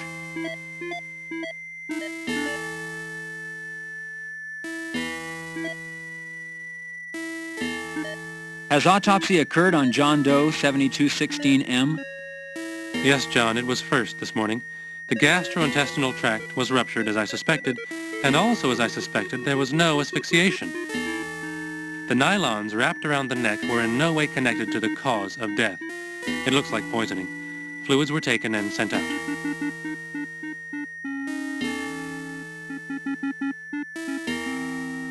Has identification taken place on the John Doe? No, we've sent the prints out for a national search. There must be someone, somewhere, missing a father, brother, or husband.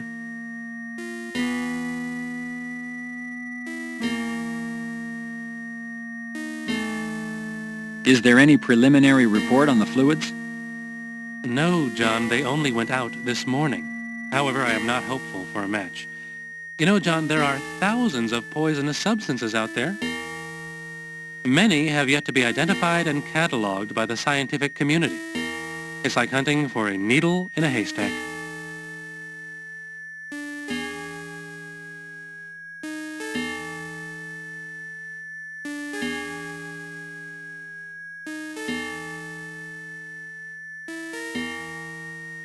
Sam, has the autopsy been performed on Jane Doe 1202L? The body is being prepped as we speak. I'll be getting started soon.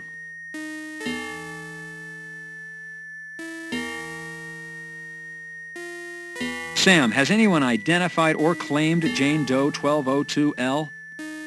No, John. I have sent a copy of the fingerprints out for a national search. So far, no response.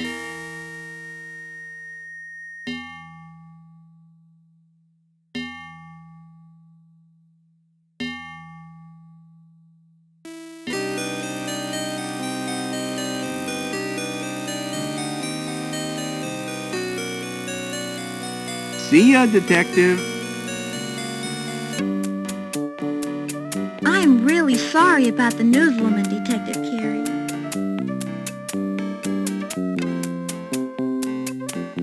Sure. Next time, just keep quiet. Don't talk to those people. They'll twist your words around, make your life miserable. Got it? Got it. Thanks, Detective Carey.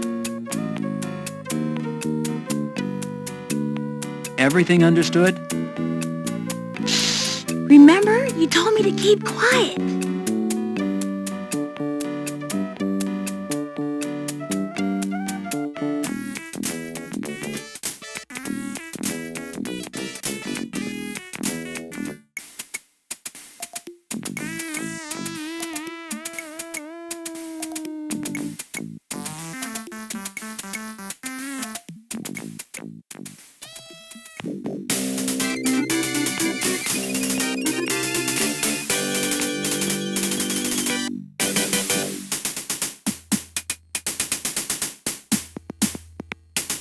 You turn the knob and open the door, Detective. Howdy, cowboy. Come by for a little shooting practice?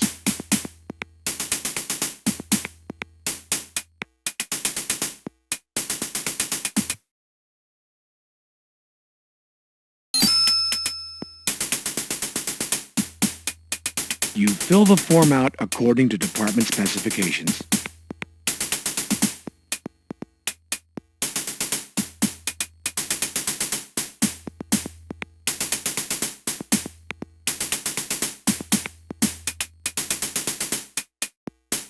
Qualification Form 13.5.1.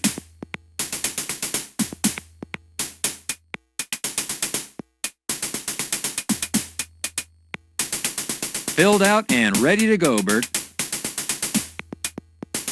Thank you, partner.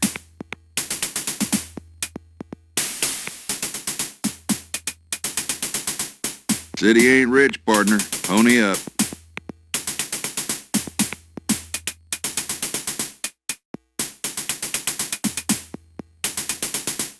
Thank you, partner.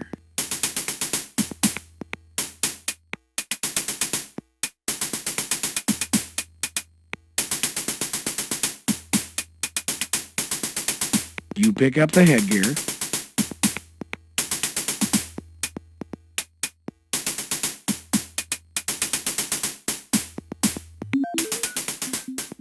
Officers, take your field positions, please.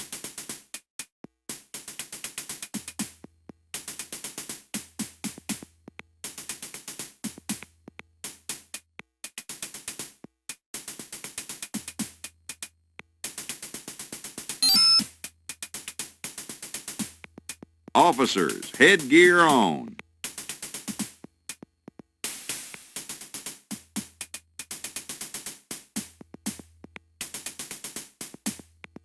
All firearms to low ready.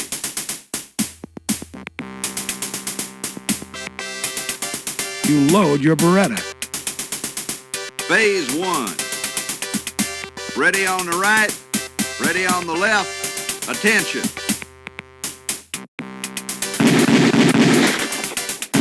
Gun to low ready. Prepare for phase 2.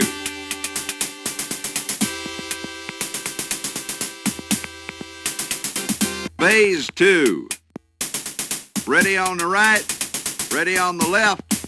Attention. Gun to low ready. Prepare for phase 3.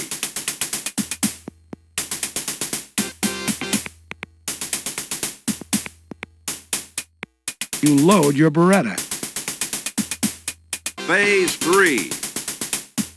Ready on the right, ready on the left. Attention. Gun to low ready. Prepare for Phase 4.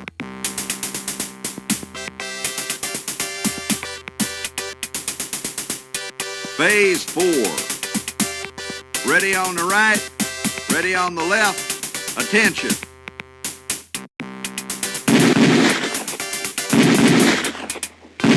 Gun to low ready. Prepare for Phase 5.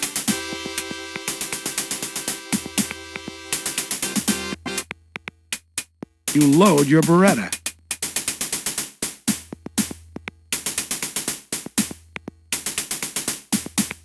Phase 5. Ready on the right, ready on the left. Attention.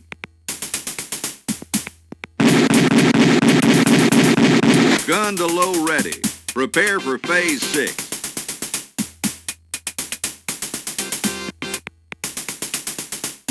You load your Beretta.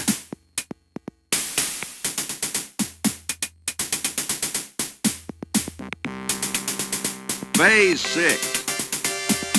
Ready on the right, ready on the left. Attention.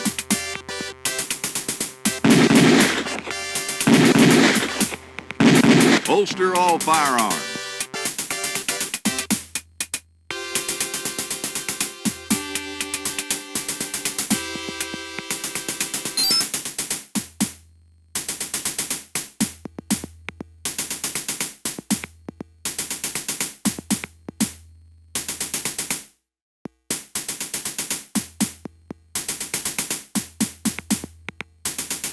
That there was some shooting, cowboy.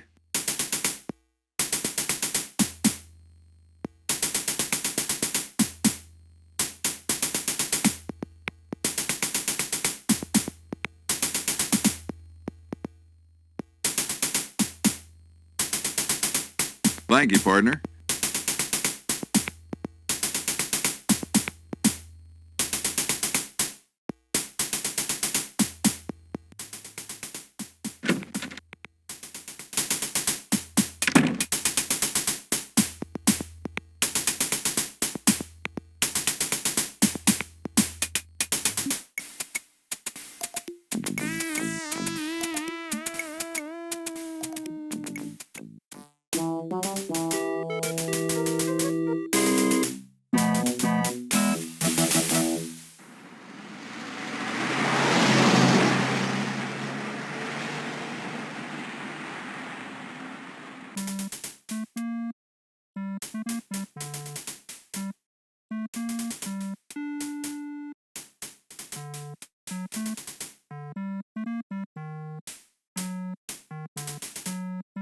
You attach your Parker Center ID to your suit.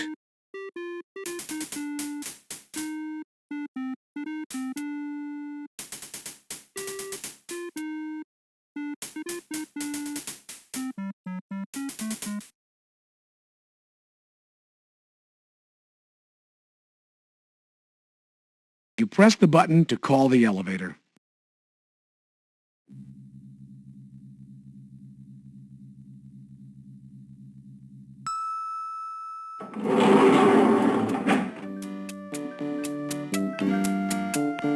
You select the basement as your destination.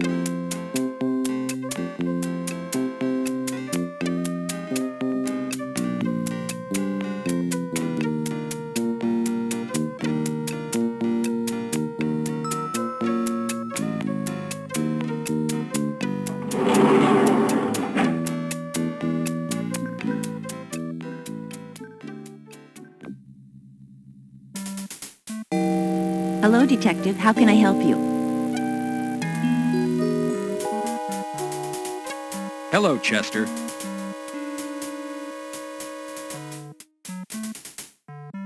Chester, I wanted a DNA run on the bone I turned into Noble's. What do you have back? Nothing yet, Carrie. And not to criticize, but you really should have turned that into property. You're right, Chester. However, I also need to find myself a killer.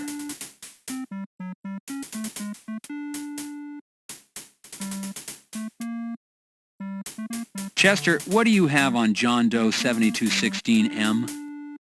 Body fluids have been sent over, but thus far, nothing on toxicology.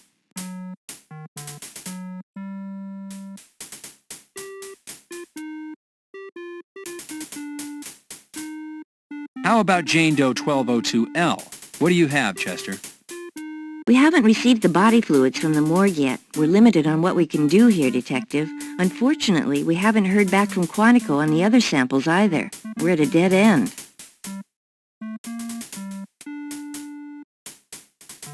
The vehicle the victims were found in, Chester. What did you find? Their body fluids, their hair, their fingerprints, and red fibers. Other than that, the car was very clean. Too clean. Nothing in the glove box, under the seats, anywhere.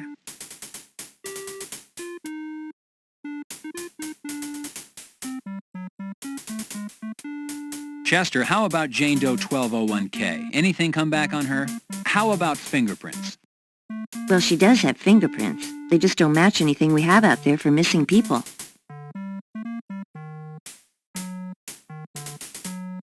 See you later, Detective Carey.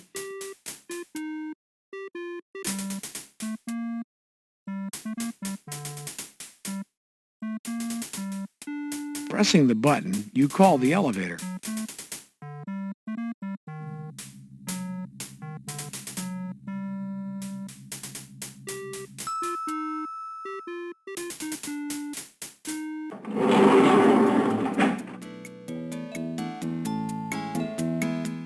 You select the 3rd floor as your destination.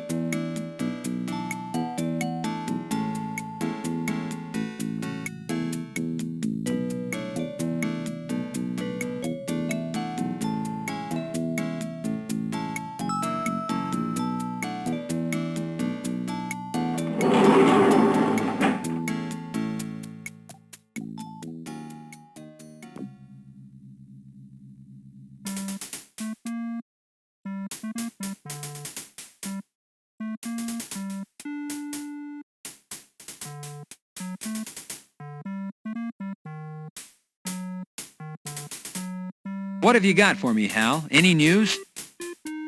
Hell, Junior, you are the news. I saw the TV last night. Building's hot for you, Junior. Watch yourself. Next thing you know, the two of you will be fighting your way to matrimony.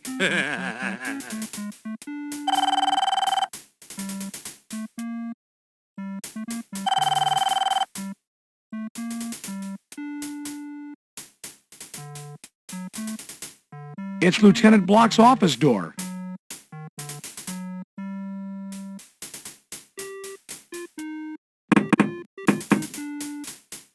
Come in.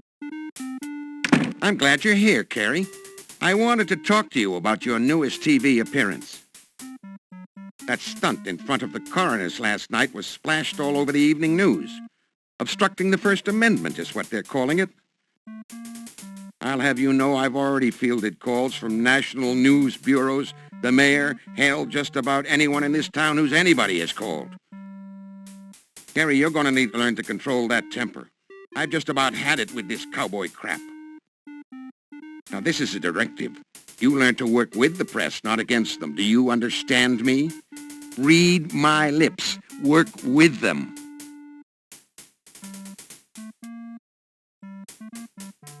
Lieutenant, it's not my fault. I mean, it's that reporter. She's always stirring things up.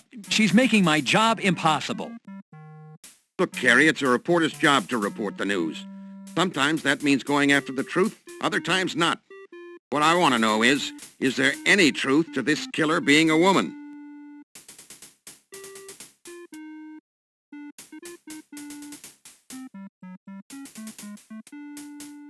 No? You sure? Believe me, Carey, I trust you. It's just I gotta be sure. I'm the one fielding the calls. Yes, sir.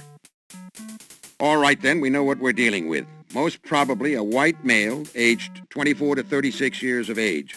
And somebody awfully vicious and brutal. Watch yourself, Carey. We don't want to lose another one. Okay, get out of my office and back on the job.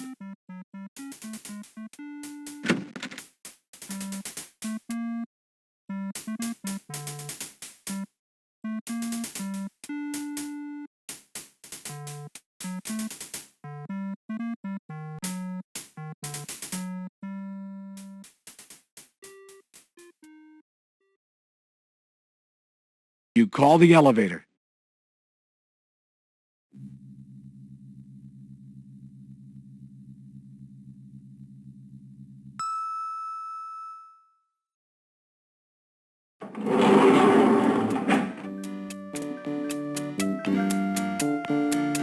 You select the lobby as your destination.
Well, tell him McGarrett said, book him, Dano. He'll know what it means.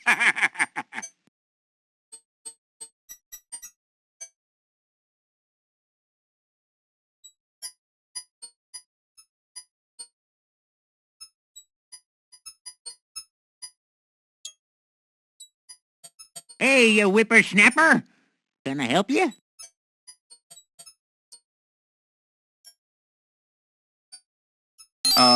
Dano? McGarrett told me to tell you to book him, Dano. He said... Yep. Well, come right in there.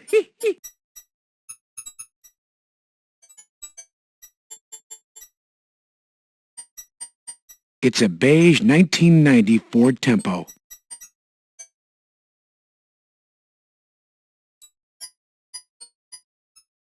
Looking at the license plate, you discover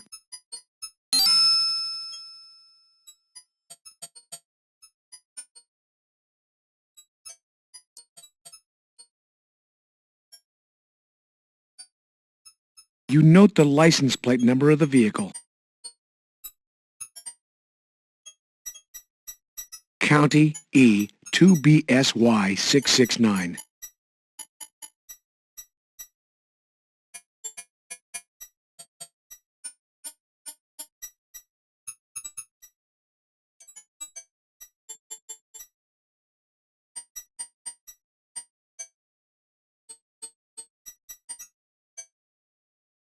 SID has been out, right?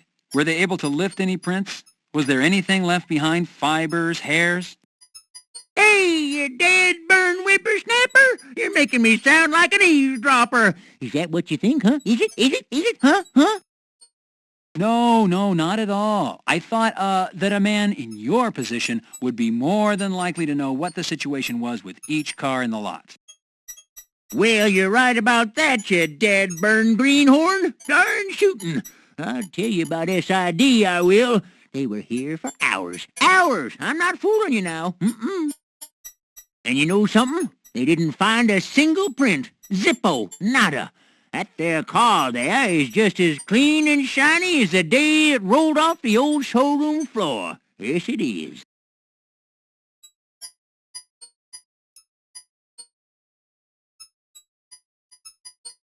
Has the car's owner been identified and notified that their car is here and is involved in a criminal investigation? No, sirree, Bob. There wasn't one speck of ID in that car. No registration, no telltale signs of nobody, except maybe a ghost owning that car. Now, we're kind of hoping you're going to do a little of that sniffing around, you know, and tell us here.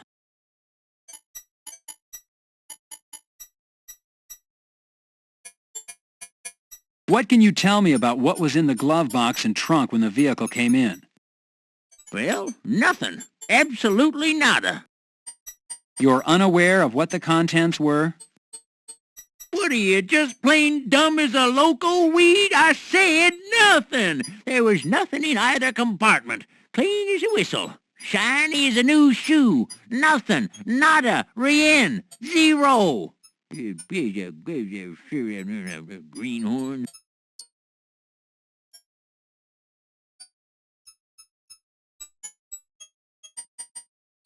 Well, once again, you've been very helpful. Thank you. Hey, that's a big 10 for you, betcha, good buddy. Here at Hollenbeck Tow, we aim to please. Sure do.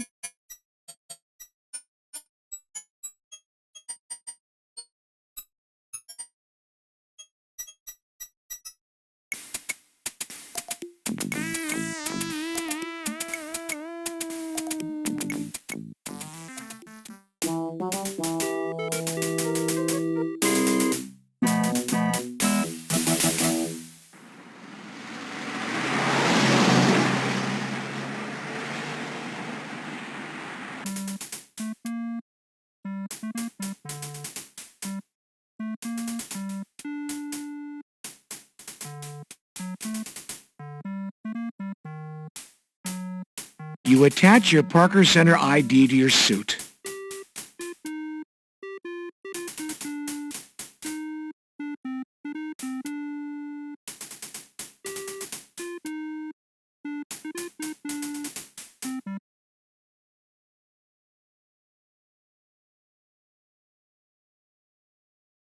You press the button to call the elevator.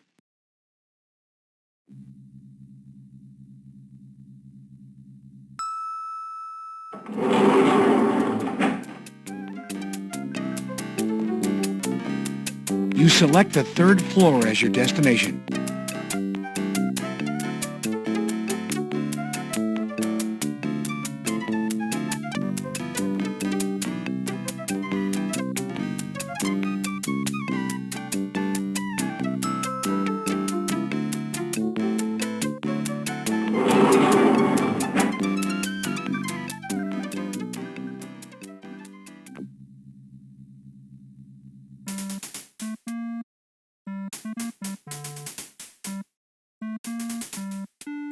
Hey there, Junior. How goes the war? Hello, Hal. Anything new? Phone calls, Junior. A hell of a lot of calls on Building's newscast last night. You're damn lucky I'm here to field them.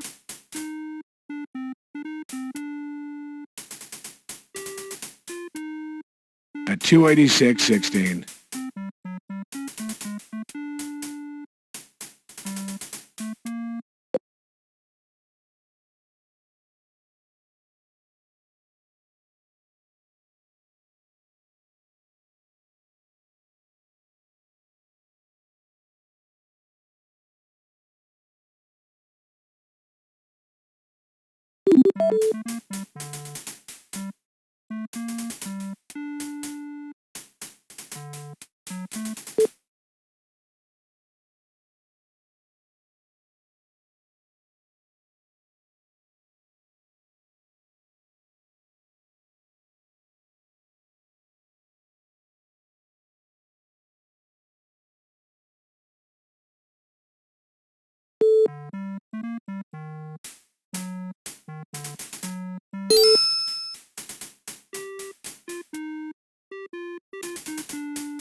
You call the elevator.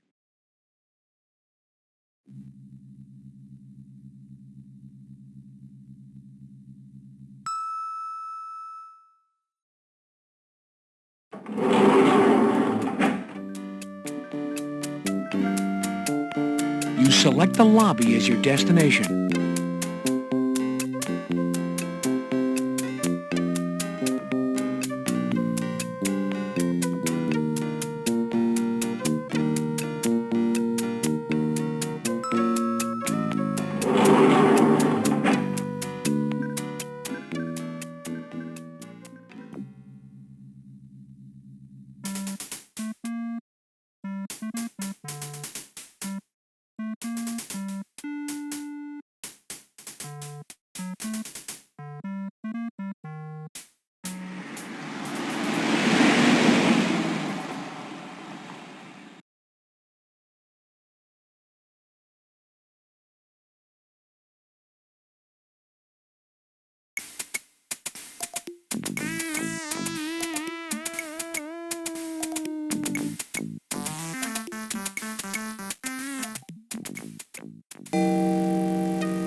double doors leading to the L.A. County Social Services Office. You open the door to Social Services. May I help you, sir? Nora Bitteridge, receptionist and part-time psychology student.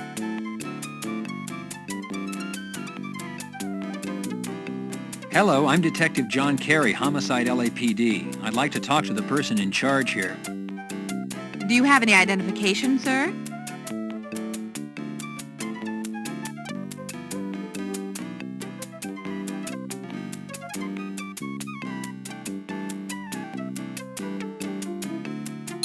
I'm with Major Crimes. I'd like to speak with the person in charge, please. Our manager is out of the office for the week, Detective. I'm Nora Bitteridge. May I be of assistance?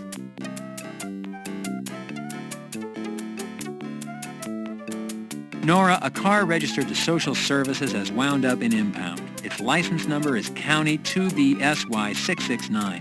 Can you tell me whom it's assigned to, please? Yes, Detective. Just let me look that up. Why, that car is assigned to one of our social workers, a Miss Luella Parker. May I speak to Miss Parker, please? Well, I'm afraid Luella is not in, Detective. Is she out on a client call? No, actually, we don't know where she is. The last time we saw her was Monday, midday. I've tried calling her home, but I get no answer. Does Miss Parker have family we might contact? Well, I don't believe so, at least not out in California. I think she's alone out here from Chicago. Nora, do you think you could give me a physical description of Miss Parker? Why, yes. I pride myself on my observation skills. Let's see. Luella is 34 years old. She stands approximately 5 feet 5 inches tall and is overweight, so I would say she weighs around 160 pounds.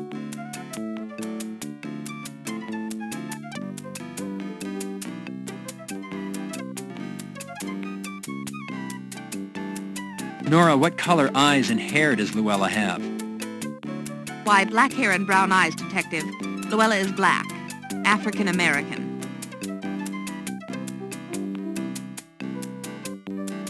Nora, I'd like to look over Luella's office, please. Why, of course, Detective.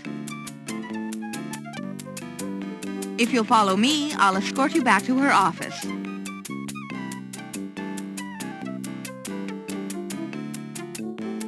I'll be at my desk, Detective, if you need anything.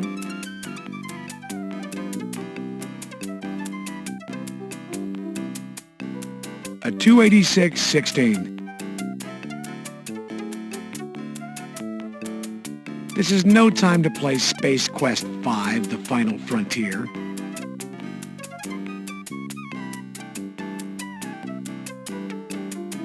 County-approved file cabinets.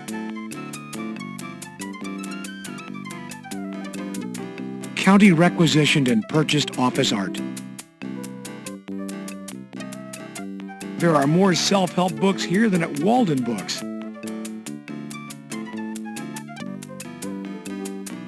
The bulletin board is covered with self-help seminar notices. This is a pretty fancy clock for being county approved and purchased. This is a pretty fancy clock for being county approved and purchased.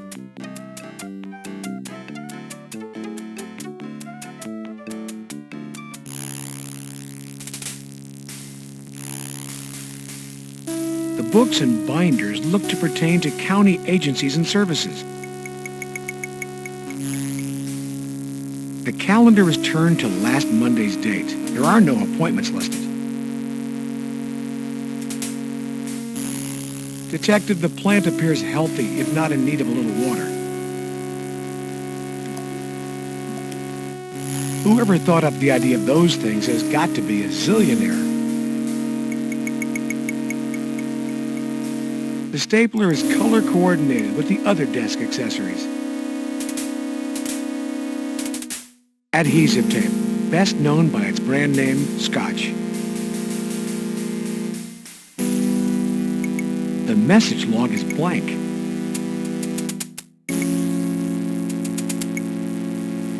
They appear to be case files.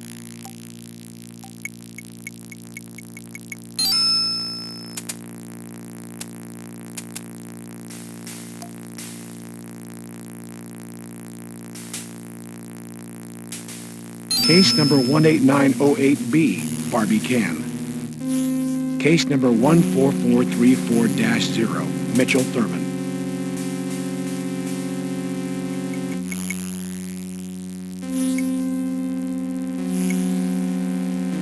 County-approved desk blotter. It's an audio tape with a receipt taped to it.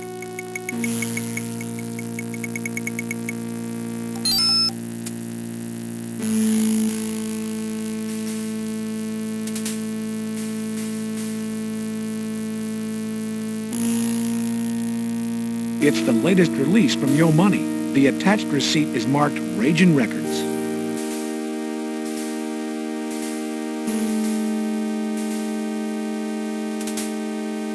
It's amazing the county has money to purchase computers.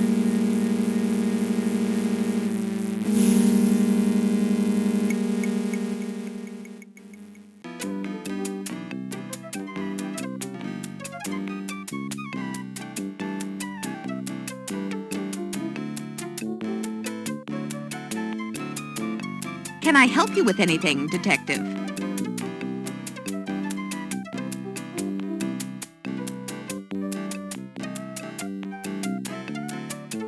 What do you know about Luella's social life? Does she have a lot of friends? Does she go out after work? Luella's personal life is just that, personal. But as far as I can tell, her work is her life. She is very devoted to her job and her clients.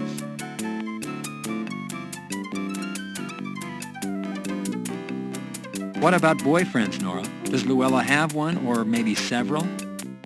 I wouldn't know anything about that. I conduct myself in a professional manner and have a strict rule about discussing other people's personal lives.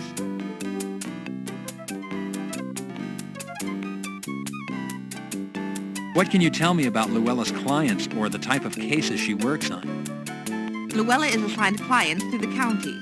She's a family counselor, so she deals with a lot of child custody, abused children, juvenile crime cases, that sort of thing.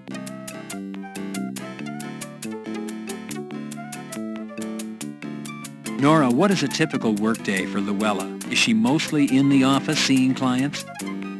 No, Luella's work takes her out into the field a lot. She has clients who are homebound due to illness, or she needs to examine the environment in which a person lives. She really splits her time, half field, half office.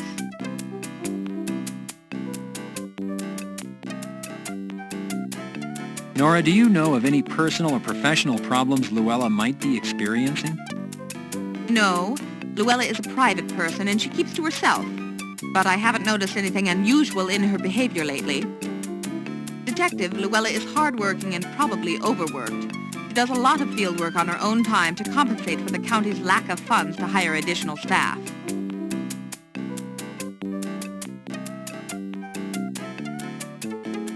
Nora, what would these files be? If you found them on Luella's desk, they would be her current cases.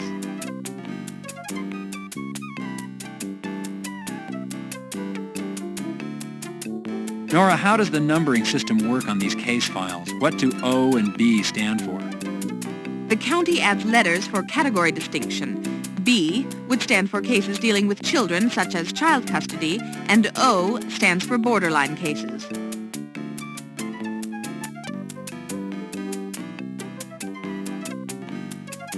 What do child custody cases involve, Nora? A custody battle could involve negligent child support, child abuse, an unfit environment for the child. Detective, when it comes to children, the system attempts to be very protective.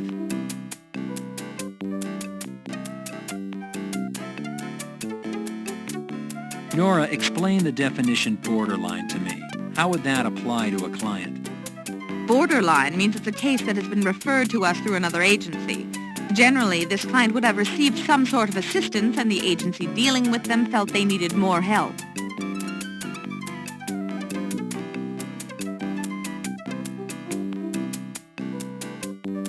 Nora, what can you tell me about Barbie Can? Well, I do know she's a client of Llewellyn's. I don't know any particulars. The cases are confidential. Nora, do you know when Llewellyn last spoke to Miss Barbie Can?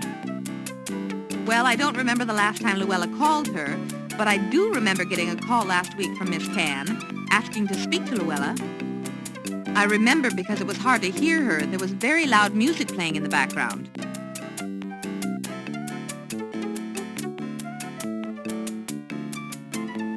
Nora, are you familiar with Llewellyn's client, Mr. Mitchell Thurman? Yes. Yes, I am. I know I shouldn't say this, it's unprofessional of me, but Mr. Thurman is odd. He had a very disturbing childhood, found his own mother murdered, and his father was abusive, but many people recover. I gather you don't believe Mr. Thurman has recovered. Nora, do you remember when you last spoke to Mr. Thurman? Yes, I do. Yes. It was this last Monday, and I distinctly remember because he said he had to talk to Llewellyn. He had the Monday blues.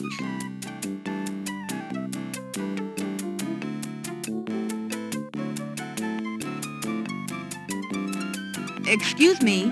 Excuse me. That's a restricted area.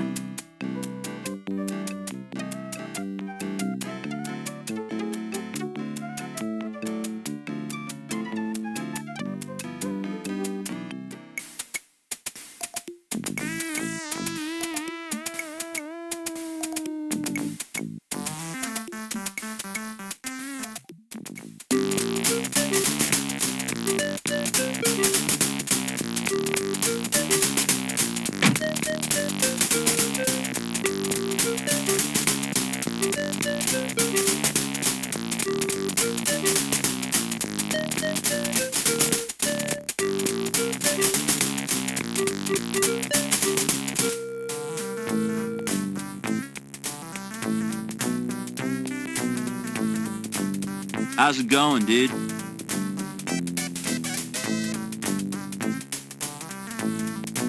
Are you familiar with a rapper by the name of Yo Money? Maybe he's been in your store. I know who he is, dude. You'd have to be living in a cave not to know who he is. But I don't know him. His music doesn't sell too good here. Actually, dude, I don't sell much rap. Mostly R&B, grunge, heavy metal. Mostly everything but rap. Well then, would you remember selling a Yo Money tape? Would it stick in your mind that you sold some rap? Dude, nothing sticks in my mind. I'm a product of the 70s.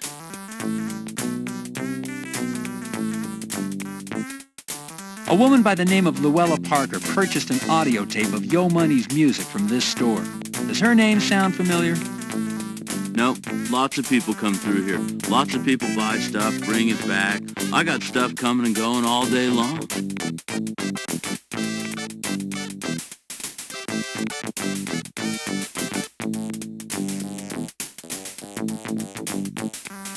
It's the latest release from Yo Money. The attached receipt is marked Ragin' Records.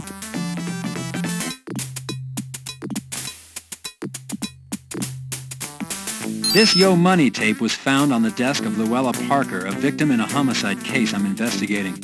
Your store's receipt was taped to the cassette. Store policy is exchange only, no cash back.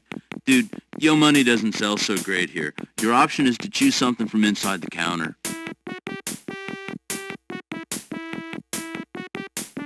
Take a look, dude. See what you'd like. 8-track tapes, drumsticks. Drumsticks? A Keith Moon from The Who. A Peter Criss from Kiss. A Danny Bonaducci of the Partridge Family fame. Can I help you with something?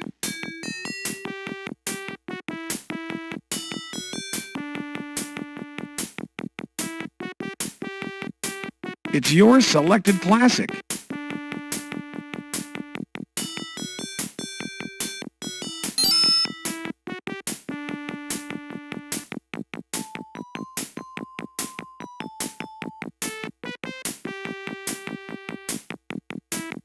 circa 1972.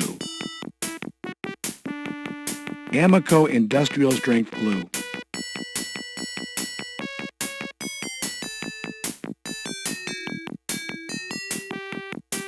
You apply glue to the drumstick. It's the broken side mirror from your car.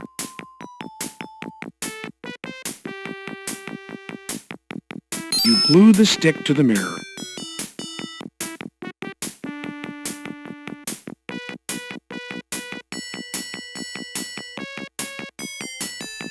A 180-degree mirror.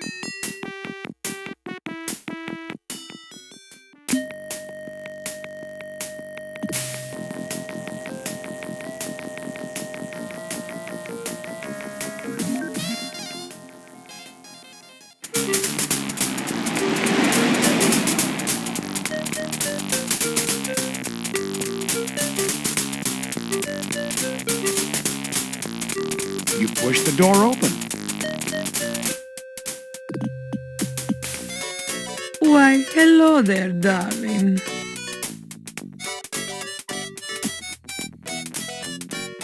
This must be Barbie Can. She's quite beautiful.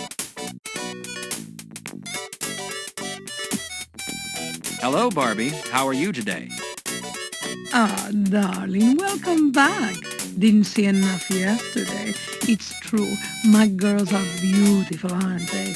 Oh, but darling, you have trouble, no? How is that investigation of yours going? What you need is a little understanding. Tell Barbie where it hurts. Ah, darling, welcome back. Didn't see enough yesterday. It's true, my girls are beautiful, aren't they? Oh, but darling, you have trouble, no? How is that investigation of yours going? What you need is a little understanding. Tell Barbie where it hurts.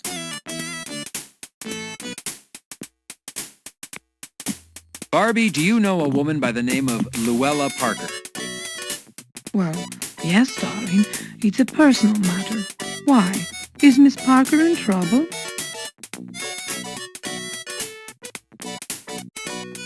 Barbie, Luella Parker is dead. Her body was found in Griffith Park. Her murder is consistent with the two police officers. Barbie, can you tell me when you last saw Luella, and if she might have said something, anything that might, in light of her death, seem important? Oh, that poor darling. She was a lovely girl. I think it was last week. Yes, last week I saw her.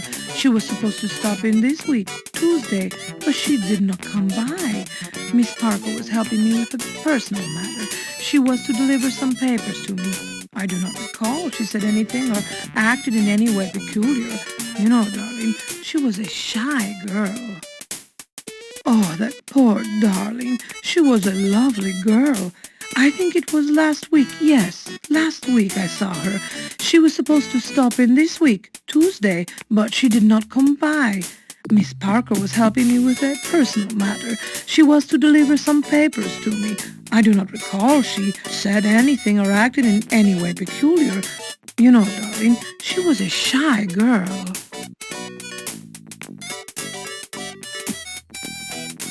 Barbie, Luella's death is a serious matter. It's important you tell me what you know. Let's start with what she was helping you with and what information she was to drop off. Darling, it is nothing sinister. Miss Parker was helping me to win custody of my daughter. Miss Parker was delivering the results from my daughter's talks with the psychiatric doctor. You know, darling, to find out if I poisoned her mind with negative thoughts. It would seem my soon-to-be ex-husband has suddenly taken a dislike to my occupation. Barbie, bitter divorce cases can result in some pretty horrific actions. Tell me about your husband. Is he capable of violence? What about his work? Has he been laid off? Or his health? Any added stress can sometimes push a person over the edge. Oh, darling, my husband is an ass, and he is also a police officer. It is best that I do not discuss him.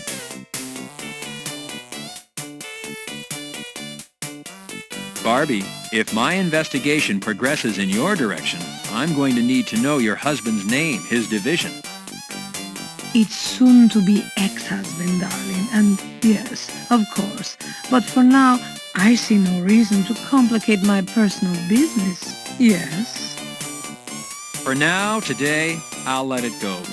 But the minute anything points in your direction, I'll be back. You know, Barbie, cops aren't immune to trouble. You wouldn't protect him, would you? Oh my heavens, no, darling.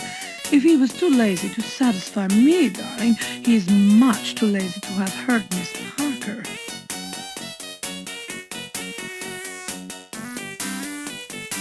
If you hear anything from your ex, or if you think of anything that could help, please call me at Parker Center. Just ask for Robbery Homicide Detective Carey. Okay, Barbie? I know how to reach you, darling, and I will help if I can. Darling, you need to relax. Maybe come see my act some evening. It would do you good. Barbie's body language always makes a man feel good.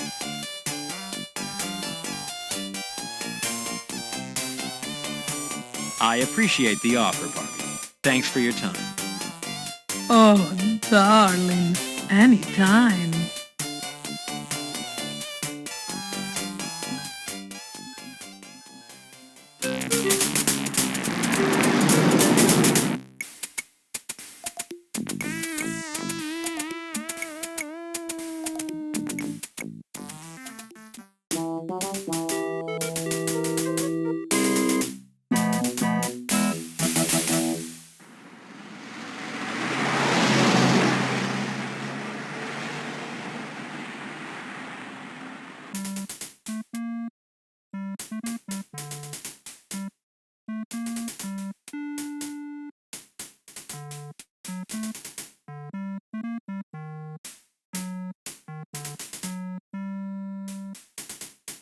You attach your Parker Center ID to your suit.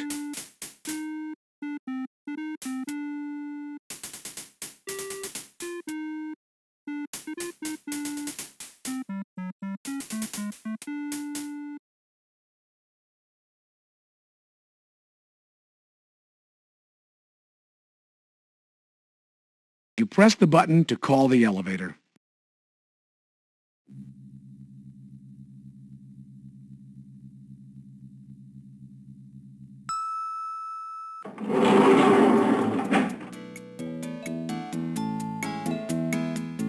You select the basement as your destination.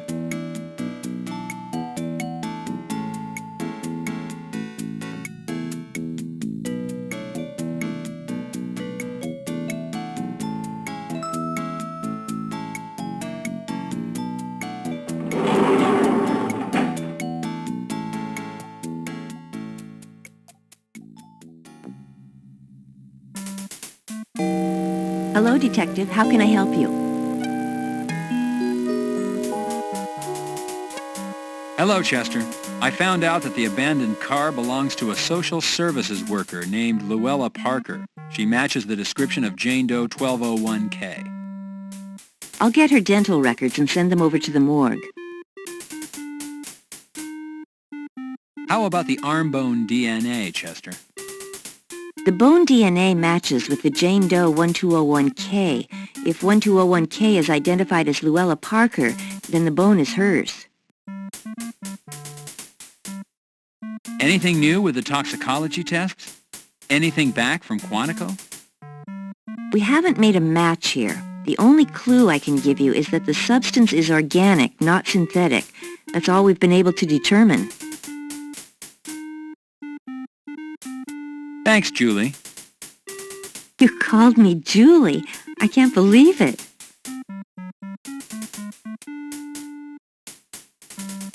See you later, Detective Carey.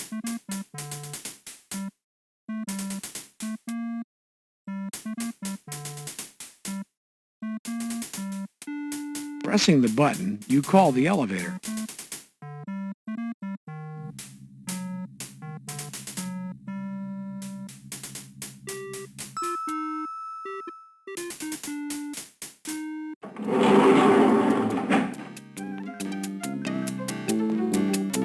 You You select the lobby as your destination.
This theater is so old it probably began as a vaudeville theater.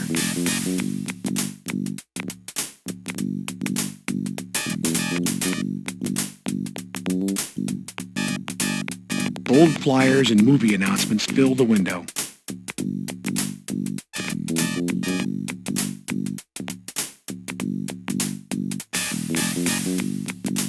The theater must be open. There's a ticket seller in the booth.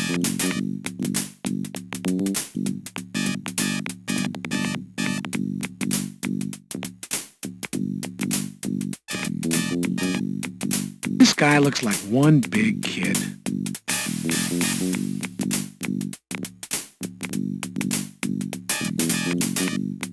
Welcome to the Third Eye Theater. May I help you? Hello, I'm Detective Carey, LAPD. People tell me that to get into the movies for free. I know better. You'll have to do better too.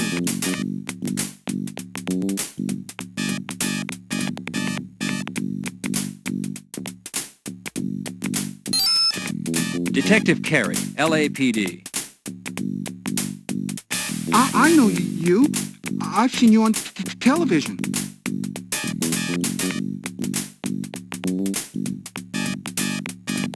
I'd like to ask you a few questions.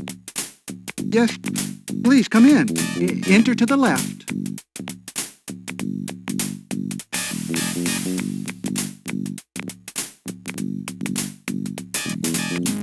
How may I help you?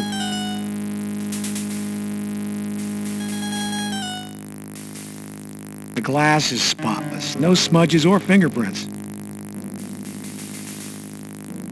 The popcorn machine is turned off and empty. Too bad there's nothing like hot, fresh popcorn at the movies. The glass counter is exceptionally clean and shiny. This place has all the amenities. There's something funny about this Mitchell Thurman, but is it funny ha-ha or funny weird? Mitchell, I'd like to ask you a few questions, if that's all right. Yes, of course.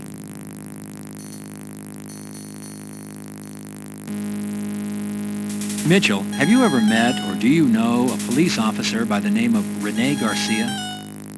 No, I don't.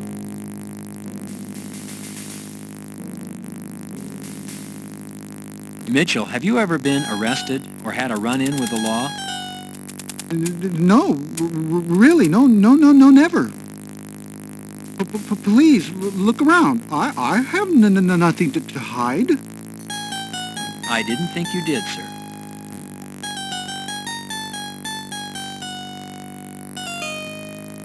Mitchell, do you recall having a uniformed police officer as a customer this week, possibly on Monday or Tuesday? No.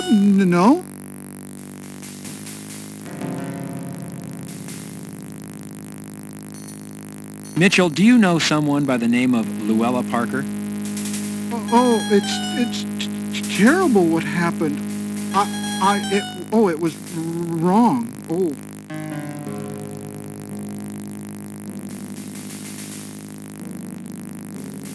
Mitchell, is there something you know that you haven't told me? Something about Luella? She was so lovely about it. Oh, she was so lovely. It was so sad.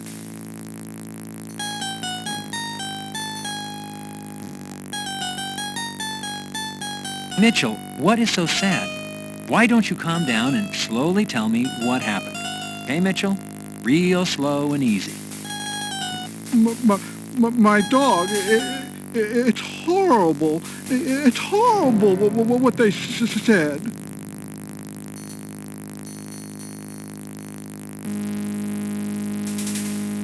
What about your dog, Mitchell?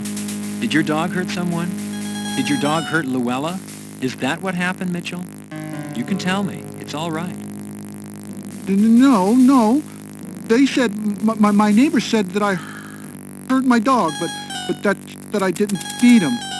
Luella came to help me, to tell them the truth.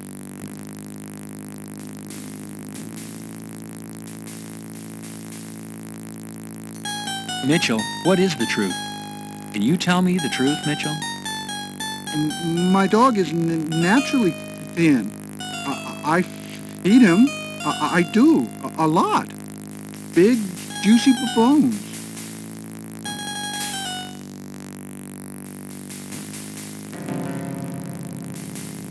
Mitchell, when was the last time you spoke to Luella? Do you remember?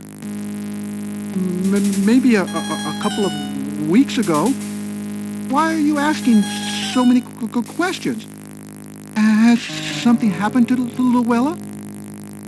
Luella was found murdered, Mitchell. I'm looking for the person who killed her.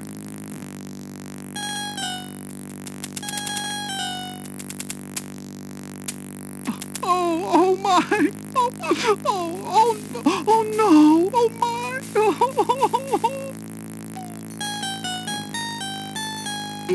It's horrible. All this crying has made me thirsty. How about you? Would you like something to drink?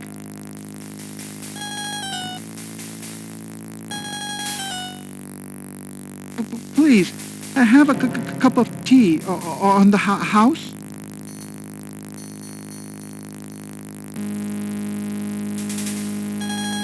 Please, have a cup of tea on the house. The tea looks hot and fresh. Smells sweet. The tea is refreshing, if not a little bitter. Don't you feel better? I know I do. How about a movie on the house? Everybody deserves a treat once in a while.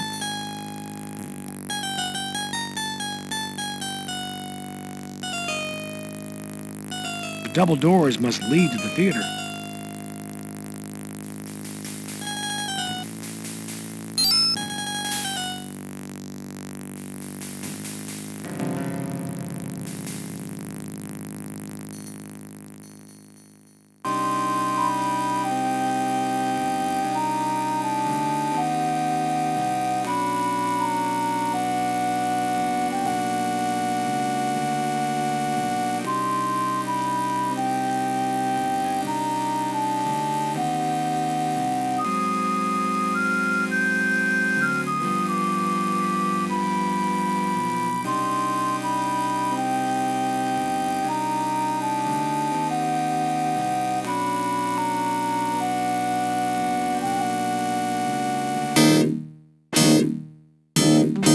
Wake up!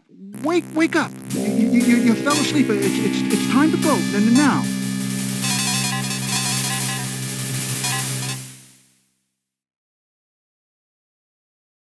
Go! Please, leave now. Please go. I have to get ready for the next show. You're falling asleep. It's put me behind my schedule.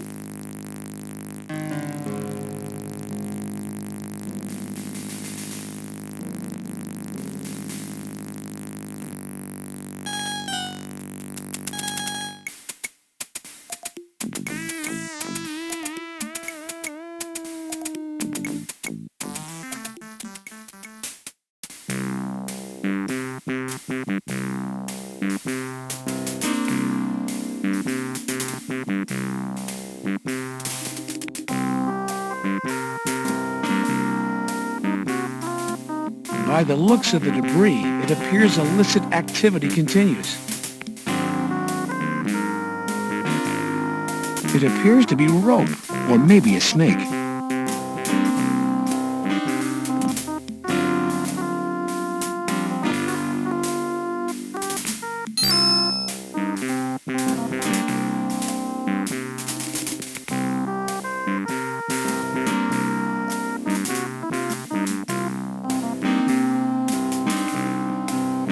Yards of rope. Dirty rope, that is.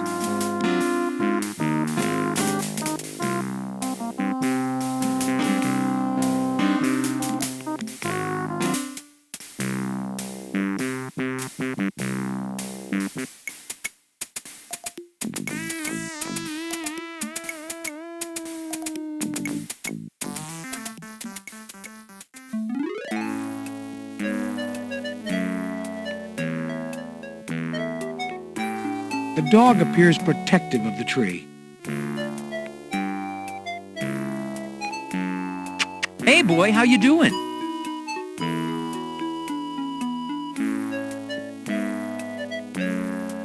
Hey, boy, how you doing? Careful, this dog is unfriendly.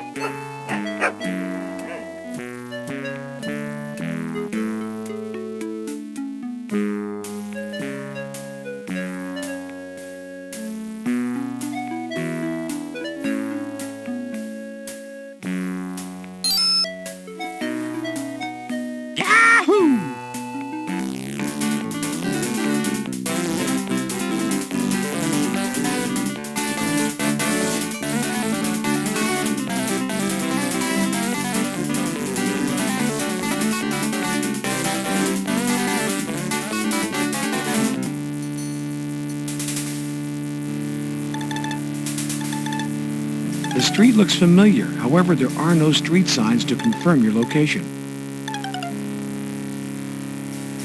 A strange little dead-end alley. It's a bit like a cage.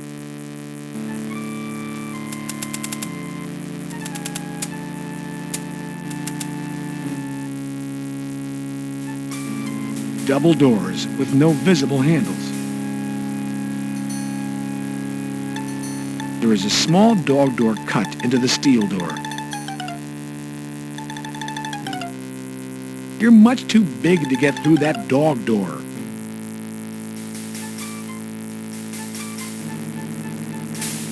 The doors have no handles and appear to be locked, Detective.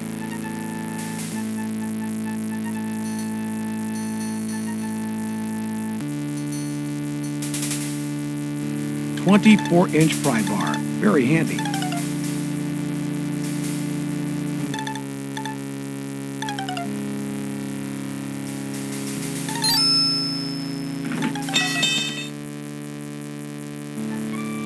It's too dark to see anything. It's as though you're in a hole.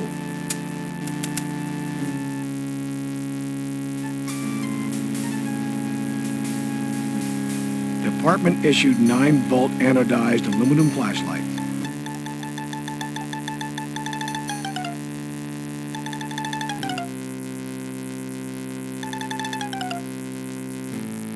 It's a relief map of the world. The floor is solid concrete.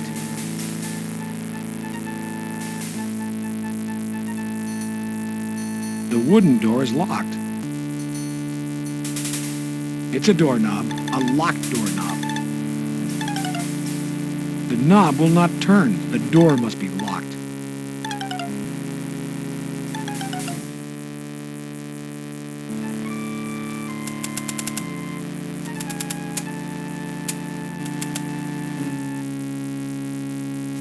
The putty knife is made in the USA.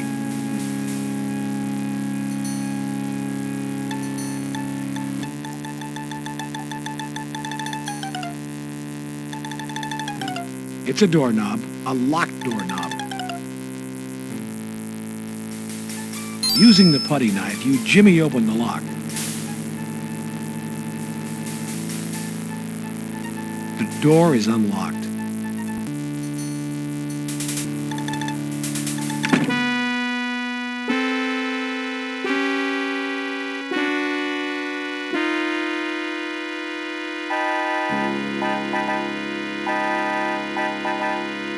The door is slightly open. You push the door open.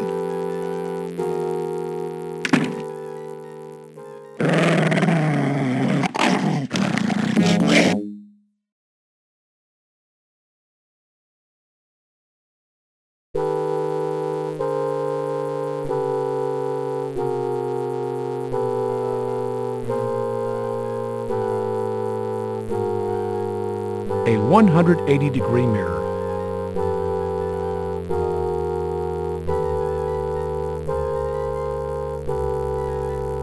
There is no one in sight. The coast appears clear.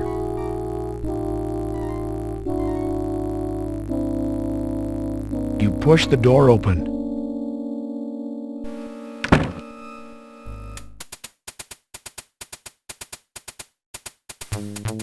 Kevlar bulletproof vest.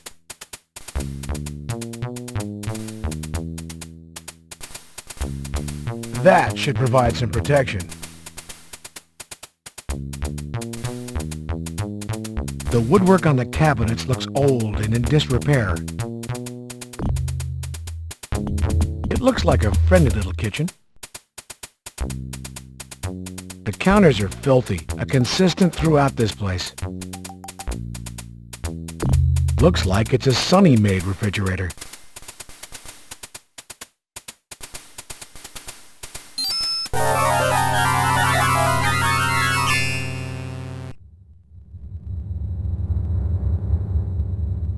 This poor guy probably never thought his head would wind up hacked off and sitting like a pot roast in some pervert's refrigerator.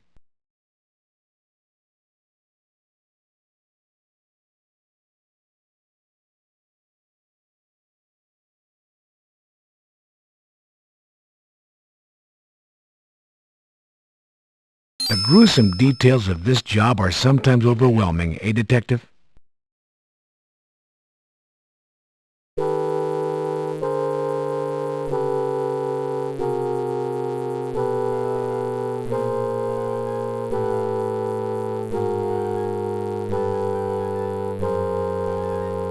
This living room looks like it stepped out of a 1950s time warp. The couch is out of this world, or at least from another era. Given the state of this room, it isn't surprising the clock doesn't work.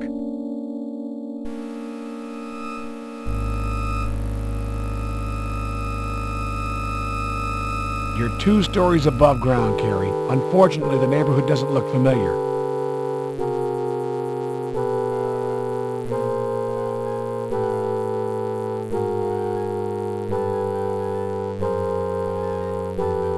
The dog blocks your way, and he doesn't look like he has any intention of moving.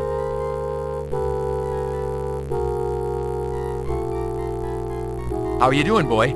Take it easy.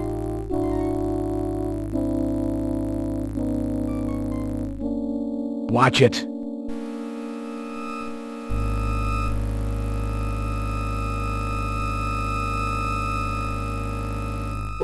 Bob Hickman's prescribed sedatives.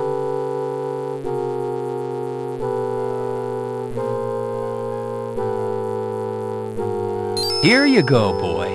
Good dog.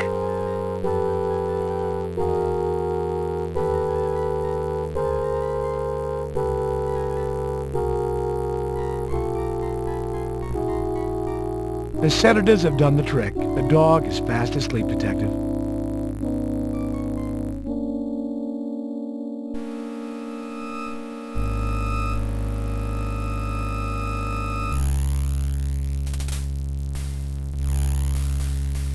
The room is stained from the walls to the ceiling. The hole exposes the structural beams. A place of rest? It looks more like a place of unrest. Not knowing what or who is underneath the bed, you should first think tactics.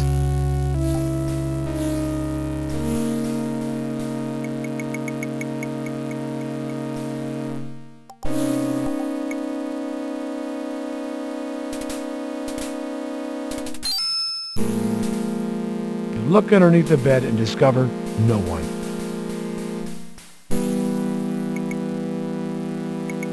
Double-door closet, large enough to use as storage. You open the closet doors.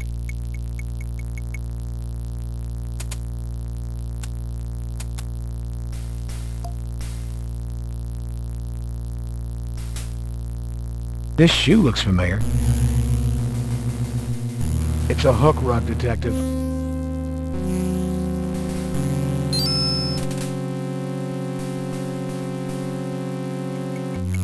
A trap door is hidden underneath the rug.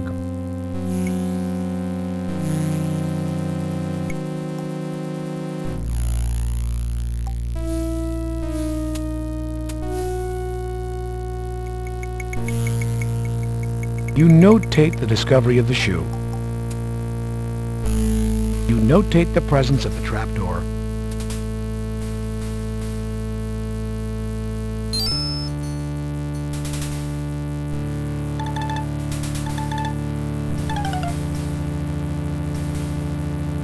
A layer of dust over the boxes and cartons would indicate they haven't been moved or touched in a long time. It's an aluminum ladder. It's a red light.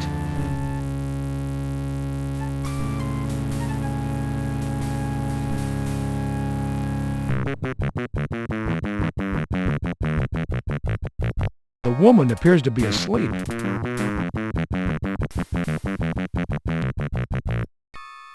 Hello? LAPD? Hello? You receive no response.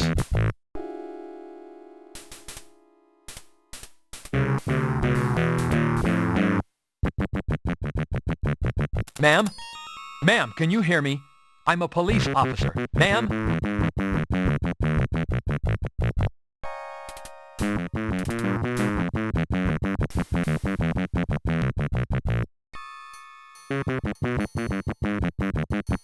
Notating this woman's condition will be important if this case goes to trial, Detective.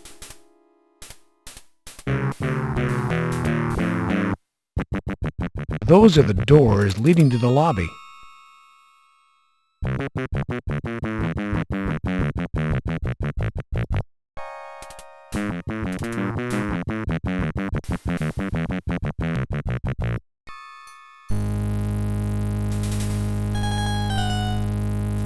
Soda pop. This one looks like a cola.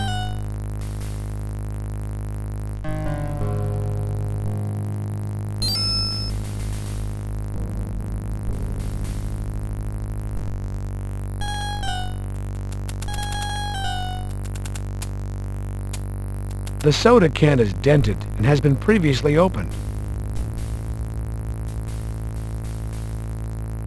Upon shaking, a skeleton key emerges from the can.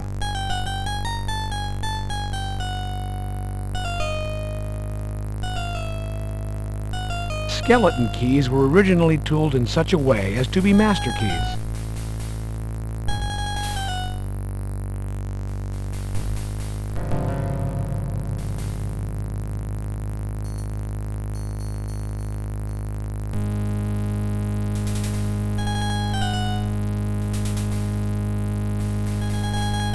These double doors look like they would lead out to the street. There must be auxiliary emergency lights for the patron's safety, Detective. It's the door to the ladies' restroom.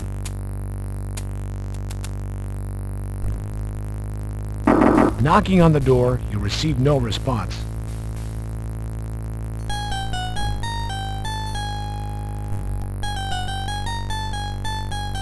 The waste can is filthy and smells really bad, Detective.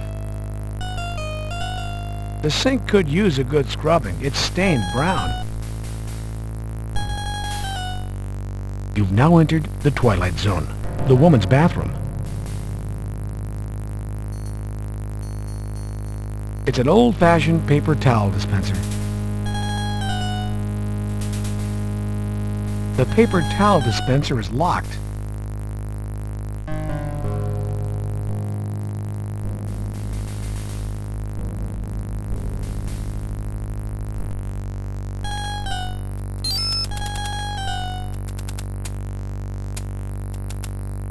Opening the paper towel dispenser, you find...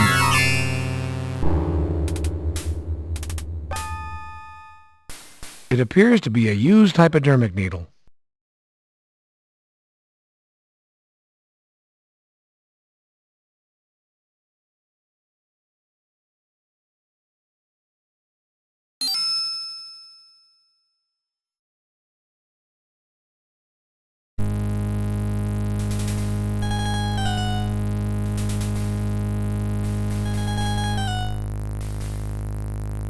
The hypodermic contains residual fluids.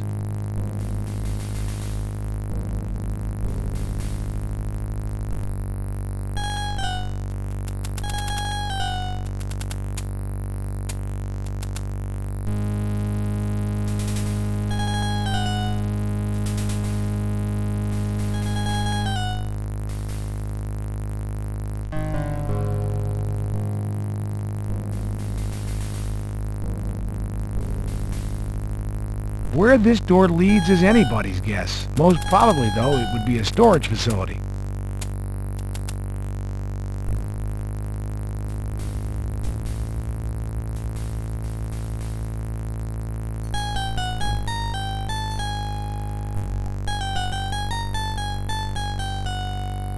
Harry, the door is locked.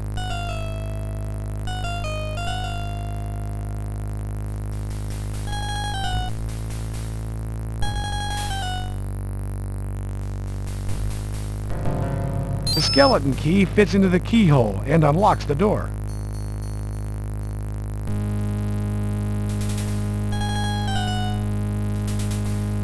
It's too dark to see anything. It's as though you're in a hole.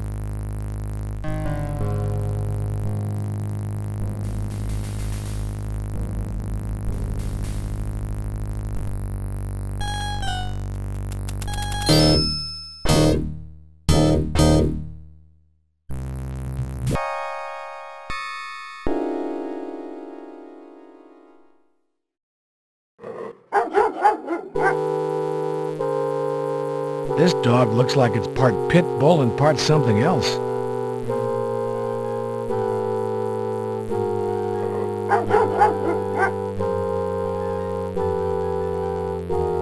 Hey boy, good boy.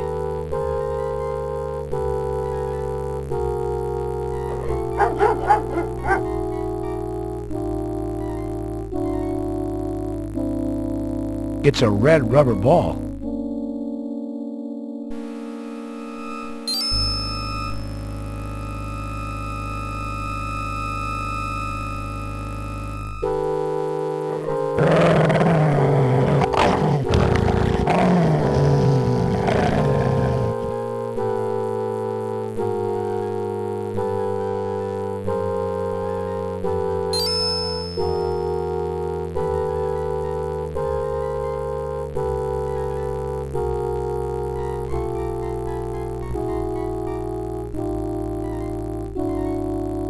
Everything has been removed from your pockets.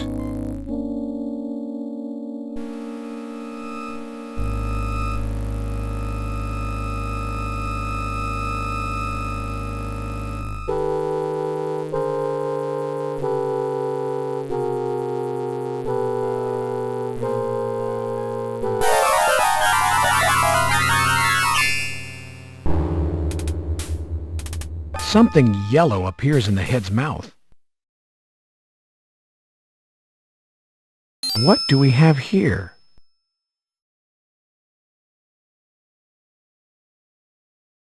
Butane lighter.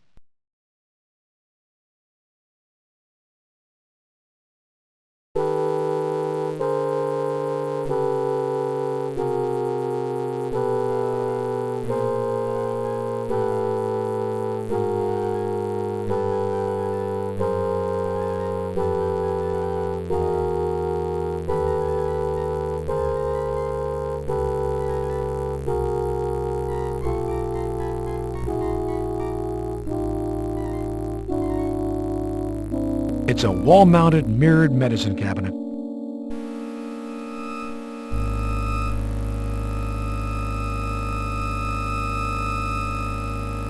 It's a can of Beauty Net hairspray.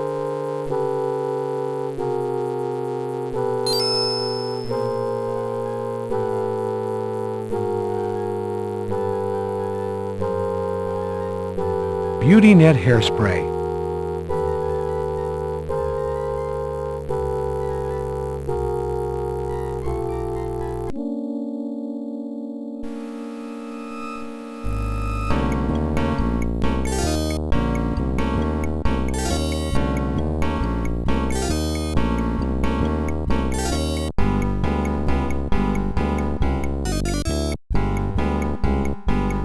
What you thought was a dream has just become your nightmare.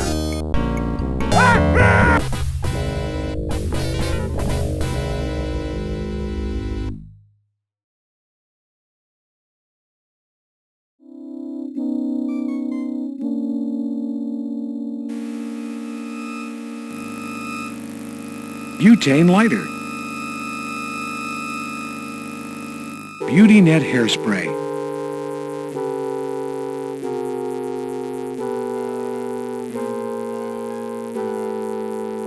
Combining the lighter's flame with the aerosol spray produces a torch. Do not try this at home.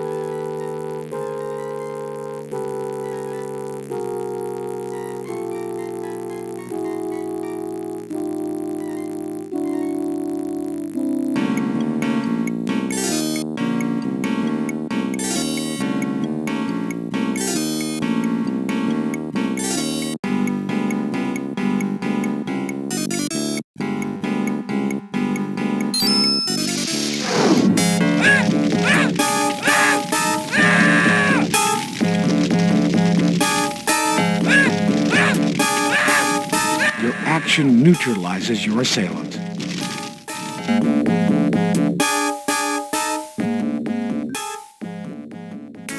Detective Carey, for exceptional courage and integrity, above and beyond the call of duty in the face of felonious criminal assaults on your person and the persons of others, including an ambush by criminals using fully automatic weapons, and your unwavering attention to duty in solving a series of 5 homicides, bringing to closure a period of open season on the good people of our community. It is my honor to present you with the department's highest award, the Medal of Valor. Congratulations.